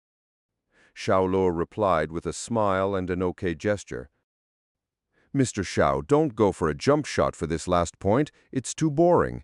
It's like a sissy. You're too gentle. Men should attack bravely. Let me see your dribbling skills." Yang Hongzi's words tried to get a reaction out of Xiao Luo. "As you wish." Xiao Luo smiled and dribbled from this side to Yang Hongzi's court. "The rotten loach has finally taken the bait. If I don't get rid of you today, then I will not be named Yang." Yang Hongzhi sneered in his heart. He pressed down his center of gravity and assumed a defensive posture. His eyes were full of vicious cold light. The coaches he hired not only taught him a lot of basketball skills, but also taught him how to be underhanded in a competition, which could cause his opponent to be injured to varying degrees, from spraining his hands and feet to fracture or internal injuries. For Xiao Luo, he wanted to make him seriously injured. "Lai, I don't feel very well. It seems that Yang Hongzhi is going to do something to Xiao Luo." Shen Qingyan whispered. If Yang Hongzhi really injured Xiao Luo, she would look down upon Yang Hongzhi from the bottom of her heart. Su Li's face was cold. It took a while before she answered, "Call an ambulance, just in case." She despised Yang Hongzhi for obvious reasons, just that she couldn't directly do anything. For example, in this instance, she could not afford to lose her cool. If Yang Hongzhi wasn't the son of the company's biggest shareholder, she wouldn't even be with him. Shen Qingyan nodded and felt that it was reasonable. At this moment, Xiao Luo picked up his speed and rushed towards Yang Hongzhi. He faked a move and broke through to the left. The ball was instantly switched back to the right and plunged under the basket. The speed was as high as wind, and in the blink of an eye, Xiao Luo came to the front of the basket. Holding the ball and with 2 quick steps, his body shot up, holding the basketball with one hand, sprinting towards the basket. No, is Xiao Luo going to dunk? Shen Qingyan, who was on the phone, became stunned. She usually liked to watch basketball matches. This trend was obviously a dunk, and it was also a tomahawk dunk too at that. TN2. During a tomahawk dunk, the ball is raised above, and often behind the player's head for a wind-up, before slamming the ball down into the net at the apex of the jump. Su Li's eyes flashed, thinking that this was unlikely. Xiao Luo's jumping force couldn't be so excellent. Right now. Ha! Yang Hongzhi's face was ferocious, and his eyes were red. He jumped with a loud roar. He ran up with all his strength. In his calculation, Xiao Luo would lose his balance under this force and fly out. The 2 bodies collided in the air, and a dull crash rang out. Yang Hongzhi's face suddenly changed color, because at the moment of the collision, a force he could not resist came surging from Xiao Luo. He felt that he was not hitting a person, but an exploding mountain. Chapter 330. Hate. Fool. Xiao Luo mocked him coldly in his heart. A strong internal force burst out from his body. Just listening to the scream, one could tell that Yang Hongzhi suffered as if he was hit by a car. Xiao Luo's slam dunk was a success, and the basketball was smashed into the basket. The white net kept swinging, leaving behind a bitter aftertaste. After completing the dunk, Xiao Luo lightly and steadily landed back to the ground. In the meantime, the basketball that was bouncing under the basket seemingly bowing to Xiao Luo, it bounced until it finally came to a stop at his feet. During this time, Yang Hongzhi's 2 bodyguards, Shen Qingyan and Su Li, had all of their mouths open with surprise in their eyes. Shen Qingyan's cell phone slipped out of her hand and fell to the ground. Even Su Bei was deeply shocked by Xiao Luo's fierce dunk. Her eyes wide open, and her mouth was also opened in an O shape. Who would have thought that Xiao Luo could dunk, and it was also the most domineering and powerful tomahawk dunk? This explosive force and jump ability were too strong. Yang Hongzhi was lying on the ground, looking at the slender figure under the basket. In addition to shock, he also felt endless humiliation and anger. 10-0. Originally, he was going to beat Xiao Luo 10-0, but the result was completely opposite. He was beaten 10-0 and was finally put into his place. He couldn't believe it was true. He felt that his self-esteem had been impacted unprecedentedly. San, si, what are you 2 still doing? Scrap this bastard. Yang Hongzhi ferociously pointed to Xiao Luo and roared an order. Yes, master. The 2 bodyguards returned to their absolute being. They gave a nod and headed for Xiao Luo. Yang Hongzhi, what are you doing? Su Li's eyebrows furrowed as she walked up. Su Li, You proposed to play basketball with Xiao Luo yourself, and when you have lost, you'll beat him. Is it that you can't afford to lose? Su Li said coldly. Yang Hongzhi was unable to say anything. He didn't know what to say to justify it. When he saw the anger in Su Li's beautiful eyes, he immediately put up with it, got up from the ground and laughed. Misunderstanding. This is a misunderstanding. I'm just playing with him. He waved and motioned the 2 bodyguards to back off. I have long seen that Yang Hongzhi is joking. How can a magnanimous person like you even lose a match? Am I right, Hongzhi? Shen Qingyan came up to muddle. Hearing this, Yang Hongzhi almost vomited blood. He got 10-0. Who could afford to lose such a terrible defeat in front of the woman he loved? However, his appearance was accompanied by smiles, nodding. Qingyan really knows me too well. Oh, Qingyan, I'm afraid I can't join you for the meal. I suddenly remembered something urgent and have to leave first. Then he waved to Su Bei, who was hugging Xiao Luo's thigh from behind with only half of her little face timidly looking at him. "Say goodbye to Uncle Yang, Su Bei." "Goodbye, Uncle Yang," the little girl said in a small voice. "That's a good girl." Yang Hongzhi laughed. "Lear, I'll come to see you next time." Finished saying that, he turned around and then walked off without hesitation. There was not really an emergency, but his body was hurting too badly, and his waist seemed to be aching. If he stayed here, he would only be full of gaffes. The moment he turned around, the smile on his face disappeared instantly. It was replaced by a face full of hate and malicious color. "Ah, san, si. What is the master's order?" The two bodyguards replied immediately. Yang Hongzhi said coldly, "Find the opportunity to teach him a lesson. Remember, don't leave any evidence that could lead back to me." "Yes." The two bodyguards respectfully acquiesced to his order. Looking at the back of their departure, Shen Qingyan shook her head and said to Xiao Luo, "You must be careful in the following days. Yang Hongzhi is not a good man. He will surely find trouble after you have humiliated him so much." "Thank you for the warning." Xiao Luo nodded in confirmation. "You are quite calm." Shen Qingyan glanced at him with various amorous feelings. She thought of him as an ordinary person at first, but he could make Yang Hongzhi lose miserably, especially with the final tomahawk dunk. It seemed that this guy was really strong, and he really didn't like to talk. It was either because he had experienced great storms and had seen many big scenes, or he had great skill and deep confidence. Either way, she was now interested in this man, although it was only a little bit. Without saying anything else, Su Li said, "I'm hungry. Let's have a meal." "Ha ha. It's the first time I've heard our goddess Su say she's hungry." Shen Qingyan laughed. Xiao Luo also ate at Shen Qingyan's house. Rich families have personal cooks. Even a plate of green vegetables could be made with all kinds of designs and colors. People's appetite could be greatly increased because of this. Lafite red wine, Li Ziyuan orange juice, and even the water they drink, which were mineral water from deep underground mineral water. A small bottle was priced at 300 yuan.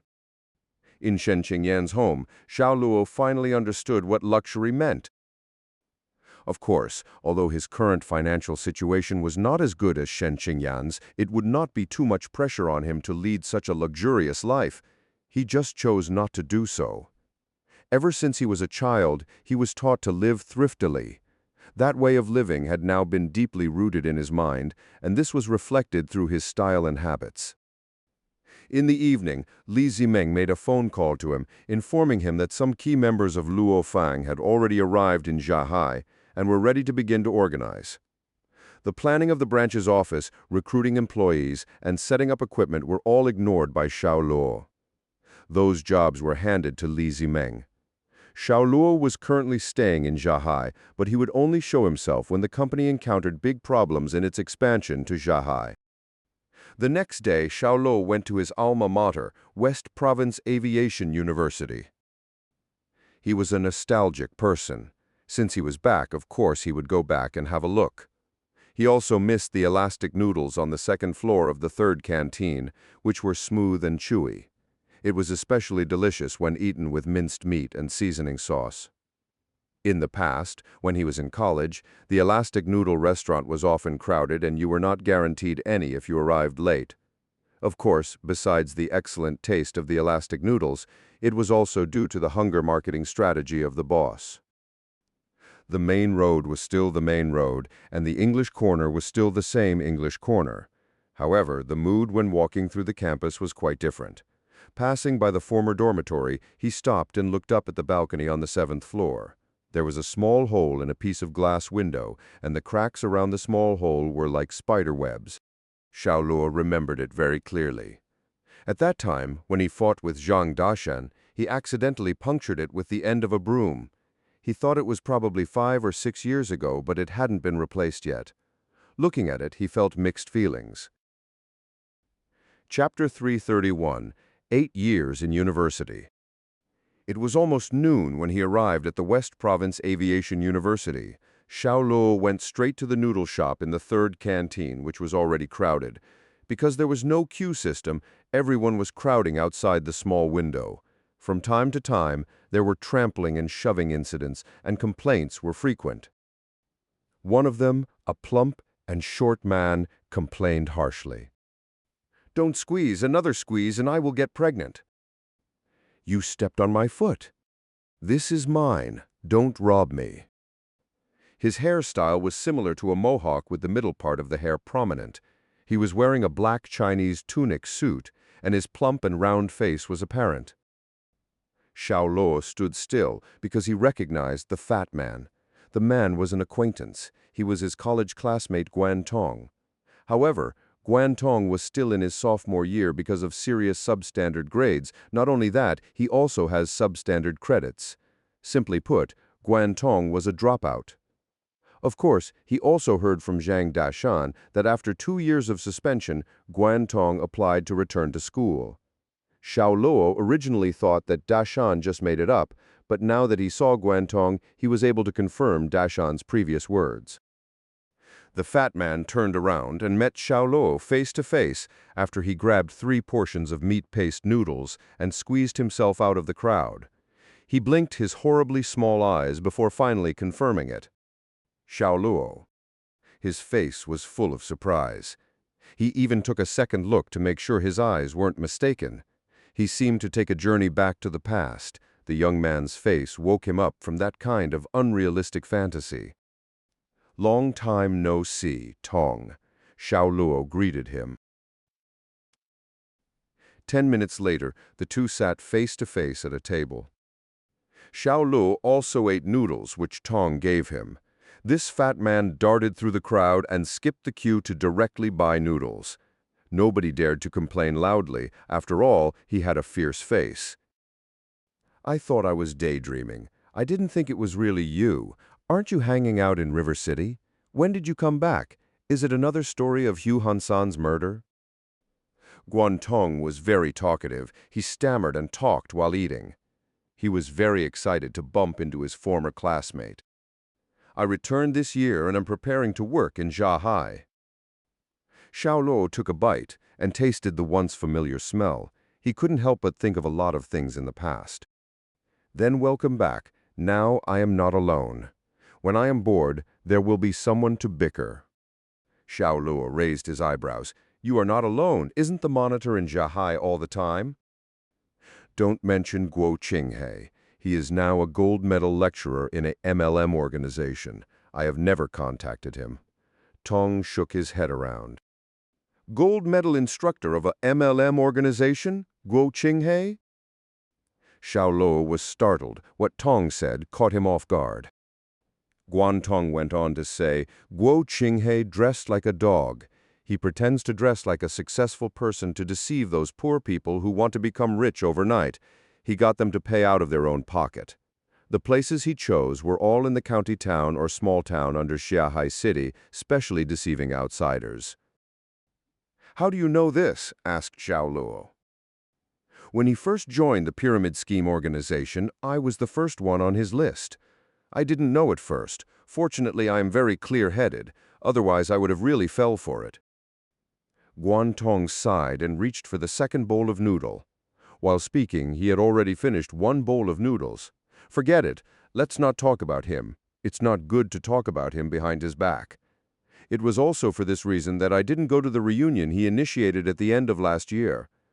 By the way, have you and Zhao Mengqi made any progress?" "We broke up." "Oh." Tong's reaction was calm, and he did not think it was strange. Xiao Luo changed the subject. "Have you got your diploma now?" "No, I don't even remember how many subjects I've taken. I feel that I can't even count them with my 10 fingers. It's hard to make up for past exams, but my diploma and degree certificate are nothing to me. Education is not important. What matters is talent. I have long given up the idea of acquiring a diploma and degree certificate," Tong said bluntly. "Give up your diploma?" Although academic qualifications do not represent everything at present, finding a job was a stepping stone. It was really impossible to do without them. Therefore, these 2 certificates were better than nothing. Xiao Luo really did not agree with Guan Tong's point of view. Are you working now? No, no, no, no. I've always lived at home, but I ride my bicycle to the school library every day to read books, increase my knowledge, and become a talented person. Tong went on to eat his third bowl of noodles. How can you support yourself if you don't work? Xiao Luo said. My parents both work in public institutions. Their salaries are both nearly 20,000. Even if they retire later, they will have 78,000 and can sit at home. I am their only son. Their money is also my money. I'm just spending it ahead of schedule. After I become a talented person, I can easily earn tens of millions to honor them back, Guan Tong said confidently. Hearing this, Xiao Luo couldn't help shaking his head. He didn't know what Guan Tong was thinking. If it was him, he would never lead such a comfortable life. He really wanted to ask, what is talent? Does being talented mean not doing anything during your youth? Is it staying at home and freeloading your aging parents? He couldn't understand Guan Tong's point of view. Of course, this was somebody else's business. He was just an outsider and was not qualified to comment. Guan Tong. At this time, a faint call was heard. Guan Tong and Xiao Luo looked at where it came from. It was a middle-aged man in a black suit and glasses. He had very little hair with a high hairline, looking a little bald. It's Lao Yu. Tong put down his chopsticks. Xiao Luo certainly knew who Lao Yu was. His full name was Yu Jianggu, and he was their head teacher in college. He got up quickly and greeted Yu Jianggu, who was coming. Teacher Yu. Xiao Luo, why are you here? Yu Jianggu was quite surprised. This was a former student of his. He knew the bad student Zhang Dashan. Therefore, since Xiao Luo had a good relationship with Zhang Dashan, he naturally remembered too. Guan Tong looked up and drank the last bowl of noodle soup broth. He burped and said, Lao Yu shouldn't be surprised. He is going to be working in Shanghai and just came to visit his alma mater. After all these years, he and Yu Jianggu had formed a dual relationship of being both a teacher and a friend. So he spoke casually. It turns out to be like this. Welcome, ha ha ha. Yu Jianggu patted Xiao Luo on the shoulder with a smile, and then lectured him. Don't get too close to this weak soul. He doesn't think about making progress, and only muddles through all day. The next batch of students I brought with me are about to enter society, but this weak soul is still standing in one place. Other people studied in university for 4 years. He studied for 8 years, and he still can't get his 2 certificates. When talking about Tong, he was deeply saddened. As a head teacher, because of Tong, he didn't know how many times he had been teased by his colleagues and lost his face. Chapter 332, Sharing Experiences. Lao Yu, stop calling me with your damn pet phrase. Guan Tong's strange voice sounded apathetic, like a male duck who had been strangled and was struggling to scream. Yu Jianggu glared at him bitterly, warning, You rotten boy, don't bring bad influence to Xiao Luo. If you dare, I will castrate you. That's just wrong. I probably don't even need to influence him at all. Zhang Dashan's soul is so holy and taint-free, it certainly didn't rub on Xiao Luo. Guan Tong puffed his nostrils. Achoo! Meanwhile, thousands of miles away, in Luo Fang's headquarters, Zhang Dashan, who was sitting in the office reading documents, sneezed, Damn, which beautiful woman is thinking about this brother? Xiao Luo was speechless. Yu Jianggu directly gave Guan Tong a smack. Do you think Xiao Luo is just like you, and only knows how to muddle through all day long? I still remember clearly that his comprehensive results are among the best in his class. He also won a school-level scholarship. Am I right, Xiao Luo? It's all a thing of the past. I didn't think Mr. Yu still remembered it. Xiao Luo also secretly admired Yu Jianggu's memory. He still remembered that he, Xiao Luo, took the scholarship. Though later on, because of his work-study condition that led to moderate grades, his scholarship was revoked. That's because students with good results and those with poor results can impress us teachers most. By the way, how is that boy Zhang Dashan doing now? Yu Jianggu took the initiative to mention Zhang Dashan. He's doing fine. We've opened a company in Jiang City, Xiao Luo said. Although Luo Fang was technically his, it was more or less Zhang Dashan's. He was more like the equivalent to Luo Fang's major shareholder. Yu Jianggu was astonished. That smelly boy can actually run a company in an economically developed city like Jiang City. Very good. Also, you have such a good relationship with him. Surely your position in the company is not that low? I at least have some say, Xiao Luo vaguely replied. Not bad. Not bad. I was very optimistic about you two in college, and indeed you two didn't disappoint me. Yu Jianggu clapped Xiao Luo's shoulder in appreciation. Guantong suddenly interjected, Lao Yu, I seem to have remembered that last time you've also said the same thing to other students who came to see you. Yu Jianggu once again smacked Guantong on his head. No one will think you're dumb if you don't talk. Lao Yu, I curse your baldness. Guantong retaliated against the injustice he'd suffered. Upon hearing the word baldness, Yu Jianggu went on the rampage. He was like a cat that had its tail stepped on. His face became flushed red as he said to Guantong, You boy, no wonder why my hair is falling fast recently. It turned out that you are cursing me. Believe it or not, this boss will kill you. Calm down, calm down. With an anger of that magnitude, you're more likely to have alopecia than balding. You little. What else besides hair loss, huh? I'll really kill you. Yu Jianggu's anger flared, and he no longer had the appearance of a gentle teacher. Hello, Mr. Yu. At this time, 3 girls passed by and greeted him. Yu Jianggu immediately recovered from his outburst, adjusted his collar and nodded with a smiling face. Hello. Seeing this, Xiao Luo was distressed. Had Yu Jianggu always been such a funny person? After the 3 had dined together, Yu Jianggu said to Xiao Luo, Xiao Luo, you have graduated for almost 4 years now and have accumulated some social experiences. Later, there will be a class meeting. Please do share your experiences to your younger brothers and sisters so that they will be prepared when they enter society. Teacher Yu, this.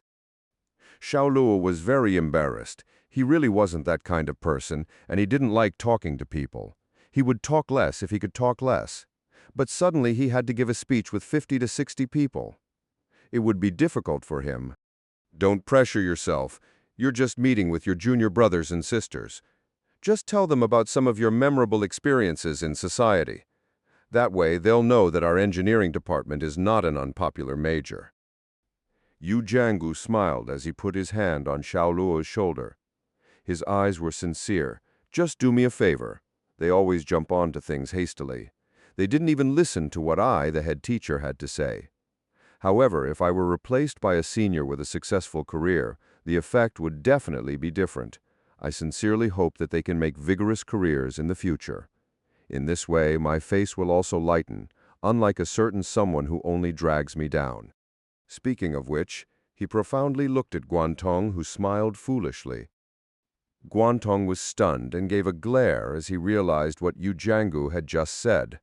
Lao Yu, what do you think I'm doing? What do you mean? Are you saying that I'm bringing you down? Mr. Guantong, this humble teacher is very gratified that you have self-awareness. Yu Jianggu patted him on the shoulder twice with profound meaning. What weak soul! The only one who's weak is old Yu. Guantong's face darkened. Xiao Luo laughed as he watched the 2 bicker. In the end, he really had no heart to refuse the invitation. After all, Yu Jianggu was his head teacher during his 4 years in college. At 2 o'clock in the afternoon, Xiao Luo and Guantong followed Yu Jianggu to the engineering department class that would be graduating this year. Guantong was a veteran, always had a name in the engineering department, so he was required to attend the class meeting. Yu Jianggu told Xiao Luo to go in. After he had finished telling the students some things he wanted to talk about, he introduced Xiao Luo. Boys and girls, this is your senior who is 4 years older than you. His name is Xiao Luo. He is now one of the founders of a pastry baking company in Jiang City. He came to Shanghai this year and plans to set up a branch in Shanghai. Listening to his introduction, the boys and girls in the class each gave different expressions. Some showed worship, some were curious, some were surprised. Of course, some scoffed.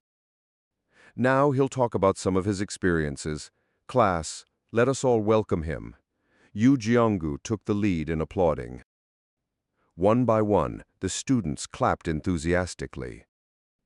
After the applause, someone started whispering. 4 years older than us, wouldn't he be the same as 8 years? Many people looked at Guantong, who was sitting in the last row playing with his cell phone. 8 years was the nickname everyone gave him, laughing at the fact that it would take him 8 years to graduate college. Of course, there was still a possibility that it might change to 9 or 10 years or more. Xiao Luo stood on the platform looking at each of their immature faces. Honestly, he was deeply touched because he too also had sat in their place before. It really was a strange but wonderful feeling. He smiled and said calmly, "In fact, I don't know what to tell you at all, so I'll just share some of my regrets while working hard for several years." "Senior Xiao, aren't you a successful person? How can there be regret?"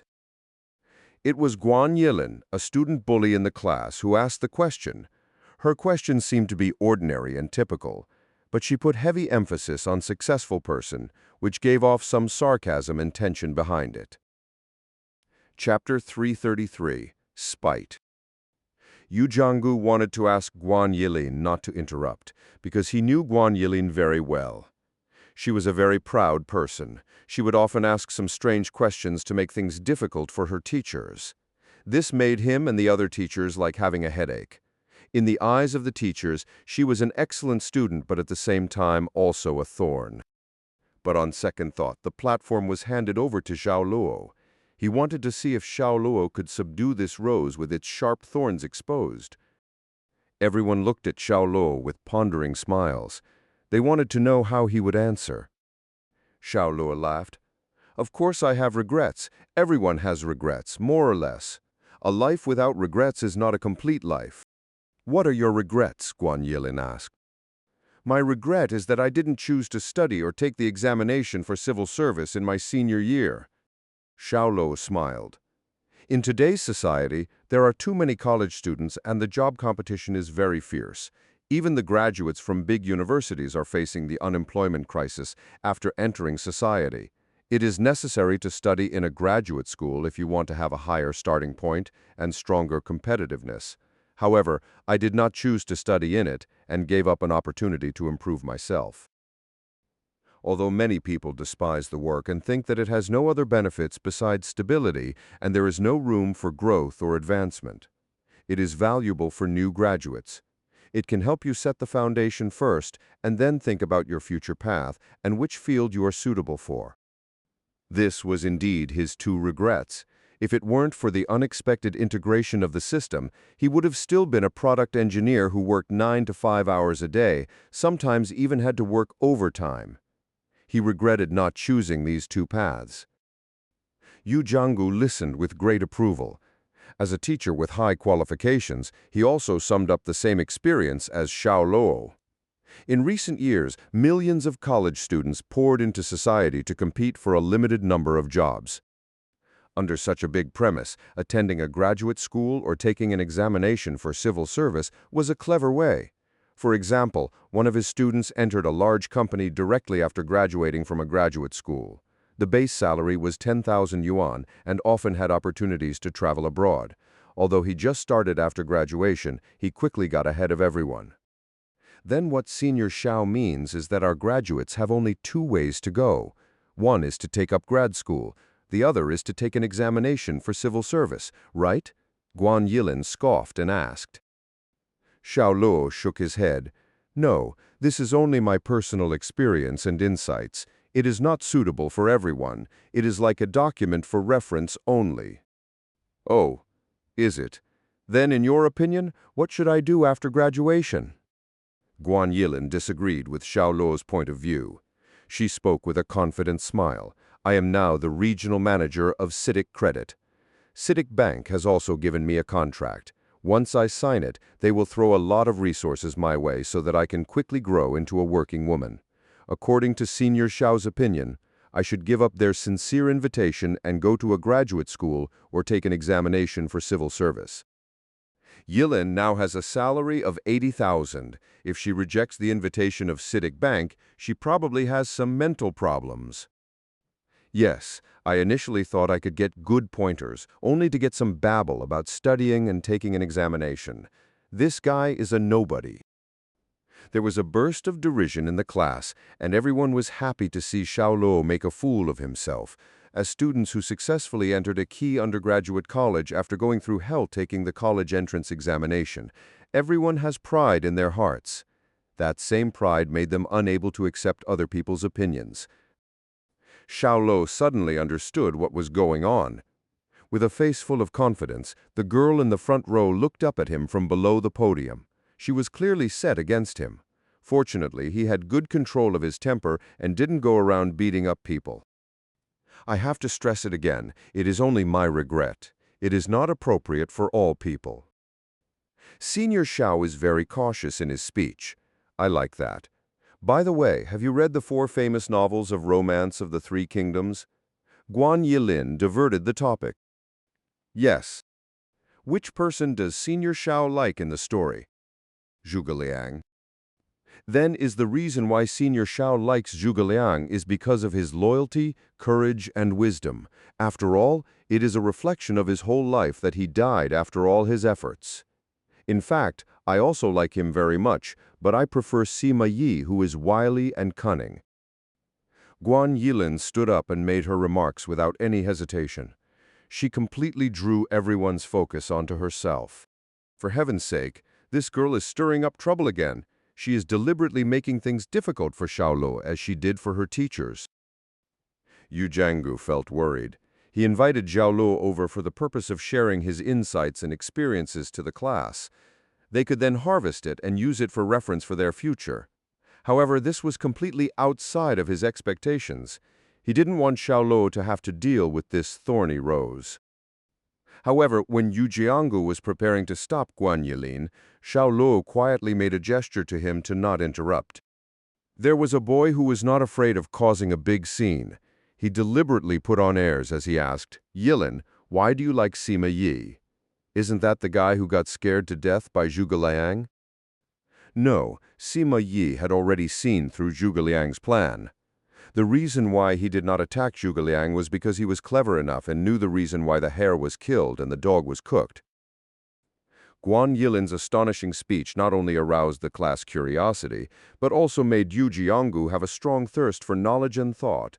Did I read a fake book of romance of the 3 kingdoms? That Sima Yi is actually a better figure than Zhuge Liang? Guan Yilin went on to say, "We know that Sima Yi's official career is full of ups and downs. He is often envied and has many political enemies. Cao Cao has always been wary of him when he was alive. He once said to Hua Xin, 'Sima Yi looks at the wolf with eagerness. It will be a great disaster for the country if left alone.'" After Cao Pi acceded to the throne, Sima Yi was immediately promoted to a high position by the new leader and rose to the top. He became a great general in ancient times. Later, when he became emperor in Cao Rou, Sima Yi led the troops to fight Zhuge Liang and became Zhuge Liang's strongest enemy on the battlefield. Zhuge Liang was fully aware of Sima Yi's prowess on the battlefield. Zhuge Liang made a counterplan and posted notices about Sima Yi's rise. Cao Rui believed it. If it weren't for General Cao Zhen, it would be a pity that Sima Yi, a rare talent, lost his life here and there. With the change, Zhuge Liang again went out of northern Qishan for expedition. He repeatedly defeated Jun. No one was his opponent. Watching Cao Shi's state getting into a perilous situation, Sima Yi was reinstated, because he was the only one able to withstand Zhuge Liang's attack. Sima Yi is a character who has experienced ups and downs. He understands why he was so important. It is because of Zhuge Liang. Although he and Zhuge Liang are enemies, they have a bitter relationship. Once he kills Zhuge Liang, he will be of no use anymore. The Cao family will surely lay their hands on him. Therefore, it is not because Zhuge Liang is so clever, but because Sima Yi is cunning. Later generations have a deep misunderstanding of him and think he is suspicious and cowardly. It's such a big joke. Chapter 334. Rebuttal. Sima Yi appeared to have been tricked by Zhuge Liang, when in fact, he tricked him. He was really wise. What do you think, Senior Xiao? Guan Yilin threw the question at Xiao Luo. She had her own unique views on the romance of the Three Kingdoms. She was confident that Xiao Luo would be disgraced by her remarks. He would gaffe and be laughed at by everyone. She could also get some satisfaction and achievement from it. The students were all convinced by her words. In fact, they were truly convinced. Guantong asked, "What you said is very reasonable and convincing, but this is a class meeting. What does it have to do with the Three Kingdoms?" Romance of the Three Kingdoms is one of the 4 great works of our country, and is also a valuable cultural heritage of our Chinese people.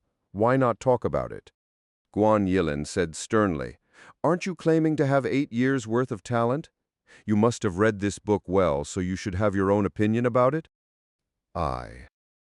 Guantong choked. The books he read in the library were very miscellaneous, but he did not read Romance of the Three Kingdoms. His understanding of Zhuge Liang and Sima Yi came only from TV plays. 8 years of talent cannot support his ambition. A boy sneered. Ha! The whole class laughed and brushed off Guantong. This had become everyone's daily routine. Yu Jiangu felt that the scene was getting out of control. It was only supposed to be an exchange of experience, but this girl Guan Yilin stirred up the discussion with Romance of the Three Kingdoms. How could this continue? Everyone be quiet and listen to what our successful Senior Xiao will say. Senior Xiao, do you agree with me that Sima Yi is the one with true wisdom and the apex person in the Three Kingdoms? Guan Yilin lifted up her head and looked at Xiao Luo with unruly eyes. Xiao Luo laughed. What you said just now is just speculation. There is no substantial evidence. It is only subjective speculation. Subjective speculation? Guan Yilin's mouth arched with a slight smile.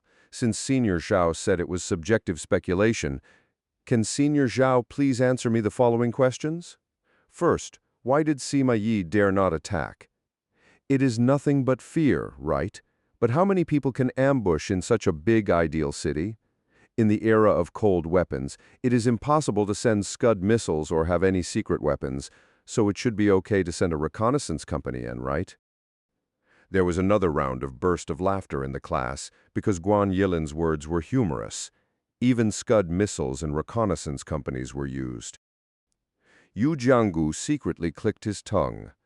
The girl was indeed a Tartar. If it was him, it would be too humiliating. Second, since Sima Yi already sees Zhuge Liang poised, and a clear threat is visible in the distance from the top of the walls, would he be dumb enough to continue out of the gates blindly just to get an arrow to the head? Third, according to Guo Chong, the two sides have very different forces. Sima Yi has more than 100,000 troops. With that number, can't you surround the city for 3 days without fighting? Why do you have to turn around and run? Guantong had to admire Guan Yilin here. Her eloquence and talent even made him blush. This was indeed the case. As soon as these 3 questions were posed, the empty city plan was full of loopholes. It could be seen that Sima Yi did not get scared off as it appeared to be. There was another secret. The secret was what Guan Yilin said just now. The hare and the hound are cooked, and the bird is cast aside. Sima Yi understood this, so he pretended to be trapped. In fact, he was wise instead of a fool. The rest of the class looked at Xiao Luo with derision as they berated in their hearts, in front of Guan Yilin. What would be this successful person who was already in the society for 4 years have to say? Xiao Luo said to Guan Yilin, not angered in the slightest, "I happen to have studied the Three Kingdoms too. What you said seems reasonable, but in fact it doesn't hold water." Hearing this, Guan Yilin's face showed a sneer. "Is it? Then I'd like to hear more about it. First of all, let's talk about your first doubt. Now suppose you are Sima Yi and send a reconnaissance company first. There are 2 consequences that you have to consider. First, delayed time. What if Zhuge Liang really lies in ambush? You know that time is literally your life, but what about the lives of the hundreds of thousands of troops? How long can they sustain themselves surrounding the city? Food, water, the weather? Second, Zhuge Liang occupies favorable terrain and has crossbows. Destroying a reconnaissance company is a piece of cake. So, after the reconnaissance company is destroyed, will you continue to send a second reconnaissance company in or withdraw? One more thing you may have to consider. That is, Zhuge Liang has always been a sure catch-the-crow type of person and has always been outstanding. In the face of such an opponent, do you still dare to take risks? As soon as Xiao Luo made his remarks, Guan Yilin's face changed slightly. The rest of the class also lost some touch of contempt. They've never expected Xiao Luo to refute them. As for your second doubt, you seem to say that the ancient people like to talk before fighting. If it was to attack a city, it must be that one side was on the wall and the other was at the gate. There is an old saying, a gentleman talks and doesn't do anything. However, some people do not obey such rules. If you try to talk, then be prepared to get shot by an arrow, which is euphemistically called all is fair in war. Having said that, you have to remember that you are talking to Zhuge Liang, who, mind you, wants to shoot you down. Is it worth risking, since he is wise, as you say? Who dares to speak on the wall? If I were Zhuge Liang, I would certainly consider this factor and take preventive measures. In a word, you cannot use such a childish trick to calculate Zhuge Liang. The crowd was amazed. They thought that Xiao Luo was just a fool who didn't understand anything and was only being led by Guan Yilin. However, the result was astonishing and well-founded. What he said made people gasp in admiration. Yu Jianggu beamed with a smile on his face. Xiao Luo really impressed him. Xiao Luo did not hurry nor slow down, he continued. Also, the third point you mentioned, a city besieged without fighting. First of all, the two sides have great disparity in military strength. This is known to onlookers.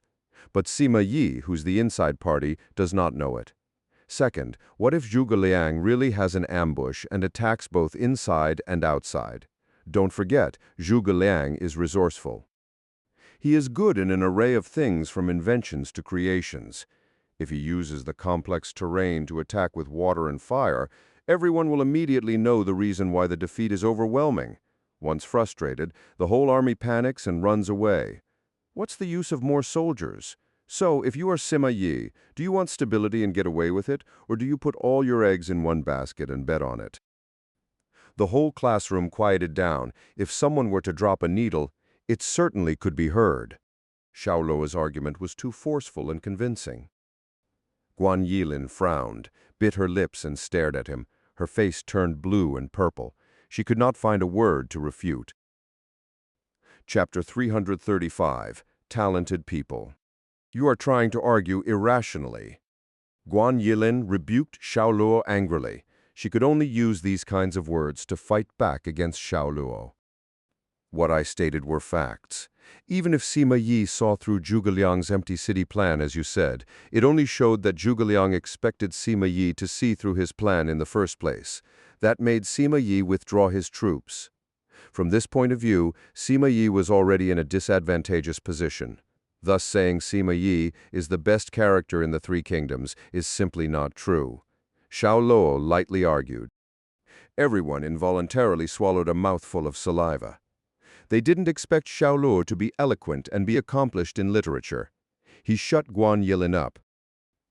Guan Yilin stopped talking and looked at Xiao Luo with wide eyes.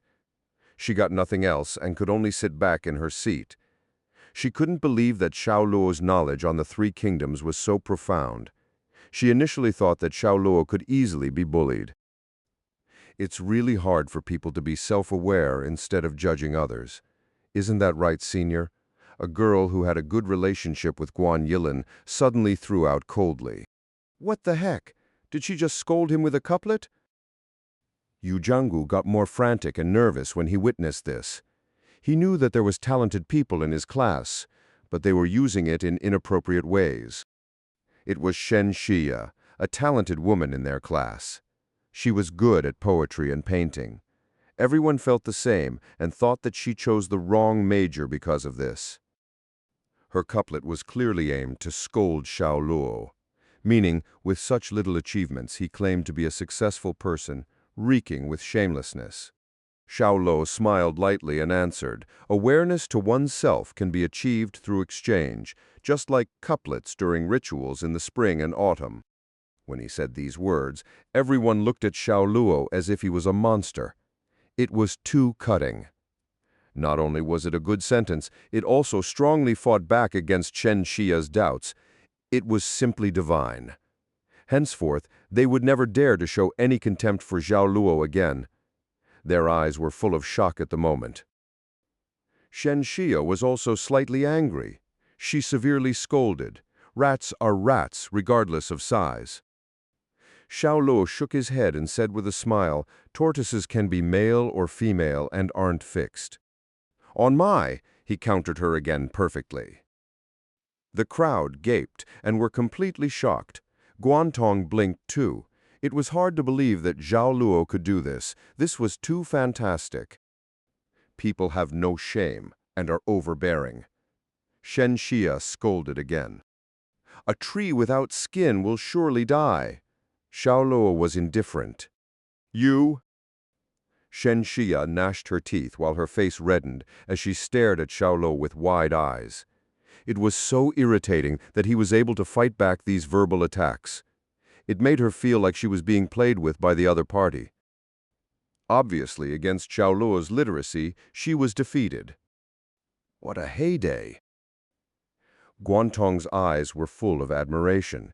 He always said that he wanted to be a talented person. Now, he found out that Xiao Luo was such a person.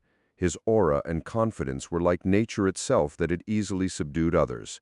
This made him wish that he was Xiao Luo. "Senior Xiao, you have really taught us a lot. I admire your literary skills very much." Guan Yilin stood up and said, "How about the skills of our major? Can we compare using AutoCAD?" Xiao Luo's mouth arched upwards into a smile. Originally, he was only here to share his experiences. But who would have thought that these people would constantly provoke him? Now that they want to play, there was absolutely no reason to reject. How? Drawing an engine with all of the parameters that have been marked on the textbook, making a model of it on AutoCAD. Guan Yilin said with full confidence, as she was so sure that her professional skills are the best in her class. She could operate the software with ease and was as familiar with it as if it were an extension of her own hands. She did not believe that Xiao Luo could match her in this aspect. Model creation? For the engineering major, the level of difficulty factor was 4 out of 5 stars. The crowd gasped. They were all of the same major, so how could they not understand the difficulty level? The various curves and slopes, and the transition between the circumscribed circle and the inscribed circle. The workload was too heavy. Was this appropriate? Yilin, Xiao Luo was invited by me to only exchange his experiences and insights with everyone, not to compete with you. Sit down and stop making fun of yourself. Listen to Xiao Luo's opinions modestly. He is your senior and a leader in the road of life. His opinions are very valuable, and it will only do you more good than harm. Yu Jianggu earnestly urged her as he didn't want Guan Yilin to be further disruptive. He was also afraid that Xiao Luo would lose. Originally, Xiao Luo came here because of him. If he got into a bad mood or got humiliated, won't he be holding a grudge against him at that point? Teacher Yu, comparing skills is also a kind of communication. Isn't it, Senior Xiao? Guan Yilin's pride was blatantly exposed at this moment. She felt that she was no worse than Xiao Luo. She was able to get CITIC Bank's contract in her senior year. This achievement made her proud. Xiao Luo nodded. "I agree." Yu Jianggu coughed a few times, reminding Xiao Luo not to push himself too much. It was okay if he won, but if he lost to Guan Yilin, the whole class would just laugh at him. Xiao Luo made a gesture which meant that everything was all right. He felt that this year's younger brothers and sisters were a little interesting, especially Guan Yilin, who was so full of confidence. Though he appreciated it, he didn't like it at all. This situation was practically an elder in a certain field who was being questioned by the younger generation. He must safeguard his dignity and face as an elder. Xiao Luo borrowed Yu Jianggu's laptop while Guan Yilin used her own. 2 sets of engine parameter data were placed in front of the two. Guan Yilin immediately started with AutoCAD according to those parameters. However, Xiao Luo did not start work immediately and read the engine data earnestly. During his years working in Huahai Group, his application of AutoCAD also reached a new height. Focusing on integrity instead of speed, he started as soon as he got the engineering data. This kind of blind start would increase errors and workload in the process of creation. One would have to constantly correct errors to proceed. This would waste a lot of time. So he first routed the data and broke it into steps in his mind. He had to build a foundation. Oi, Xiao Luo, start now. Hey, she has already created 1/3 of the engine. Seeing the engine on Guan Yilin's computer forming at the speed visible to the naked eye, Guantong felt anxious for Xiao Luo. Can it be that he doesn't know where to start? AutoCAD is the software that our major must master and is the most basic thing. If the senior can't operate it, then it would simply be a big joke. Some people in the class could not help but bury the hatchet and were happy to see Xiao Luo make a fool of himself. Chapter 336. Perfect. Guan Yilin was creating the engine model quickly. She could not help but snort and cast a scornful look when she caught a glimpse of Xiao Luo from the corner of her eye. Yu Jianggu was also sweating for Xiao Luo at the moment, thinking what was he going to do. Did he really not know where to start? Yilin has already finished 1/3 of it. Of course, she is the best in our class. It makes sense that she is fast. It seems that our senior will be defeated by Yilin. The crowd started whispering one after the other, saying that Xiao Luo was bound to lose. Guan Yilin's victory was a sure thing. There was no suspense at all. But at this moment, Xiao Luo finally started to work on the AutoCAD's interface, though what he drew were some dotted lines and curves. They were scattered and not integrated with each other. They were simply lines that did not add up. What was this? Was it really an engine? Everyone frowned as they doubted Xiao Luo's work. They shook their heads at those lines. No matter how you look at those lines, they had no resemblance nor connection to an engine at all. Senior, are you sure you are making an engine model? Shen Xia crossed her hands on her chest and asked scornfully. Xiao Luo didn't mind her mocking and only continued his work indifferently. Suddenly, when all was going well and smooth, Guan Yilin encountered difficulties. She realized that the curved surface of the engine needed to be drawn first by a tangent method. She had to go back and delete the previous 7 or 8 steps and redrew them. As she progressed, her brow wrinkled deeper and deeper. Because more and more problems arose, it was all a matter of drawing sequence. She was always deleting and redrawing. As a result, her speed was becoming slower and slower. The drawbacks of not planning the drawing steps in advance are now exposed. Yu Jianggu shook his head, as his heart lightly sighed. When he looked at Xiao Luo's work, let alone the students, even he could not associate those scattered curves, circles, and dotted lines with an engine. What was this? Yu Jianggu had no idea, but he firmly believed that Xiao Luo was not scribbling. Though it looked so much like he was scribbling, it looked disorganized as it didn't even have the most basic patterns. He was just like a child holding a pen and scribbling on a piece of blank sheet of paper. He looked at Guantong. It seems that likewise, even Tong was confused. Xiao Luo breathed out a long sigh of relief. Then his left hand propped up his chin while his right hand controlled the mouse. He continued to work step by step. Under his inching, the redundant lines disappeared one by one, leaving only a small piece. As the redundant lines disappeared, the flywheel part of the engine appeared magically, like a sculpture carved from a huge rock into the required shape. This is... The people around were stunned. It was the first time they saw this kind of creation method, drawing lines first, then modifying and deleting them, leaving behind the composition lines of the actual engine. Such a technique is simply incredible and amazing. The intake manifold has appeared. The cylinder head also came out. It's a cylinder block now.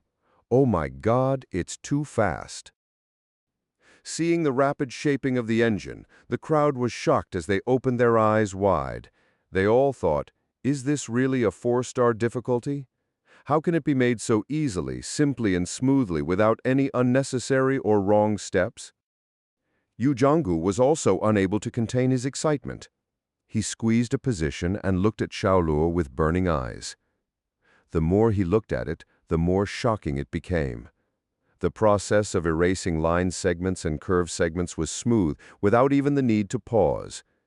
This showed that Xiao Luo had already completed the model work in his mind. At this time, he was only using AutoCAD to draw the steps completed in his mind. Is this what a genius is? His face was full of wonder. Such a complicated engineering model could be completely constructed in his brain. This is simply unthinkable. Guan Yilin's drawing speed has now become snail-like because every part drawn has many problems. The wrong sequence will make it impossible to draw the parts behind, so she has to delete the drawn parts again to determine the correct drawing sequence, which is very difficult. When she saw that Xiao Luo had drawn 2/3 of the engine already, she gave up. She knew that she had lost and suffered a terrible defeat at that. She was defeated in not having a global view and in not being able to find an accurate drawing route in her mind like Xiao Luo. She could only slowly grope her way forward. Although she could draw it out, it would surely be time-consuming. Xiao Luo finished. Guantong suddenly let out a cry of excitement. Xiao Luo just took his hand off the mouse while the laptop in front of him displayed a 3D model of an engine. The dimensions were automatically marked, and every detail was processed in place. It was exactly the same as the engine shown in the textbook, and even the color matching was more delicate than the photos provided by the textbook. Yu Jianggu looked at it, stupefied. He can't help but give a round of applause. He is teaching the subject. He is the teacher. But even he knew that even himself can't do this without at least 3 hours. Xiao Luo, on the other hand, only took 45 minutes. Not only he was fast, but it was also made excellently. Pa, pa, pa, pa, pa, pa. The crowd also followed suit and applauded in succession. The applause was very warm. At this moment, Xiao Luo's image in their minds suddenly became tall. They've learned that from experience.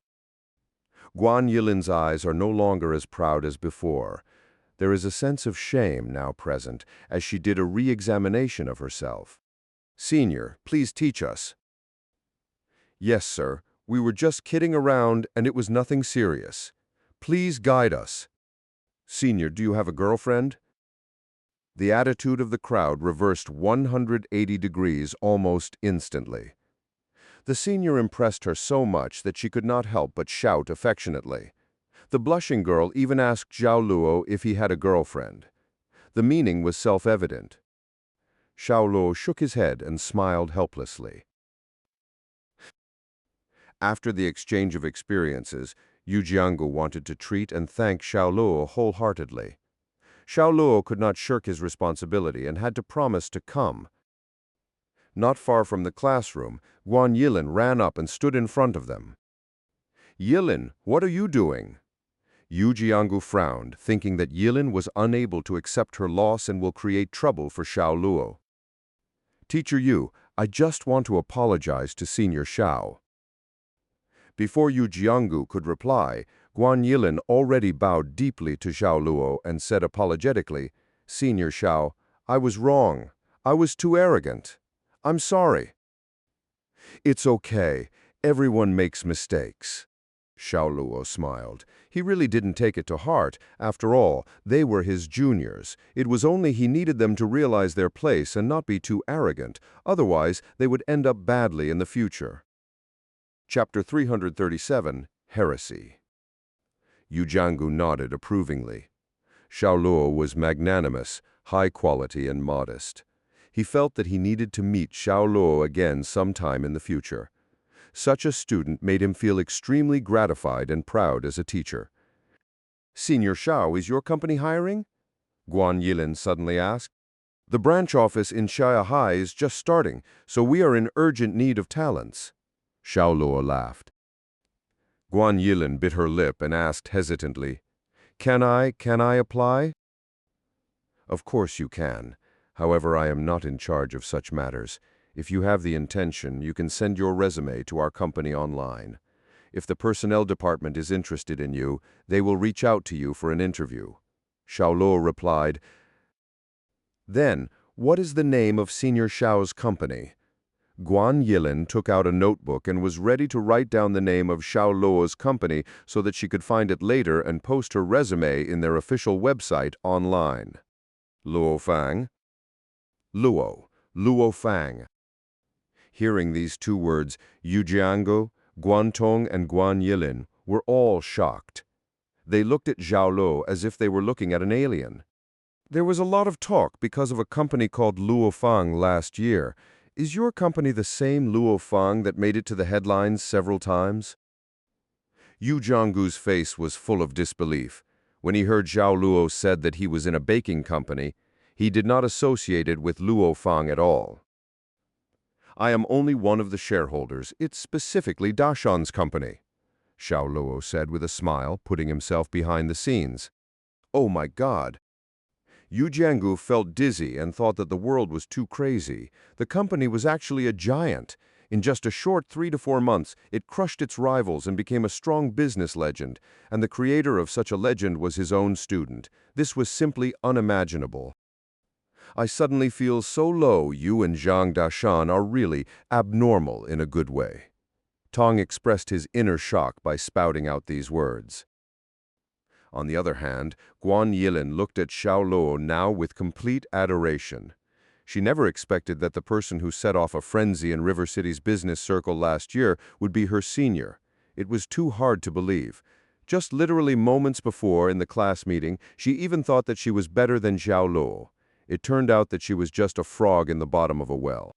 She then said gravely, "Senior Xiao, I will try my best to become a member of Luo Fang." "Welcome." Xiao Luo nodded.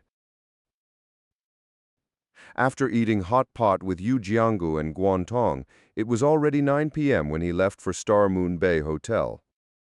While sitting in a taxi, he was considering what to bring back for Su Bei when his cell phone rang. It was Su Li. Was it because he was returning late? Xiao Luo frowned and picked up the phone. "Miss Su." "Save. I—" Two words broke through the phone with difficulty. Xiao Luo only heard the sound of the phone dropping to the ground, followed by hurried footsteps and disconnect sound of the call. He tried to call back, but all that greeted him was a no-connection voice message. Su Li's phone was now turned off. There was no doubt that an accident happened. Xiao Luo took a deep breath. Although he didn't know Su Li very well, she did ask him for help instead of someone else. He should quickly do something about it. "Boss, please pull over and stop." "Yes, it will cost 20. After paying the fare, Xiao Luo headed for the internet cafe on the roadside, opened a computer, and used his computer skills to hack into the background of the communication company.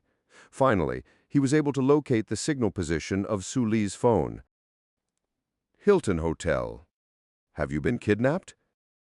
Xiao Luo did not want Su Li to get into an accident. She was Su Bei's only relative, therefore she must not be harmed in any way. His fingers continued to tap on the keyboard, and then he broke into Hilton Hotel's network system. Su Li's name was not found on the guest list, but in a surveillance video he saw Su Li, who was dressed tightly to avoid being recognized, entered room 2011 with a lady. Turning off the computer, he called a taxi at the roadside and immediately rushed to Hilton Hotel. Hilton Hotel was one of the most luxurious hotels in Xiahai. It was a 5-star hotel and was the first choice for prominent people from all walks of life. When Xiao Luo arrived at room 2011, a Do Not Disturb sign was hung on the door handle, but this did not stop him. The thick ebony door was forcibly pushed open as his palms slapped it. After breaking in, he saw Su Li lying on the bed, and the lady he saw on the surveillance video was helping her undress. "Who are you? What are you doing breaking in?"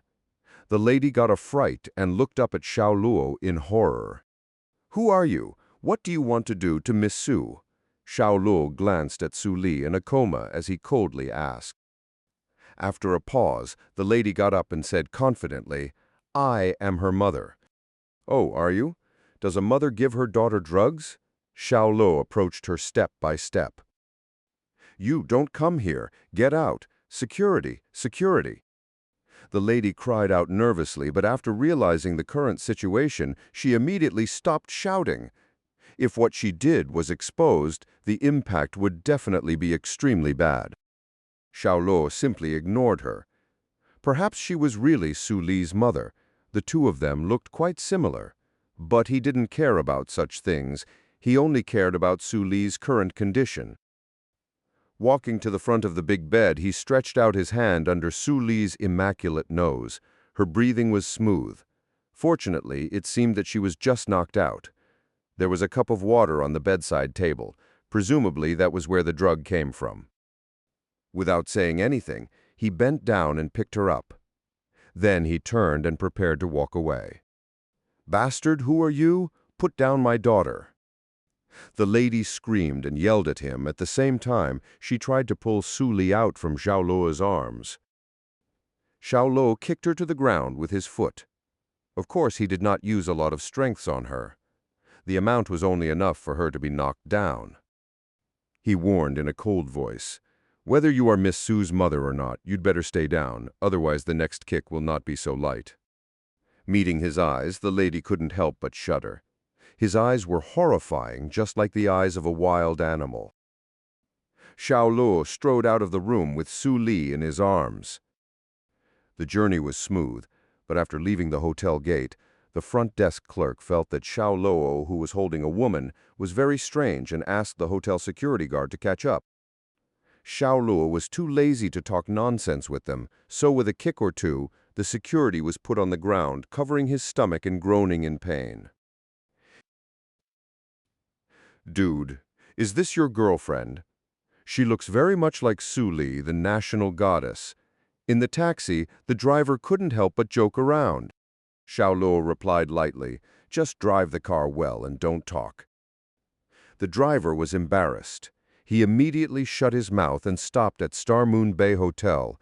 Looking at Xiao Luo walking into the hotel while holding Su Li, the driver shook his head while sighing. Why do beautiful women always belong to others, alas?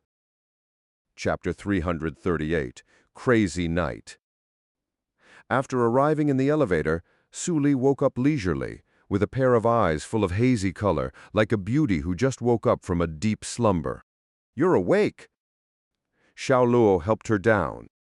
But at this moment, Su Li casually grabbed his shirt collar, and her delicate and charming red lips planted itself onto his. She actually kissed him. Xiao Luo's eyes widened. He was surprised by the sudden kiss.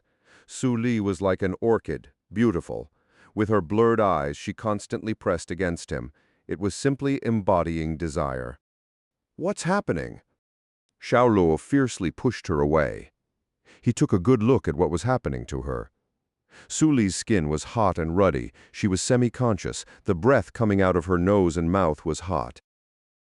That woman gave her aphrodisiac. Since he gained excellent medical skills, he could see at a glance what Su Li was currently undergoing.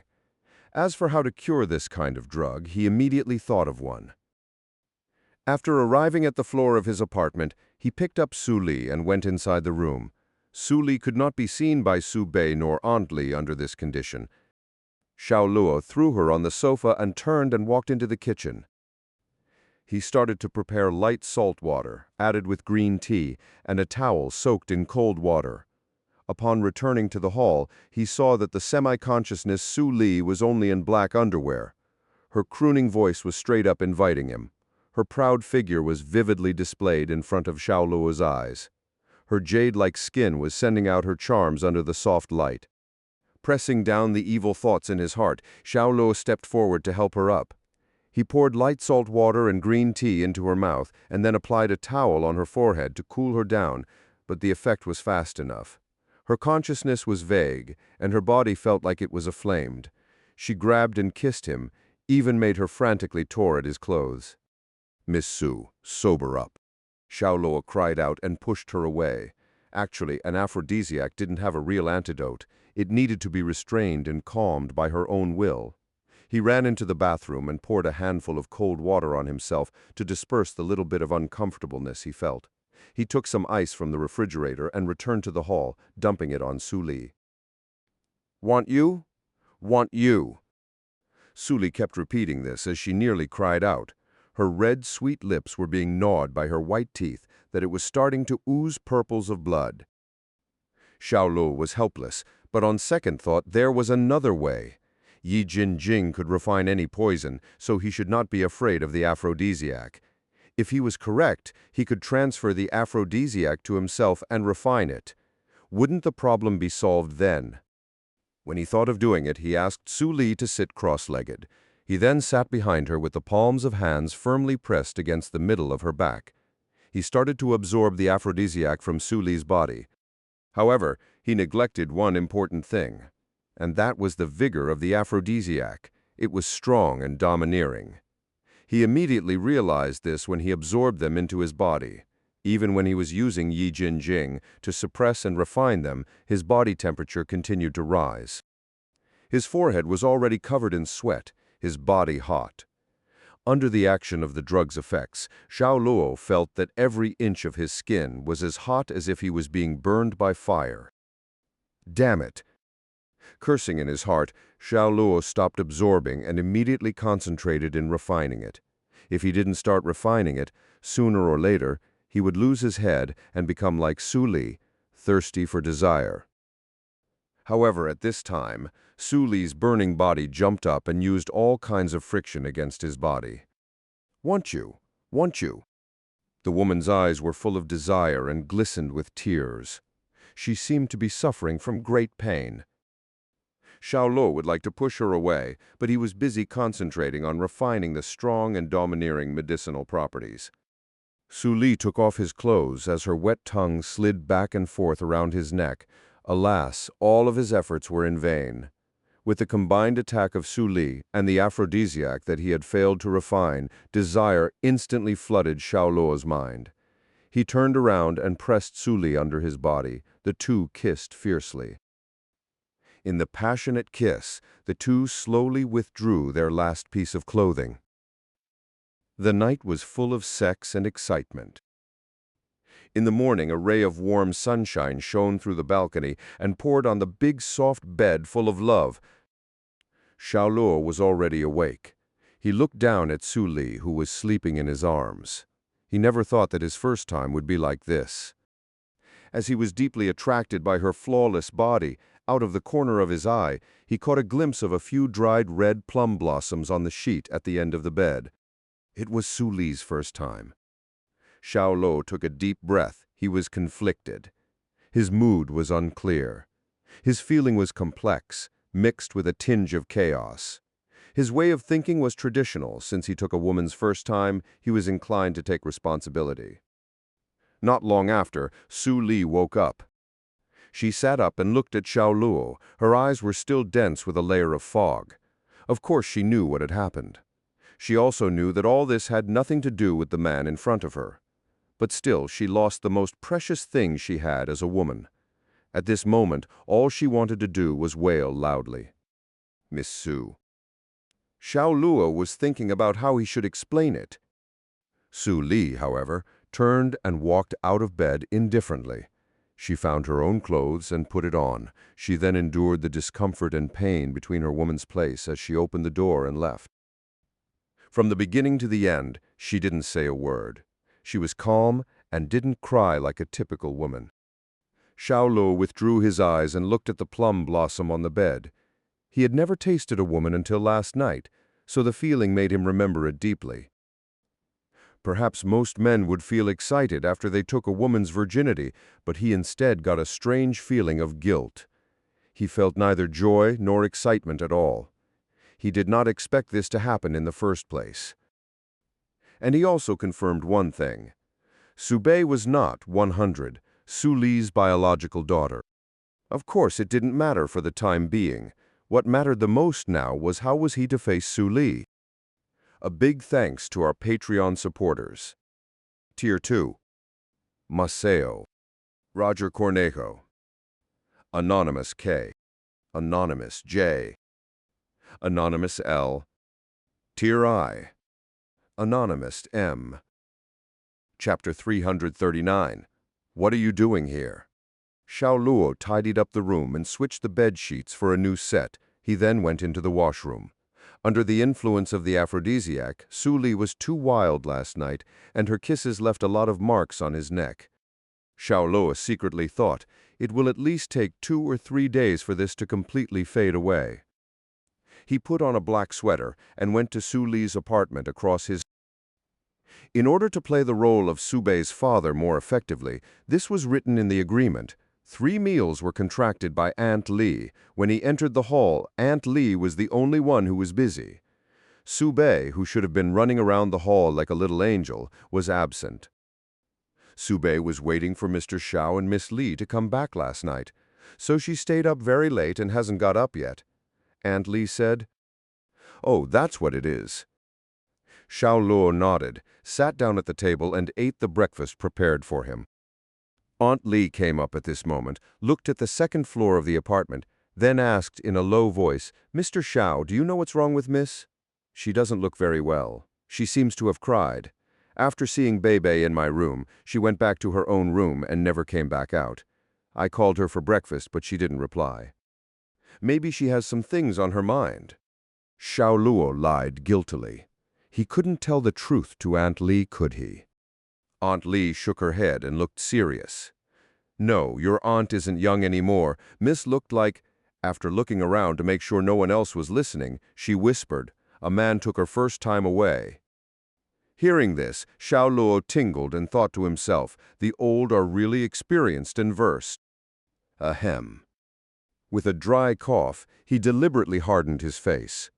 "Aunt Li, let's not gossip about Miss Su." Aunt Li nodded hastily. "Yes, Mr. Xiao is right. I was too talkative." She felt remorse as she realized that she had made a big taboo. She actually gossiped about her employer's private affairs. She looked at Xiao Luo uneasily. "Mr. Xiao, Don't worry, I won't tell Miss Su." Xiao Luo smiled slightly. "Thank you." Aunt Li's face hung up again with a smile. The stone hanging in her heart also fell down.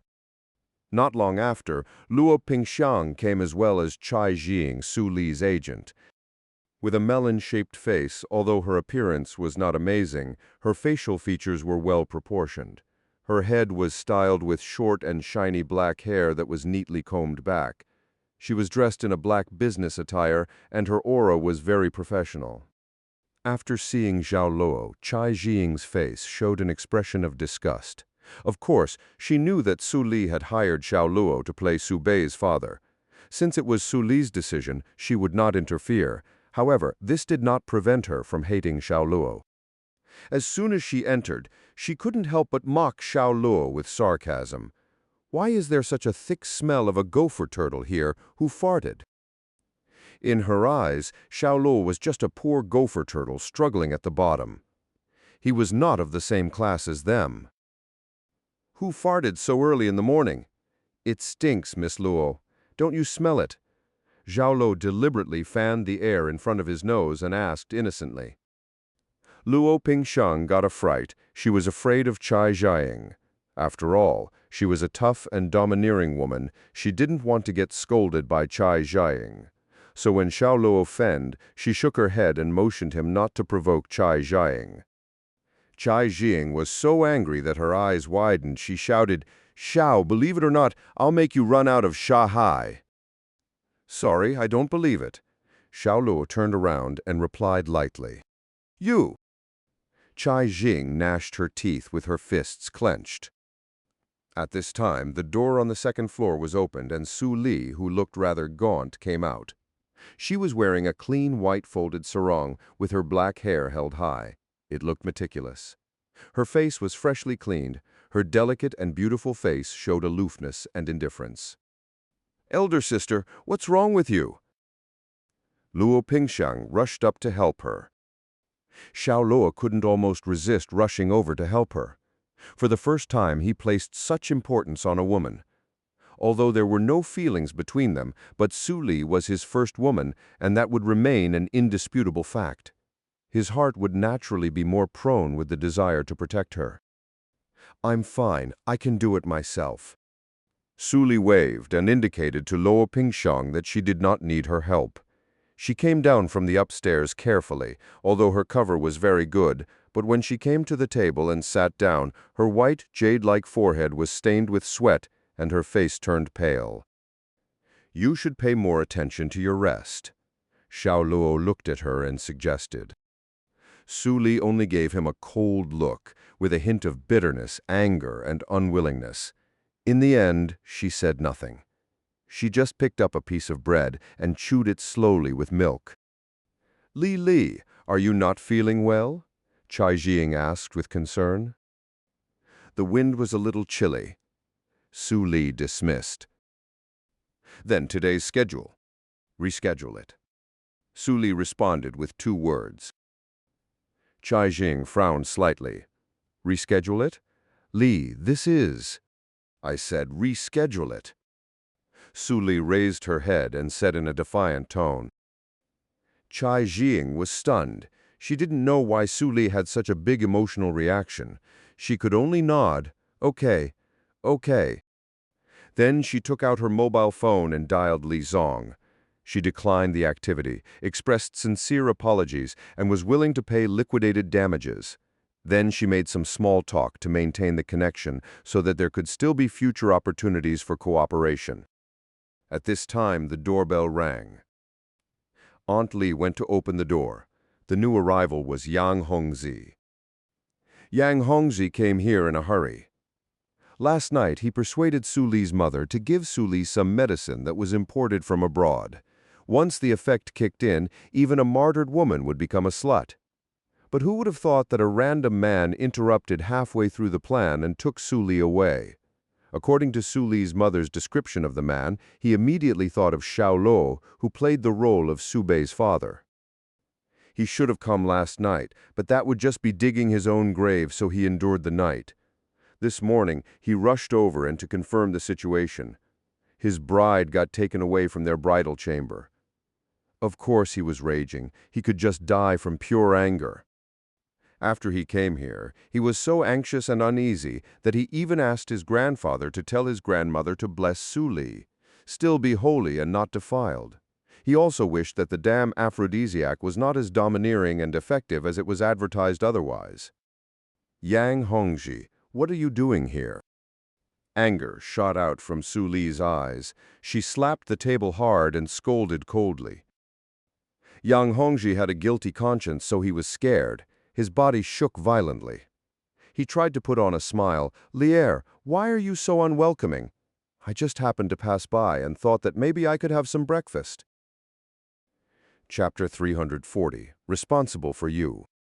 "Get out!" Su Li made no secret of her disgust and gave Yang Hongzhi a cold glare. How could she not know what happened last night? Her mother treated Yang Hongzhi like a prospective son-in-law, acting as a lobbyist for Yang Hongzhi more than once. She just didn't think that Yang Hongzhi would be so despicable and actually used drugs. He also had her mother administer it while she was unaware. This was not only infuriating, but also hateful. "Su Li, get out." Su Li lost control of her emotions. She grabbed a glass filled with milk and threw it at Yang Hongzhi. The glass fell to the ground and broke into pieces, scaring Yang Hongzhi that he jumped back a step. Good, fine. I'll leave you alone for now." Yang Hongzhi dared not stay any longer. He ran out despondently. "Li, what happened?" Chai Jing frowned and asked. Yang Hongzhi was the son of the company's major shareholder. It was not good to be so rude to him. Luo Pingshan did not say anything, and together with Aunt Li, they cleaned up the broken glass on the ground and the spilled milk. "I'm fine," Su Li lightly answered. While saying so, she looked at Xiao Luo. Her eyes had a complex look, but was generally indifferent. For the first time, Xiao Luo couldn't withstand a person's eyes. He was feeling guilty. "You too," Su Li said coldly. "I don't want to see you right now." The man who took her first time was not her sweetheart, nor a man with a successful career. Instead, he was the hired help. At the thought of this, she wanted to cry. She was unwilling. It was hard to accept the fact that she was taken away by this man. It was like a sudden stain that could not be washed away in her entire life. You pay more attention to rest." Xiao Luo got up without any hesitation and turned to leave. To some extent, he could understand Su Li's emotion right now. Chai Jing suddenly saw the hickey mark on his neck. She was immediately stunned at the sight of it. Connecting Su Li's current attitude towards Xiao Luo and her current state of health, she immediately guessed what had happened. She opened her eyes wide as she walked to the table. Looking at Su Li, she asked carefully, Li, by any chance, did you give it to that poor gopher turtle?" Su Li didn't respond to her words as 2 lines of tears fell silently from the corner of her eyes. This was already the most definite answer. All of a sudden, Chai Jiang felt her brain going blank. Su Li was an actress under her protection, but she was bullied to such an extent. How could she endure it? Her eyes turned red, which represented her anger. "I'll get that piece of shit back. I want that son of a bitch to go and rot in jail. Come back." Su Li stopped her and stood up in pain. "It's none of his business. Don't bother yourself." "Why, that bastard, he—" "I don't want to say it again." Su Li bit her lips. Her face and forehead were covered with sweat. Chai Jing grinded her teeth. She could only glance resentfully at the closed door. In her heart, she hated Xiao Luo to the extreme. In her eyes, he was a wolf. Men were all animals, only thinking about their lower part. She warned Su Li long ago, and this still happened. She hated Xiao Luo so much that she wanted to tear him up alive. Outside the door, the corridor, young Hongzhi's eyes were red while staring at the kiss mark on Xiao Luo's neck. He was practically a veteran in this field, so how could he not know what went on? The thing that worried him the most happened. For countless times he had fantasized about trampling the goddess hard under his body, only to have it replaced with her being taken by another man. This kind of feeling was like he got cheated on by his wife. It also happened to be that rotten loach who struggled at the bottom. The one he very much despised that did it. Anger. He was feeling unbearable anger. Yang Hongzi's cold face suddenly became distortedly ferocious. With a loud roar, he threw a punch towards Xiao Luo's face. His punch contained his anger. He used all of his strength into it and roared like a mad lion. However, it was easily intercepted by Xiao Luo with only the use of his palm. He then gave a kick to Yang Hongzhi in the abdomen. Pang. With a muffled sound, Yang Hongzhi flew back. He covered his abdomen and could not help but kneel on the ground. The great pain made his body shiver uncontrollably. His face turned red, his veins stood out, and his mouth kept making painful, muffled sounds. "Did you make Miss Su take that drug last night?" Xiao Luo walked over and squatted down, staring at him coldly. Yang Hongzhi gritted his teeth and said maliciously, You ruined it all." Although frightened by the strength shown by Xiao Luo, anger overtook everything, and all he wanted to do was cut Xiao Luo alive. Good, a man should dare to admit his deeds. Xiao Luo got up with a smile, then kicked Yang Hongzhi in the chest without warning. "Ah." Screaming, Yang Hongzhi flipped upside down, coming to a stop with a bang at the end of the corridor. He felt his insides moved. The pain made him miserable. Xiao Luo walked towards him step by step. He stretched out his hand and grabbed him by the collar. He then lifted him from the ground. Yang Hongzhi now felt fear. He fiercely kicked his feet that were hanging off the air, and his hands were constantly flapping at Xiao Luo's arm. But all of that was useless. He ended up flailing because Xiao Luo's grip didn't loosen. "Let go! Let go!" "Do you know, if we are in Jiang City, you would have been a corpse by now." Xiao Luo stared at him coldly. He turned him over, but at last he didn't kill him. He would not hesitate to pinch Yang Hongzhi like a bug if they were in Jiang City right now.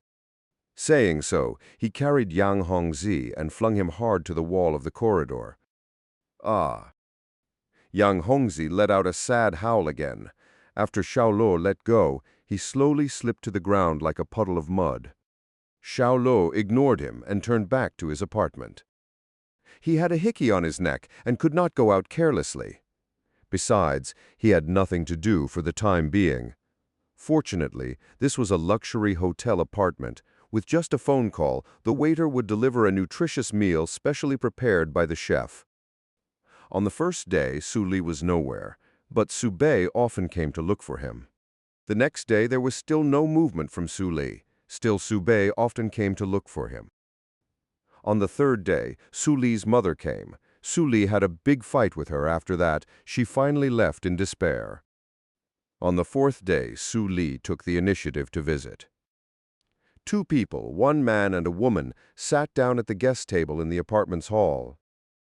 Xiao Luo was the host, so he poured her a cup of hot tea. Su Li didn't drink it. In fact, from the moment she arrived till now, she didn't say a word. She just looked straight at Xiao Luo. Xiao Luo always had the feeling that he was being pushed down by this woman. So he said what he wanted to say, Miss Su. I know you hold a grudge, but what happened was out of our control. Of course, I will be responsible. I will not shirk my responsibility. Although it was an accident, the relationship between you and me is a fact. I am willing to take responsibility. Chapter 341, Just a Spare Tire. Marry me. Su Li suddenly opened her mouth. She wore a white and blue dress that complemented her slim waist and long black hair, revealing her slender legs and a pair wearing yellow high heels. She looked like a girl next door, but her eyes were still cold and her face was frozen like ice. Marry you. Xiao Luo thought that he was hallucinating. What kind of joke was this? Are you sure you're not joking? Su Li only looked at him with a straight face and asked back, Didn't you say you were responsible for me? I will be responsible to you, but not like that. Xiao Luo was distressed. Marriage was a major event in life. Though the woman in front of him was beautiful, and her appearance could be said to be 1 in 10,000, there was no feelings. And her character was too cold and strong. If he was married to such a woman, life would be very boring. Then how do you want to be responsible? Give me monetary compensation. Do you think I need it? Su Li asked coldly. Xiao Luo also didn't know how to answer. He wanted to be responsible, but it didn't mean to marry her with no feelings. He was speechless at the moment. Su Li looked at him, who looked like he didn't want to take responsibility amidst his silence. She suddenly felt very wronged. Immediately her eyes became red, and tears began to swirl in her eyes. Miss Su, you and I are basically strangers. Marriage is a big event. You have to think about it carefully. Xiao Luo sighed. Su Li gave him a look of bitterness. I have already considered it very clearly. Xiao Luo also did not want to show weakness. He straightened his chest and said, You have considered it, but I have not. Marriage is not child's play, nor is it children playing house. Marriage is a responsibility and must be upheld for a lifetime. I will not allow it. Is this what you keep saying to me? About being responsible for me? Su Li was deeply disappointed. Tears poured down from her eyes. Her jade-like face was full of pear flowers and rain. It was heartbreaking. I will take responsibility in many ways, but it is definitely not through marriage. Xiao Luo made his stand. I lost it to you. I didn't expect you to adopt this attitude. Miss Su, I have to tell you, that night was also my first time, and I didn't even ask you to be responsible for me, Xiao Luo said sullenly. You are shameless. Su Li was now angry. Even if it was the man's first time, he shouldn't have said it like so. Could the first time for a man be compared to a woman's first time? She was so angry that her chest kept heaving up and down. Xiao Luo snorted with a smile. Shameless is shameless. It's whatever you say.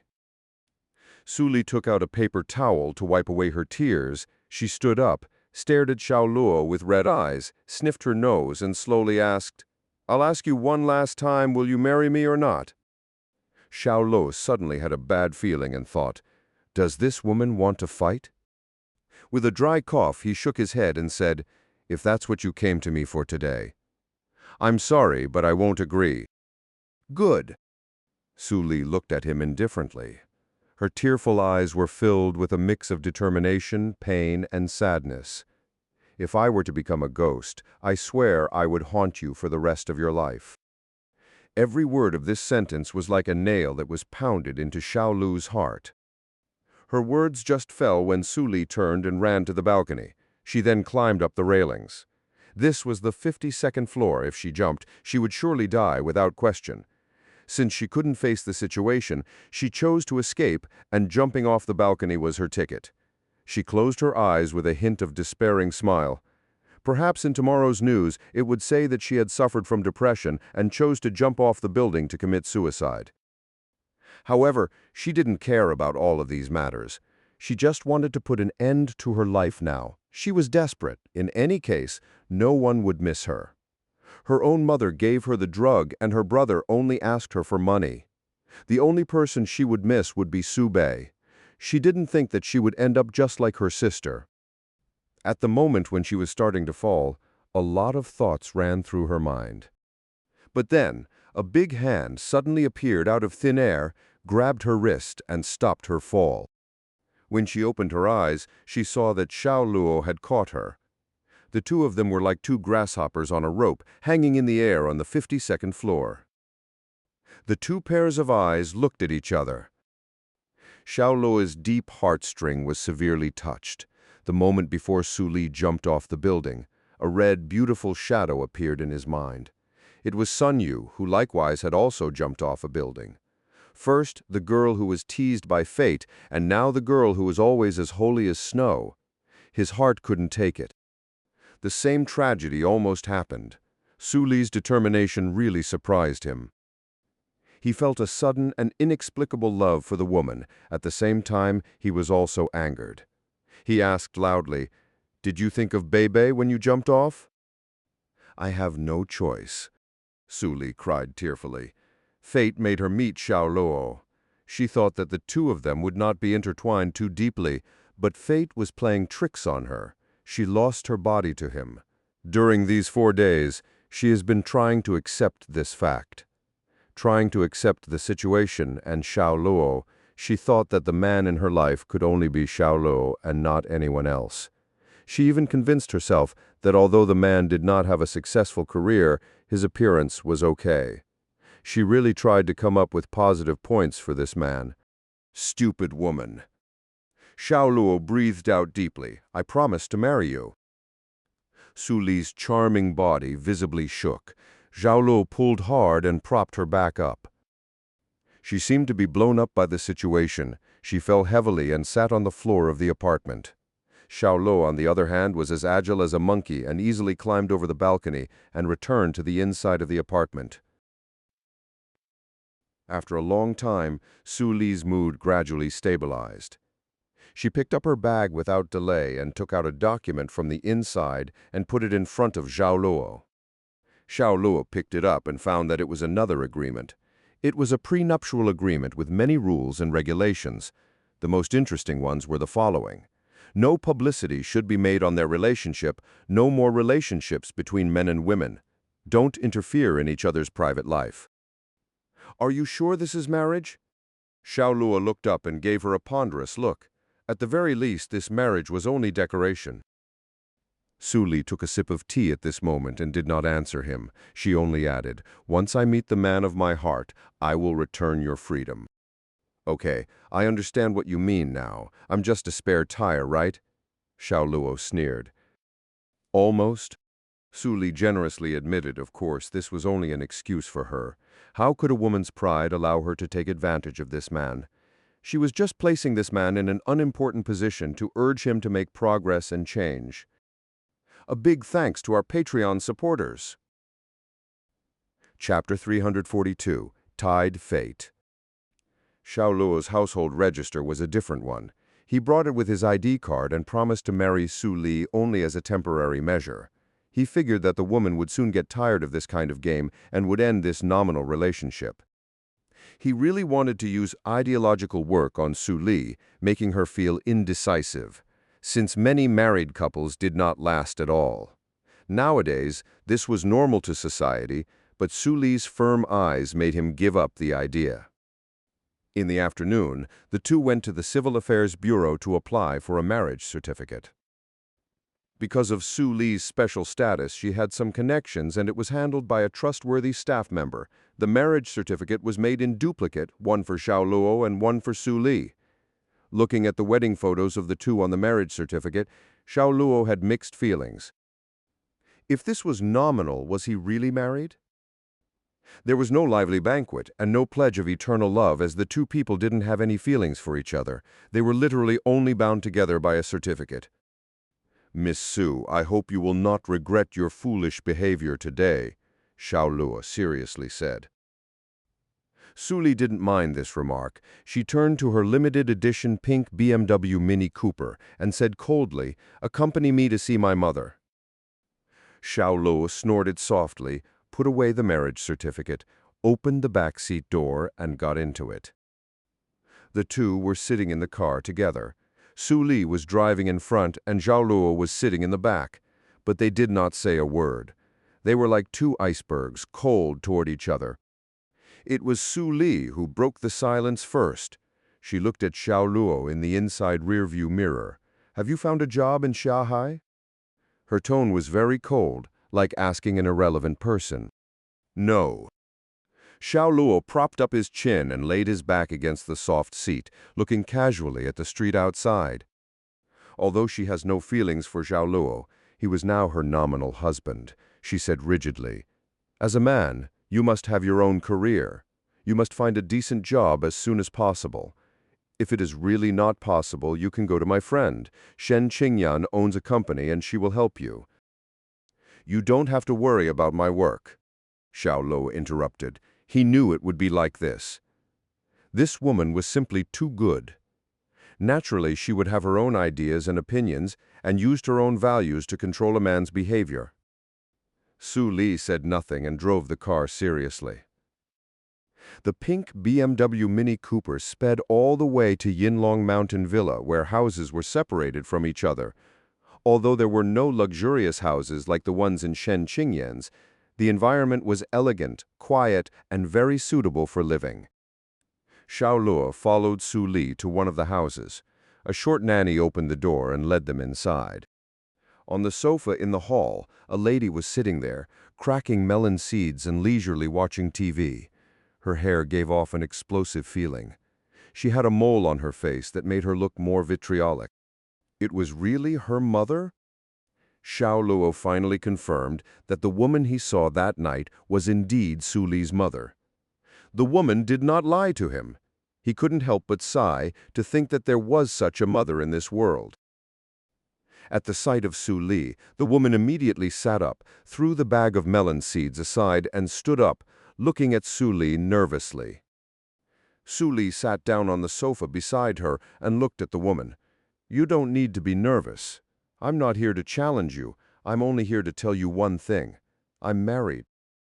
"Ah? You're married?" The woman stared with big eyes, startled by the sudden news. When did it happen? With whom? Su Li threw the marriage certificate in front of her, her face covered in frost. The woman picked it up, and immediately her eyes trembled as she pointed to Xiao Luo. She lost control of her emotions and said to Su Li, "Why him? Daughter, how can you marry him? In this world, only Hongzhi is worthy of you. He is the right person to marry you. How can you marry such a guy of unknown origin?" She couldn't express how saddened it was for her baby daughter to be married to such a loser who only wanted money and had no status. "All of this is thanks to you," Su Li shouted coldly. "Wang Wanjing, you are my biological mother, but you actually drugged me because of others. Is there a mother like you in this world?" Wang Wanjing's eyes turned red. "I am doing this for your own good. The strength of the Yang family is strong. It is a perfect match for you to marry young Hongzhi. The combination of you and him is the most perfect." "Enough." Su Li's eyes were also red. Tears rolled in her eyes, but she still fought back and showed the strength in her bones. "You gave me life, but it doesn't mean everything I have to listen to your arrangement. My sister came to such end because she listened to your arrangement. Don't you think you have done enough evil?" I. Wang Wanjing sobbed. Su Li's sister touched her most vulnerable nerve. She only felt dark at the moment and almost fainted. Her whole person had collapsed and sat on the ground. "From now on, you don't want to come to me again. I don't want to see you again. The living expenses of you and Sukanya will be charged to your account on time every month. You'd better plan how to use it. Or you could spend it in advance. Find a way to solve it yourself." "Daughter, what are you doing? I am your mother," Wang Wanjing bitterly cried. "From the moment you gave me that drug, our mother-daughter relationship was completely severed. If she was not her mother, she would definitely take this person to court." After saying so decisively, she picked up the marriage certificate, took Xiao Luo's hand and left with him. When she walked out of the room, tears started streaming down her face. She looked pale and tired. Xiao Luo took a paper towel from his pocket and handed it to her. "Wipe it." Suli bitterly scrubbed her eye. She quickly took the paper towel, turned her back on Xiao Luo and wiped the tears on her face. "Didn't you say you want to keep it a secret? Why did you tell your mother that we got married?" asked Xiao Luo. "She won't tell." Suli frowned, turned around and said coldly, "In addition, the agreement only restricts your behavior. I am not included by it." "Ah, yes, you have the final say." Xiao Luo didn't bother to argue with her. Although he received the certificate, he had no consciousness of getting married. Also, he wouldn't really take Suli as his wife. He only hoped that this game would end soon. But who would have thought that after he received this certificate, he and this woman's fate would be tightly tied together? He couldn't push it away, nor could he hide it. Even if the two started out against each other, slowly but surely they would attract each other, eventually becoming one. Of course, this story was for another time. Chapter 343, Ring. It was just like playing house. They got the license and got married. Xiao Luo didn't tell his family. After all, he couldn't even accept such a thing, let alone his family. So for the next day or two, he spent it with his brows locked. However, Ji Seeing, who he had not been in touch with for a long time, suddenly called. Xiao Luo's mind flashed a thought. She was more suitable to be his wife. "Mr. Xiao, have you returned to Shanghai?" "Yes, I am now outside Star Moon Bay Hotel. Let me show you to the headquarters." Ji Seeing's voice was very soft, like an oriole out of the valley, sweet, and gave off a good feeling. "I'll be down soon." Xiao Luo got up and changed clothes. She was a member of the NSA, so of course he was not surprised that she knew where he lived.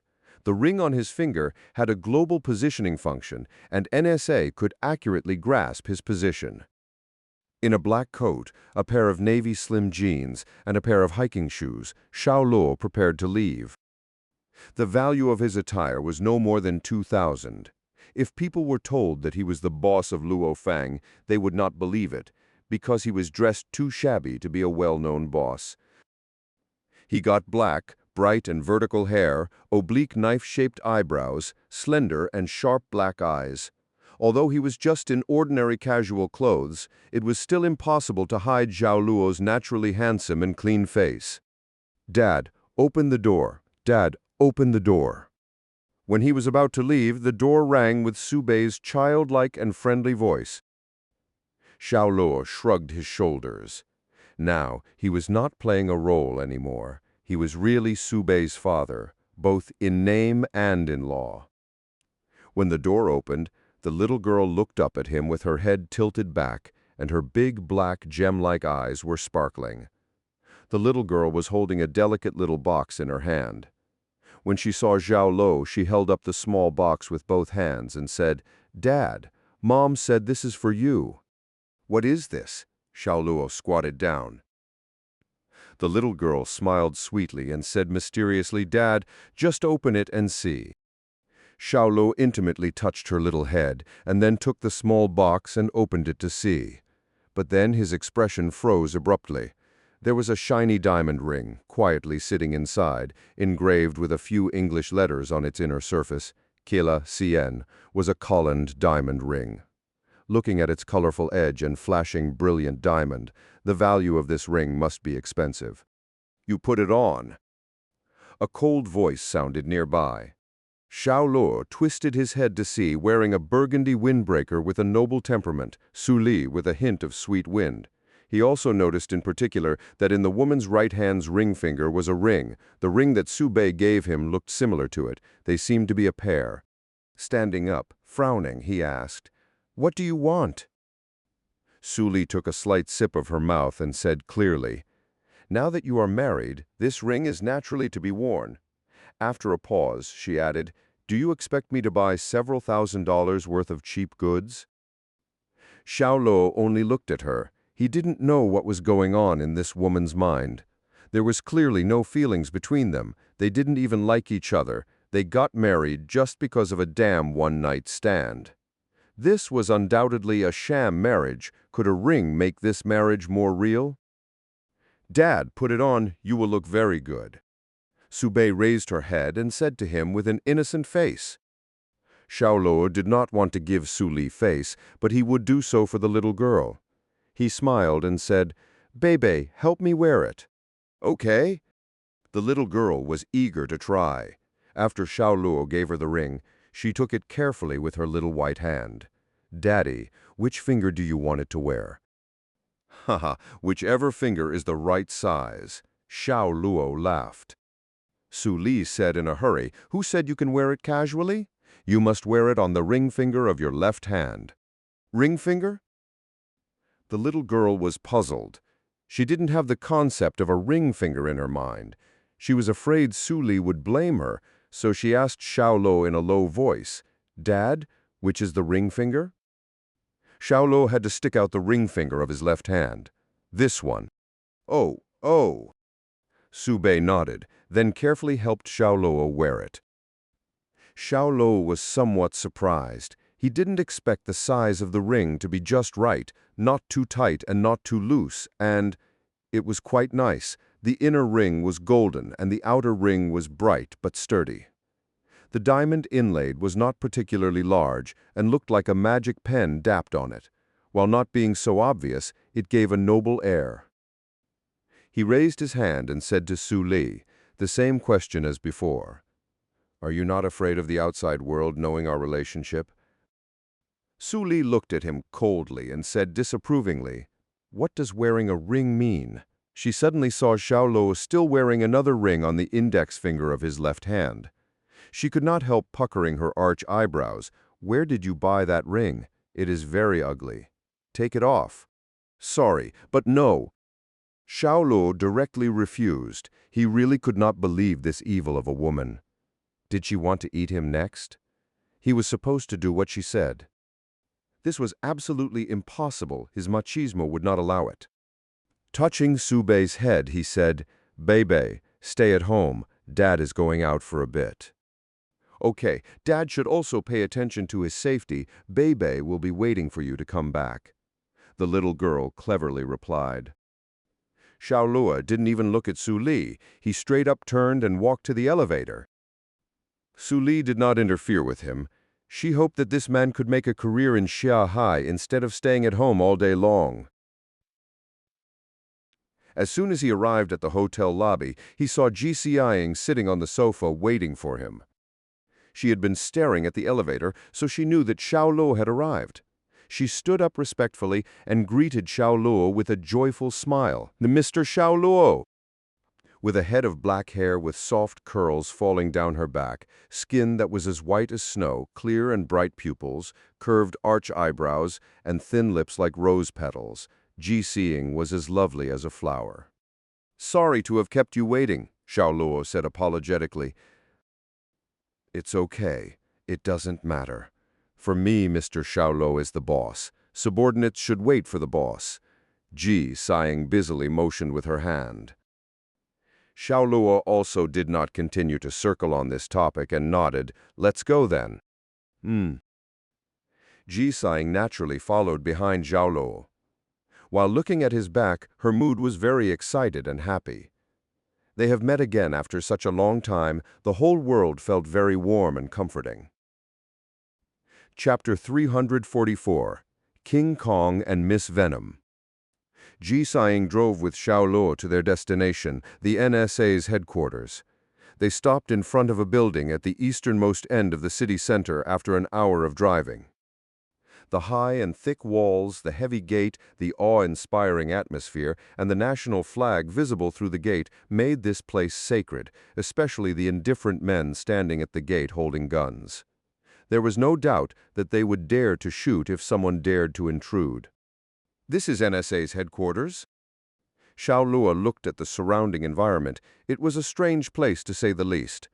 Normal people would need to have more or less some preparedness and vigilance at this place. "Yes."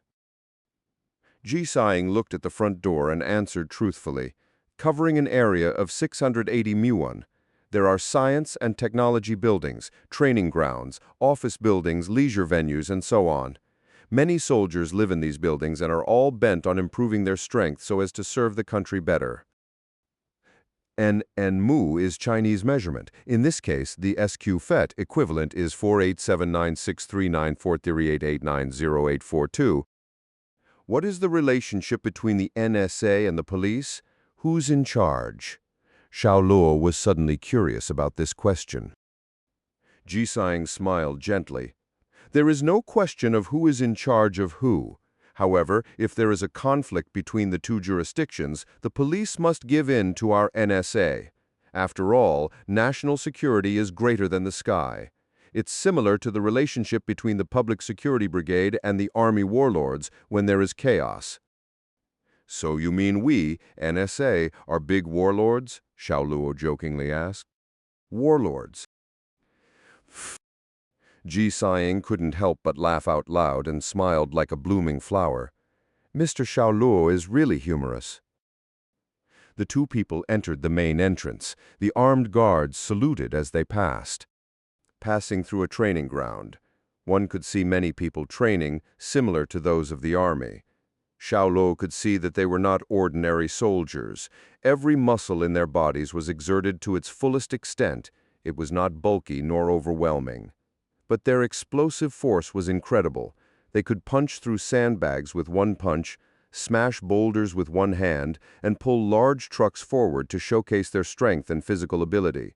Their skin was bronze due to constant outdoor training. The training ground was divided into two camps according to gender, men and women, separated by high barbed wire. Both parties worked very hard, shouting loudly and inspiringly. They are all elites selected from various special forces in the country. This is only a small part. There are still many people currently performing the secret tasks assigned by NSA. The tasks include escorting important figures, obtaining information from enemy countries, and conducting latent operations. Perhaps it won't be long before the NSA will also assign tasks to Mr. Xiao. Ji stopped for a moment. Xiao Luo's eyebrows raised. Shifting the topic, by the way, according to Zhang Gu, NSA has 2 S-class fighters? Ji nodded. Yes, their code names are King Kong and Miss Venom. King Kong, Miss Venom? Xiao Luo frowned, feeling that these 2 code names were strange. Ji carefully examined the personnel on the training ground before withdrawing her eyes. They are currently not on the training ground. With their strength, they do not need any additional training. If there is no mission, then Mr. Zhang would arrange for Mr. Xiao meet with them. Mr. Xiao Luo does not need to be on guard against King Kong, but please do when it comes to Miss Venom. Why? Xiao Luo asked curiously.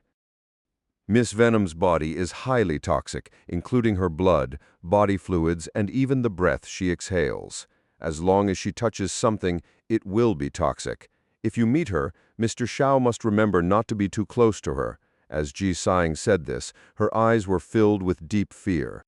Xiao Luo was stunned. Toxic? Yes, I've only seen it on martial arts TV before.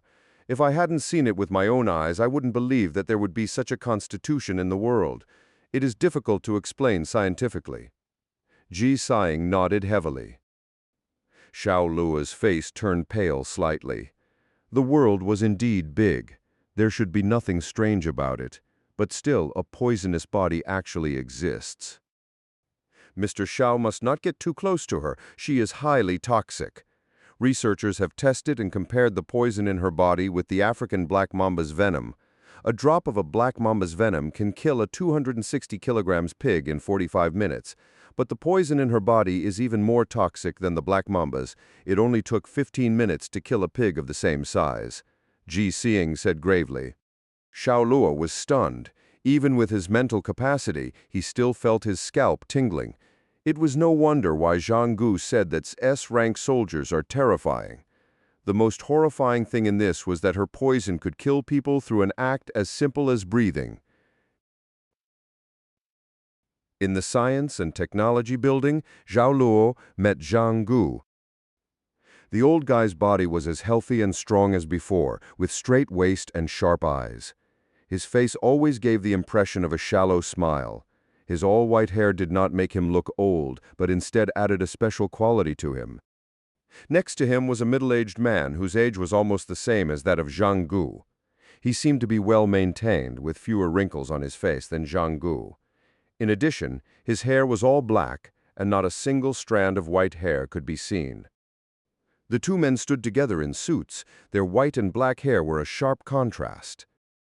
"Mr. Mi, after hearing your name for quite some time now, I finally had the chance to meet you." The man warmly took Xiao Luo's hand and smiled broadly. Ji Xing introduced the man to Xiao Luo. "He is our deputy director, Mr. Dongfang Shuoyu." "Hello," Xiao Luo greeted politely. "According to the results of the investigation, Mr. Mi's skill is excellent. You haven't been evaluated and graded yet, right? Let's go for a walk and evaluate it now," Dongfang Shuoyu eagerly suggested. Recall that Mi is Destroy, which is Xiao Luo's hacker nickname. This. Xiao Luo looked at Zhang Gu. When he was in Jiang City's NSA sub-bureau, he had already made it clear that he would not be assessed nor graded, because if the machine detected the existence of the system, it would do more harm to him than good. With a dry cough, Zhang Gu interjected, "Dong, let's not be hasty. Anyways, it's not urgent. For now, let's take him out to meet our group of computer technicians. It's also about time for them to make progress. Otherwise, we can't just keep them. If we go on like this, it's better to just dissolve them." Ranking was an unwritten NSA ironclad rule. Everyone must be assessed. Personally, he thought that Xiao Luo could skip this rule, but Dongfang Shuoyu was equivalent to the NSA's Discipline Inspection Commission. He was in charge of discipline, and everything must be done in accordance with the rules. Even if he was the director, it was not good to explicitly let the rule be skipped. It was not good to show favoritism. Therefore, he had to wait and see. There was always a way to compromise. Dongfang Shuoyu thought for a moment, "All right then, let's meet them first." He then patted Xiao Luo on the shoulder. "Mr. Mi, you must help us improve their skills, please." "I will try my best," Xiao Luo replied. Chapter 345, Opportunities for Proof. A few minutes later, under the leadership of the two directors, Xiao Luo arrived at Computer Technicians Hall. Like the public offices of large companies, each staff had their own working space separated by cubicles. The first moment he arrived, his ear was instantly bombarded with the sound of fingers tapping on the keyboard. There were about 100 people sitting in the hall, all immersed in their task and eager to develop their own programs. Sighing, "Tell them to stop what they are doing," Zhang Gu lightly ordered. Ji Xing nodded, walked to the front of the hall, turned on the microphone and said, "Please stop everyone. The director wants to introduce someone to you." Heads popped out one after the other, looking straight in front of the hall. Upon seeing Zhang Gu and Dongfang Shuoyu, all 100+ people stood up and saluted. "Don't bother, just sit down," Dongfang Shuoyu dismissed with a wave. After everyone sat down, he looked at Zhang Gu and said with a smile, "Old Zhang, should I or you?" "You," Zhang Gu raised his eyebrows. "Then I will take the honors." Dongfang Shuoyu smiled and proceeded to introduce Mi to these IT personnel. He turned to Xiao Luo and said, "Mi, come on stage with me." Xiao Luo softly sighed. The time had come to pay his debts. Dongfang Shuoyu cleared his voice. "Comrades, haven't you been clamoring for me and Lark? Lark cannot come to our NSA because of her special status, but me is now standing right in front of you." He looked like a distinguished guest who presented an award to a student, holding a microphone on the stage and smiling widely. The whole hall was in an uproar. "What? That's him!" "Oh my God, how is that possible? He looks so young. Is he the one who turned the tide that day and resisted the forces from the foreign nations?" All eyes were focused on Xiao Luo. Everyone's face was full of shock. Before, they fantasized countless times about what could be Mi's appearance. From a bearded uncle to sickly pale snow skin, a mysterious man dressed in black, and so on, but never would they have thought that he was so young. Everyone be quiet. The reaction of these IT personnel was expected. Dongfang Shuoyu enjoyed their shock. It goes without saying that Mi is really here. He is here to teach you all some of his skills. You must learn from him and improve your own abilities. Zhang Gu nodded in support. He and Dongfang Shuoyu hoped to create more Mi's and add more bricks to China's network. This would make the country indestructible and obstruct all foreign hostile forces. "Director Dong, is he really Mi?" A man in a gray shirt and glasses stood up and looked at Xiao Luo doubtfully. "Team Leader Zhou, are you doubting the ability of our NSA agents?" "No, sir. I'm not questioning their abilities, just that he is too young, younger than all of us here. Solid IT skills are not achieved overnight. It takes time and accumulation of experience. I really can't fully believe that he is Mi." The man surnamed Zhou was full of doubts. Another man stood up and raised his hand. "I agree with Team Leader Zhou. He is too young. He should still be in his mid-20s. How could he be Mi?" Hearing this, he couldn't help but laugh at them. He quipped in his heart, "If you knew that Lark is only in her early 20s, wouldn't you be too ashamed to save face?" Of course, he knew that these people did not believe that Xiao Luo was Mi, and they felt that their skills were undermined. They were all considered elites in this field. Much more than that, they all worked as a group during the attack. But they couldn't beat the hostile forces and were forced to withdraw, thus saying that the one-man army who fended off the enemies was about 10 years younger than themselves. It hurt their pride. They were forced to watch as spectators. "You wanted face? Then good timing?" Zhang Gu went up and took the microphone from Dongfang Shuoyu's hand and asked everyone, "Who else doubts his identity? Anyone who doubts him can stand up so that I can count how many there are." When this question was raised, people stood up hesitantly one after another. Most of them were men, approximately around 40 years of age. If Mi was such a young man, it would really be a slap to their faces. It was especially painful. Mind you, just to work here, they had to undergo various screenings and beat out others. They were elites. This was an honor, but now this was suffering a devastating blow. Therefore, they would naturally stand up and defend it. Zhang Gu smiled playfully. "I didn't think it to be quite a number. It's more than half of your total." "Director, we are defending our honor." The man surnamed Zhou puffed out his chest and responded loudly, "Please give us a chance to prove ourselves." "Prove yourselves?" Zhang Gu repeated it as if he didn't hear it the first time clearly. "Yes." The man surnamed Zhou glanced at Xiao Luo, who had been keeping quiet all this while, made no secret of the hostility in his eyes. This will also give him the chance to prove that he is indeed Mi. "Zhou Yuhang, what are you talking about? Is there still any sense of discipline?" Dongfang Shuoyu denounced. Zhang Gu motioned Dongfang Shuoyu to stop talking and turned to the Zhou Yuhang. "Team Leader Zhou, how do you want to prove it?" "It's very simple. 5 minutes of defense and 5 minutes of attack. If he is really Mi, he will certainly be able to resist our attack. Please give us a chance." "Please give us a chance." The others followed in chorus. Loud voices echoed inside the hall from their unanimous requests. Although they were only IT personnel, they had also undergone systematic training and had the strictness of soldiers. Zhang Gu looked at Xiao Luo. "Mi, what do you think?" "Do as you say." Xiao Luo shrugged his shoulders.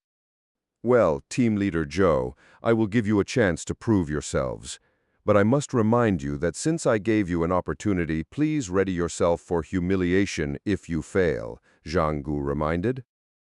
Thank you, Director Zhang. If he is indeed me, we will solemnly apologize for questioning him. But if he isn't, I hope the director would severely punish the NSA agents who have mistaken the identity of me trampling our dignity. Although Zhou Yuhang responded to Zhang Gu, his eyes were fixed on Xiao Luo. He could not accept that this guy, who was more than 10 years younger than him, could be me. This was like going to school and finding that their teacher was a child. Who could accept it? A big thanks to our Patreon supporters. Chapter 346, Cyber War. Every staff member looked seriously at Xiao Luo, who was already standing in front of a computer. This was a battle of honor. At the same time, it was also a test to confirm whether the other party was really me. Everyone present, including Zhang Gu, Dongfang Shuoyu, and Ji Xiang, felt a suffocating tension. Commence, Zhang Gu commanded. Hundreds of IT staff sat down in situ as their fingers busily glided on top of their keyboards. Ji Xiang had never dealt with these IT personnel before. Although she did not know how to program, she could still see how skillful these people are, because their speed could just make any person feel dazzled. Their fingers all left shadows as the blue screen continuously generated lines of code. The speed of the computation was very swift. Within 2 seconds, it was enough for them to type a line of code. A question arose in her mind. Are these people's hands manipulators? She was afraid only manipulators could have such exquisite and fast typing speed. When she turned her eyes to Xiao Luo, she found that Xiao Luo had just sat down. The next second, her eyes began to tremble violently because Xiao Luo was typing codes even faster than these IT personnel. His fingers seemed to be playing some exciting piano music. Lines and lines of code were quickly generated on the computer screen. Each staff could generate a line of code within 2 seconds while he was generating 5 lines a second. Zhang Gu and Dongfang Shuoyu also fell into consternation, followed by them nodding. It was not surprising for a super hacker to have such speed. It just makes sense. Build 64 offensive and defensive programs. Xiao Luo said to himself. This was a newly generated program in his mind. It was not so much of a program, but was a set of multifaceted mirror virtual softwares or an intelligent software that could attack and defend. Zhou Yuhang and the others stared intently at the computer screen in front of them, raising arms weapons and fighting for honor. They all utilized what they had learned in their lifetime to try and defeat Xiao Luo. Everyone had only 5 minutes to prepare. Once this prep time passed, the real duel would begin. Network warfare was different from reality. As long as one move hit the other, it would settle the other immediately, making it impossible for the other to no longer have control over the computer. Everyone had arranged a large number of loopholes outside their own ports, which were a combination of virtual space and reality. As the team leader, Zhou Yuhang had his own set of skills. He skillfully deployed his honeycomb briquet system. Its purpose was to let the other party unknowingly enter his own encirclement without knowing it. Then he would shoot down the invading Xiao Luo with a light click. After the defense program was completed, he looked over at the other 3 team leaders and made an OK gesture. It signaled that they were only waiting for the other party to fall into the trap now. The 3 team leaders' sallow faces suddenly regained some vitality as they looked at Xiao Luo with increasing obscenity and treachery in their eyes. Time is up. The stopwatch in the hand of Zhang Gu rang with a ding. He immediately shouted at the microphone. Attack! The 4 leaders shouted as they led their subordinates through the virtual space, just like a group of soldiers armed with spears and swords roaring towards Xiao Luo. Xiao Luo's mouth arched to a smile. Facing the attack of dozens of experts, his index finger simply pressed the Enter key. Akin to that of Journey to the West, one where the Monkey King's hair turned into countless friendly forces. Likewise, Xiao Luo had his own friendly forces of viruses. Countless viruses in cyberspace issued demonic sharp laughters as they meet up with these IT personnel. TN1, https://endwenquikipedia.org wiki journey to the west, https nbenwikipedia.org wikifile tongokhong.jpg. The two sides soon fought each other on the server. For this war without smoke, the server was the initial battlefield. Worm. Zhou Yuhang and the other three team leaders smiled contemptuously. Their fingers typed quickly on their keyboards. A simple antivirus program was completed in a few tenths of seconds. They were transformed into monsters that devoured the virus's head in the virtual space. Any virus within the attack range would be captured by them and assimilated, like a black hole with super-strong suction. Of course, Xiao Luo could not be so relaxed. After all, these were all state-level IT personnel and the elites of the country. Now that he was sitting in this position, he must win. He must not only win, but also bring every single one of them down. Lao Li, what are you doing? Didn't you attack me first? I thought it was a virus. Song Ji, what are you doing? Why are you attacking my computer? Impossible. I was attacking Mi's computer. All of a sudden, the whole hall was in an uproar. More than 100 IT staff were complaining to each other because they found themselves being attacked by their own people. What was happening? Zhou Yuhang suddenly had a bad feeling. He hurriedly checked what had happened. It was not good. There was a defense program at the back end of each other's port. The main function of this defense program was to deflect all attacks. For example, if one of them attacked, the defense program would deflect it to the other's computer port, which was similar to a rebound. Stop attacking. He immediately issued an instruction in the virtual space. Such random attacks will have no effect at all. Instead, it would leave one's own side in disarray. Xiao Luo was very calm and continued to improve the 64 offensive and defensive program. The viruses only bought him time. Now the 64 offensive and defensive programs had begun to take shape and were now competent enough for defense tasks. But once it was completed, it would be the end of the game, not to mention defense. Ji Siying was stupefied as she looked at him. She found that while in front of the computer, Xiao Luo had a unique charm in him. He was mysterious, confident, calm. Did she really have a crush on Xiao Luo? At this moment, she couldn't help but become delusional. Zhou Yuhang united with the other three team leaders. They then began a tentative attack against Xiao Luo, but they soon found out that it was futile. The program behind Xiao Luo's port did not move, however. It was impenetrable. It left them helpless. Fight him! One of the grumpy team leaders ordered because they had to break this stalemate, otherwise they would lose without actually fighting. Zhou Yuhang grinded his teeth and was the first one to charge. He was then followed by more than 100 people. They all concentrated their fire as they all showed their expertise. They launched a crazy attack on this program and sent out multiple series of codes. Just like attacking a city gate, they began building ladders and climbing the walls, bombarding him with long-range artillery attacks, and so on. They did everything they could. Chapter 347, 64 Offensive and Defensive Program. Xiao Luo simply let them attack as his fingers gracefully glided across the keyboard.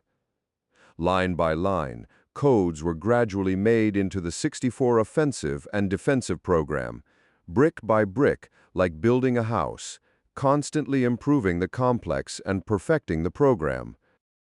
All right. After entering the last line of code, Xiao Luo smiled and clicked, Run. In the virtual cyberspace, Zhou Yuhang's side were trying their best to attack Xiao Luo's port, when unexpectedly a destructive air pervaded and a huge firewall materialized from thin air, like a natural moat. They were then attacked by a sweeping power. The cyber world started to crumble and everything was annihilated by this firewall. What program was this? How could it be so overbearing? Zhou Yuhang's eyes were wide open. In the eyes of ordinary people, the computer screen was filled with lines of flashing codes. But in the eyes of IT personnel like him, it was a series of instructions with terrifying aggressiveness. Retreat! One of the team leaders had a presentiment that something was wrong and shouted loudly.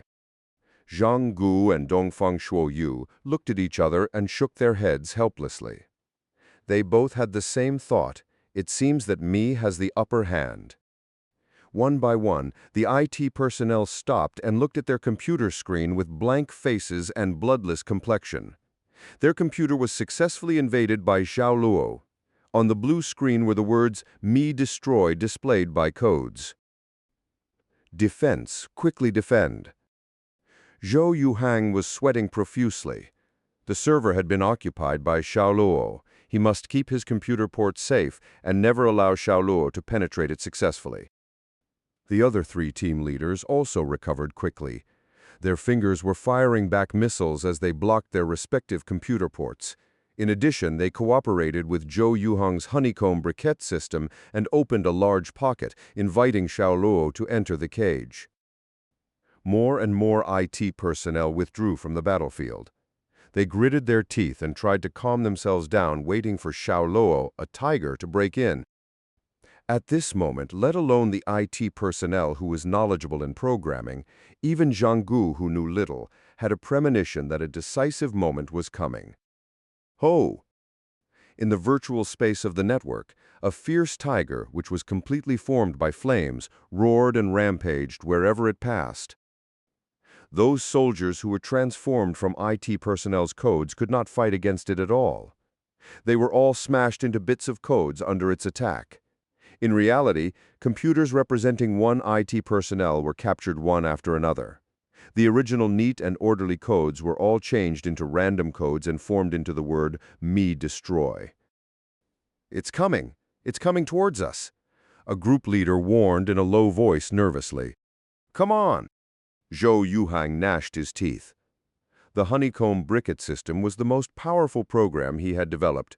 It was enough to kill any intruder who fell into the trap it set up in advance. But who knew that Xiao Luo already knew all of this? His finger gently pressed a key. In the virtual space, the flaming tiger loudly roared as it crazily rushed straight to Zhou Yuhang's side. "Right now!" With a loud shout from Zhou Yuhang, the ground of the virtual space suddenly collapsed into a bottomless pit, just like Kog'Maw, the mouth of the abyss 2, swallowing down the flaming tiger. TN2, https www.giantbomb.com Kog'Maw, the mouth of the abyss 3005-15917. At the same time, the 4 people joined forces to fill the abyss, trapping the flaming tiger. Countless codes were turned into earth and rocks as it filled the abyss. In this cyberspace, the 4 people were like gods of creation, and everything took shape according to their wishes. Boom! When a huge mountain formed by codes fell on the abyss where the flaming tiger fell, the bottomless abyss had become the cornerstone of the mountain. Zhou Yuhang stood up excitedly and pointed to Xiao Luo as he announced in the loudest voice he'd ever used, almost roaring his words, "He is defeated. He is not destroy. He is not me." How could he not let this get him excited? They had just washed away the shame on their IT staff with practical actions. Zhang Gu, Dongfang Shuoyu, and Ji Saiying looked at Xiao Luo, frowning. What's wrong? Is Xiao Luo really not me? But at this time, the other 3 team leaders' faces changed, as if they had seen the most horrible thing in the world and kept repeating a sentence in their mouths. How can this happen? How can this happen? Zhou Yuhang saw the extremely bad news on their faces. His eyes then withdrew as it slowly fell back onto the computer screen. His eyes then widened and trembled. His whole person fell into a state of extreme shock. The flaming tiger suppressed by the mountain was gone, but a flaming orangutan flew off the mountain and stood up. The breath of terror swept through the entire virtual space. Game over!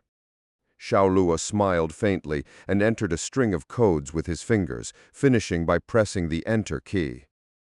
The flaming orangutan exposed 2 new fangs and let out a long roar that shook the heavens and the earth. The roar was as loud as a tiger and contained a terrible shock wave. The image of Zhou Yuhang's soldiers in the virtual space suddenly disappeared.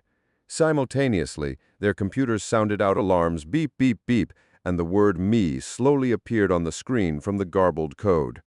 Too shocking. At this point, the online battle ended with the defeat of the 100 national-level IT personnel.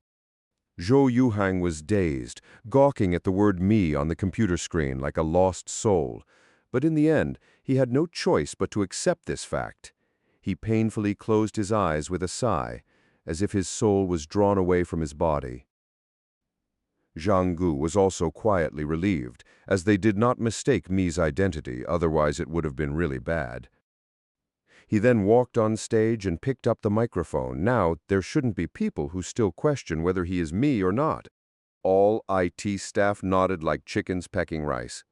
They looked at Xiao Luo's eyes and wondered what else was left to be questioned. They only admired, respected, and gasped in admiration. They could not refuse, and they would obey. More than 100 of them joined forces and attacked together, but they were still beaten black and blue and even lost control of their computers. It was like a swordsman who lost the sword in his hand to the enemy.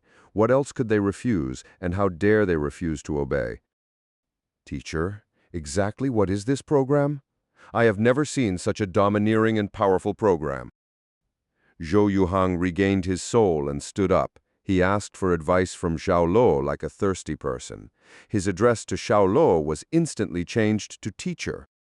I named it 64 Offensive and Defensive Program, which is built on the basis of the computer's maximum addressing space. It is active both in defense and attack. It can learn and copy all your previous attacks independently and eventually retaliate in the same way. The more you attack, the more it bounces back. Unless you destroy it at once and not let it withstand your attacks, then you can win. Otherwise, the counterattack will be brutal. Xiao Luo patiently answered him, not only because the other party addressed him as teacher, but also because the program could strengthen the defense of the country's online gateway, and he was willing to make some contributions to his motherland. Chapter 348. Don't Provoke Him. In the eyes of these IT personnel, Xiao Luo was no different from a respected teacher. Everyone had shown great interest in the 64 Offensive and Defensive program. This program was so great that it could intelligently copy the enemy's attack method and return it to the enemy. Such an advanced program made them deeply impressed. Xiao Luo answered their questions one by one and taught them the construction method of the program while giving them a textbook. The 64 Offensive and Defensive system, the textbook contained almost all of his computer knowledge. As long as they could study the program thoroughly, they could reach the point of drawing inferences from other cases and applying it flexibly. Zhang Gu and Dongfang Shuoyu didn't interrupt Zhou Yuhang in their study. They simply turned around and cheerfully left. The exchange of knowledge lasted for 2 hours. After gaining a general understanding of the 64 Offensive and Defensive program, all IT personnel immediately started to run, analyze, and observe. They found that its construction looked simple, but the more in-depth their understanding, the more strange and mysterious it was. They were deeply immersed in the research on it, even to the extent of crazy obsession. This part of code should be used for copying and learning. Then what is this part of the code used for? No, this part of the code is for copying and learning. What you said is wrong. What really plays a leading role is this group of code. It is like a brain, and the program runs around it. How could the core part be there, these groups?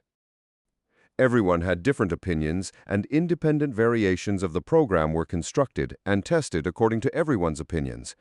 However, the independent programs were obviously only an extremely small part of the 64 Offensive and Defensive system. Mr. Xiao Luo, you have worked hard. At this time, Ji Xing brought him a glass of water. Thank you. Xiao Luo nodded politely, took a sip of the water. He talked so much to the IT staff that it made his throat a little dry. He looked around. Where are Director Zhang and Director Dong? They told me to escort you to find them as soon as the business here is finished, Ji Xing smilingly said. She was tall, naturally enchanting, and people were naturally attracted to her smile. Xiao Luo gulped down the water, then stretched himself. He looked at the IT staff who were immersed in their study. He raised his eyebrows and chuckled. Let's go then. The business here is now finished. Okay. Ji Xing nodded. Sighing. Just out of the IT building, a smiling man came running up with a bunch of rose flowers. His body was magnificent and resolute. He was full of vigor. However, contrary to his body, his face was pale. He had a paper-like face with sunken eyes, with dark blue color and some shortness of breath. If one looked at his head alone, one would definitely identify him as a terminally ill man. Ren Maohua.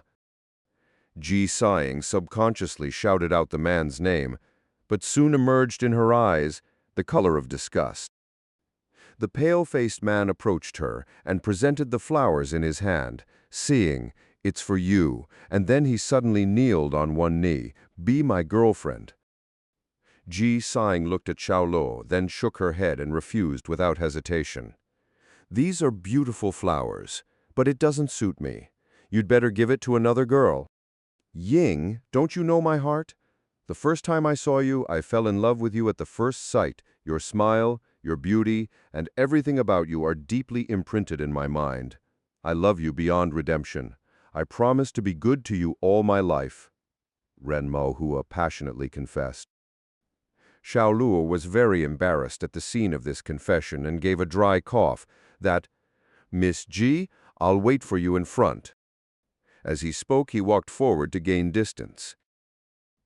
Ji, sighing, tightened her heart and frowned at Ren Maohua. "Mr. Ren, I told you very clearly that I don't like you. Please stop wasting your time here." Before Ren Maohua could reply, she turned and immediately caught up with Xiao Luo. She quietly observed Xiao Luo's expression out of the corner of your eyes. She deeply feared that Xiao Luo misunderstood her for being together with Ren Maohua. There was a saying that suitors can identify their rival in love at a glance. Ren Maohua was such. When he saw Ji sighing come so close to Xiao Luo, his eyes slightly narrowed. He suddenly accelerated, and in a few steps, he appeared in front of Xiao Luo, blocking the two people on the way forward. He raised his hand, pointed to Xiao Luo, and asked Ji, sighing in a questioning tone, "Who is he?" "Mr. Ren does not need to know who he is. Please get out of the way," Ji, sighing, chillingly said.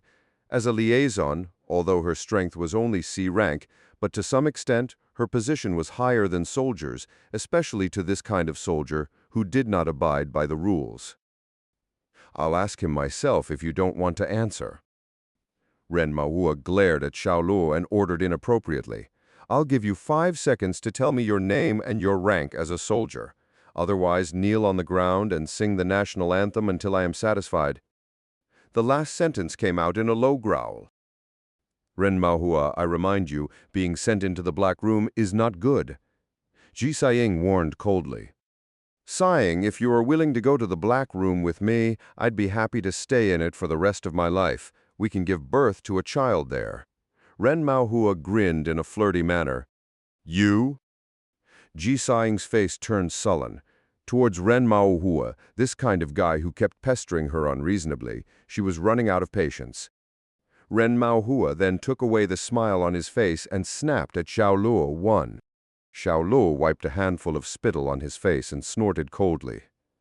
"It is your right to pursue girls, but stepping on others to elevate yourself is out of the line." "Huh? Are you dumb? Let's see what you can do with this boss." Ren Maohua smiled shamelessly, then resumed counting 3. Xiao Luo shook his head helplessly. He was too lazy to argue with this type of person. "Ren Maohua, I'm warning you, don't provoke him, even if you are a rank soldier, don't provoke him. I tell you this for your own good." Ji Saying bluntly said to Ren Maohua and left. She then hurriedly left to catch up with Xiao Luo. She had seen how cruel Xiao Luo can get. Once he treated you as an enemy, he would never relent. She still remembered that night, and the Cobra mercenary group leader's shrill screams. He was an extremely dangerous beast. However, in Ren Maohua's opinion, her advice made him feel like he was being belittled by the girl he loved. Of course, what happened next was not unexpected. Chapter 349. Come Again. Ren Maohua's mouth muscles twitched. His fist gripped so hard that it started cracking. He suddenly flung the roses in his hand as his feet fiercely stomped on the ground.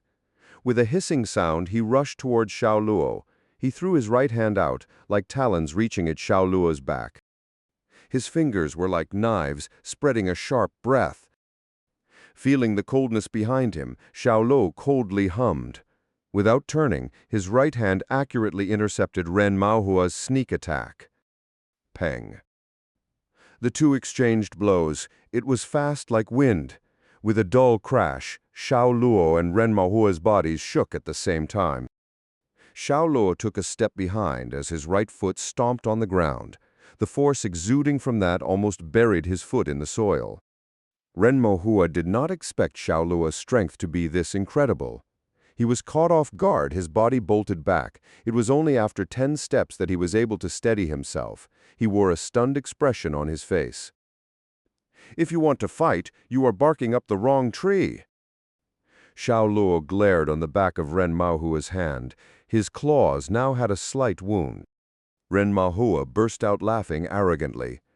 He looked at the stunned Ji Sighing and said, "Sighing, this guy's strength is really good, but it is still far from threatening. Today I'll show you who is a real man between me and him." With a grimace of a grin, his eyes suddenly froze. With a few steps he appeared in front of Xiao Luo. He threw out his right fist straight toward Xiao Luo's neck. Peng. In the face of Ren Maohua's fierce attack, like an angry wave crashing on the shore, Xiao Luo's face changed slightly as he raised his hand and quickly intercepted his attack for the second time. The fierce collision sounded like muffled thunder. "Don't force me to act," Xiao Luo warned. "Force you? You? You're just a coward. How on earth did you think you are worthy of taking seeing? Pue." Ren Maohua sneered as he spat a mouthful of saliva to the ground. He fiercely rushed forward again, waving his fists with crushing impact. With his speed, he sent 7 to 10 punches at Xiao Luo's head. Each punch was mixed with fierce power. While he was throwing out the punches, the wind roared and combined with the surrounding still air, stirring up a small tornado. Xiao Luo was indifferent as he intercepted all his attacks.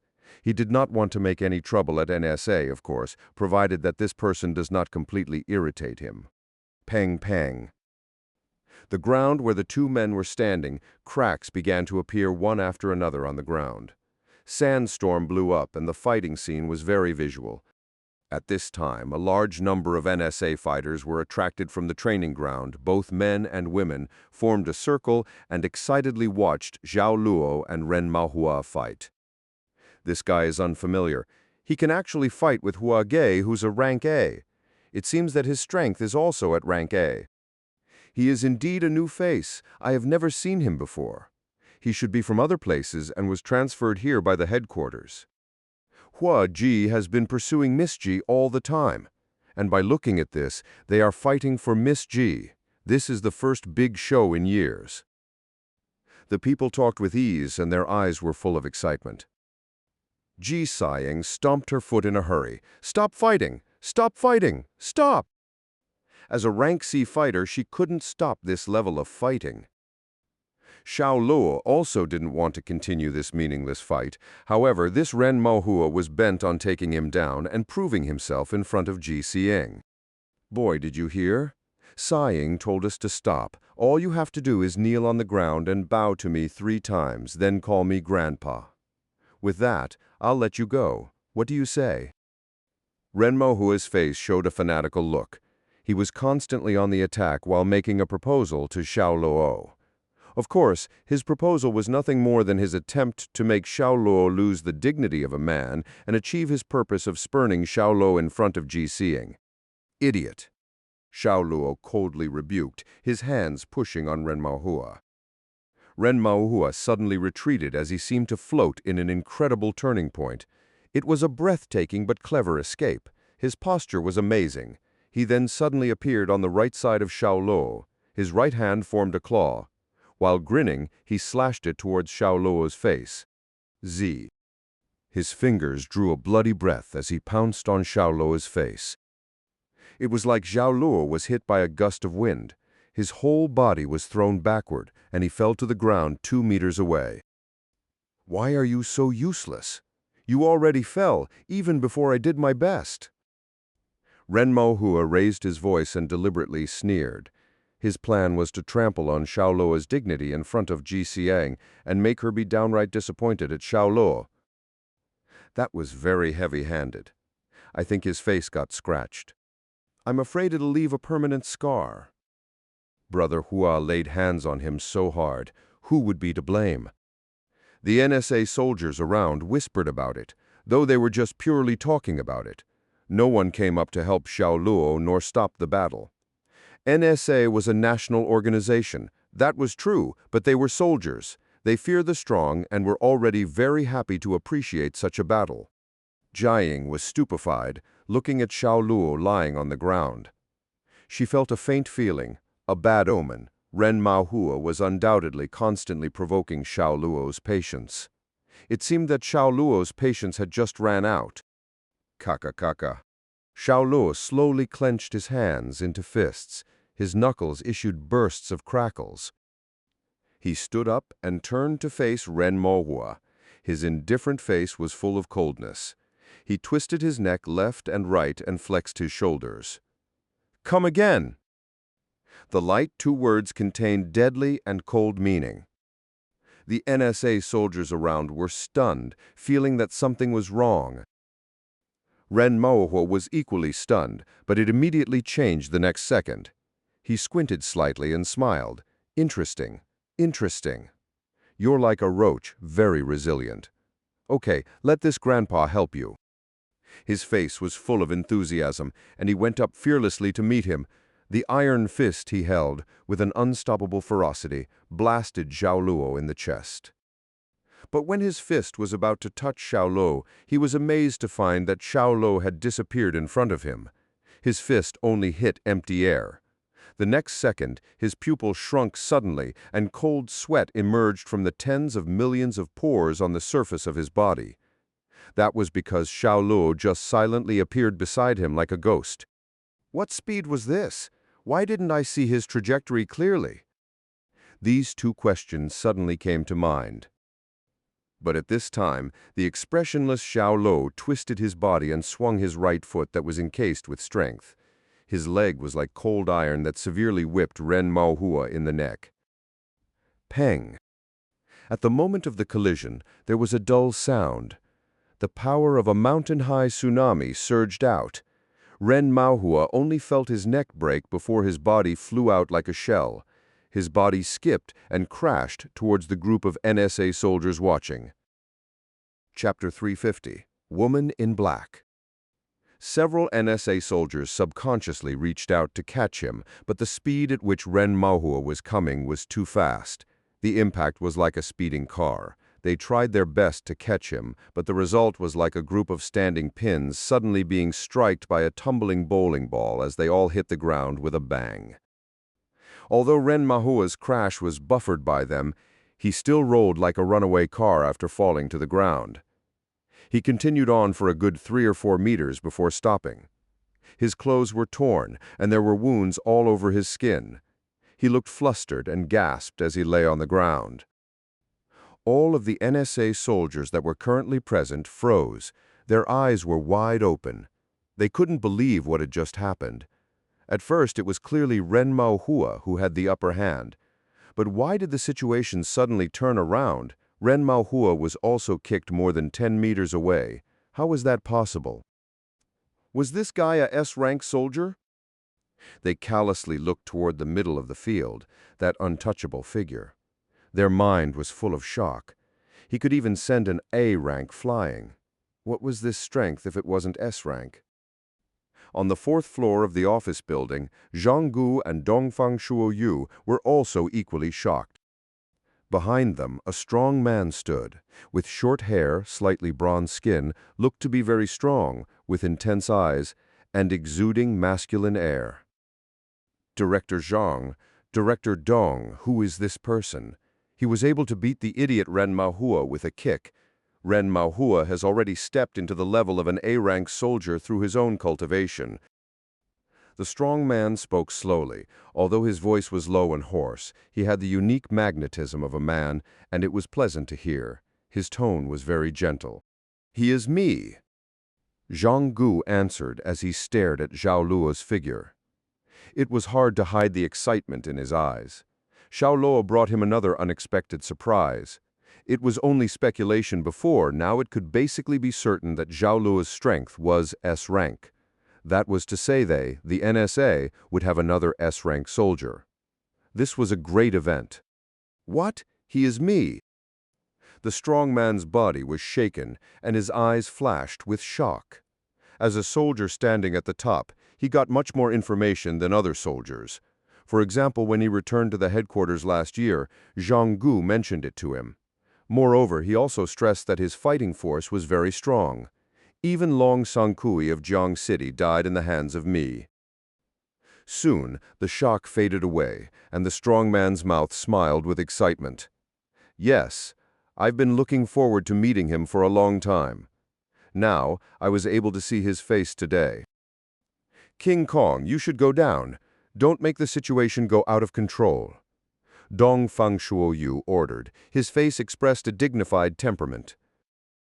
Yes. The strong man nodded at them before retreating. Zhang Gu smiled playfully. Dong, there is no more need to assess his strength in an examination, is there? No, it's not necessary. He is an S-rank soldier. Dong Fangshuoyu motioned with his hand, saying that there was no need to carry out any unnecessary actions. He waved to one of his men. Go, mark on Mr. Mi's file that he is an S-rank soldier. The man received his order, saluted, and turned to carry it out. Zhang Gu burst out laughing. He said, Dong, I have long said there is no need for this. Now do you understand that what I said was correct? I can't say that. Everything has to be done according to the rules and regulations. Especially for NSA, we have to pay more attention to this. Dongfang Shuoyu replied methodically. Zhang Gu raised his eyebrows as he nodded in deep surprise, and he then turned the topic. How many S-rank soldiers do you think our country has? I don't know, but there are definitely more than 3 in NSA. Our country has a population of 1.4 billion. Among these people, there must be a lot of powerful fighters who have not been discovered and are still hidden in the noisy and gorgeous cities. And this number is absolutely huge. Dongfang Shuoyu wondered. Yes, if only they could all be used by our NSA and serve the country, Zhang Gu said with a sigh. At this time, the two men's noses involuntarily and forcibly sucked in air. What was this smell? Why was it so fragrant? It couldn't be. After some quick thinking, the two men immediately turned pale and then cried out in unison, "Bring me the gas mask." An attendant quickly took off the gas masks hanging on the wall and sent them into the hands of the two directors. It seemed that this situation was not a first for them, like it had already happened many times. Zhang Gu and Dongfang Shuoyu put on the gas masks as soon as they got it. When they put it on, their faces looked a little like the pea shooters in Plants vs. Zombies, except the gas mask was iron black and not plant green. Dear directors, you two are still so cute. You really like to wear such an ugly mask every time I come. A black-clad woman came in from the outside, folding her slender waist and taking slight steps, showing her white wrist in a light gauze. Her hair was held up by a jade dragon and phoenix hairpin, and her delicate appearance was as enchanting as a rose blooming in snow. Her charm came mainly from her eyes, which were heady and captivating and seemed to have tens of thousand kinds of enchanting emotions. Her hands were wearing black silk gloves, which were dotted with bright and scattered gems. Even being hidden by the gloves, one could see at a glance that her hands were very beautiful and her fingers were slender and long. With a graceful step like she was on the catwalk, she walked toward Zhang Gu and Dongfang Shuoyu. The two directors stood uneasily. The NSA staff, who did not have his gas mask prepared, was already hiding 5 meters away early on. This was Miss Venom. Her body could emit a poisonous fragrance. The fragrance was overflowing with sweetness, but it was also highly toxic. If you inhaled too much at one time, you would immediately be unconscious. If you did not treat the patient in time, you would also endanger your life by getting exposed. If inhaled for a long time, it will cause the function of each internal organ of the human body to slowly fail and various diseases will easily break out. Although she was a beautiful woman, she was the real monster of the NSA. The number of people injured by her had reached more than 100. It was that type of terror that every NSA member was scared of her. "Miss Venom, when did you come back?" Zhang Gu dry coughed, trying to act calm as he asked. Miss Venom smiled softly and answered with amorous feelings, "Old Zhang, it is not very polite to call someone else's code." Saying so, she stretched out her hand and reached for Zhang Gu's shoulder. This move frightened Zhang Gu as he hurriedly jumped back a few steps. He then loudly asked, "What are you doing?"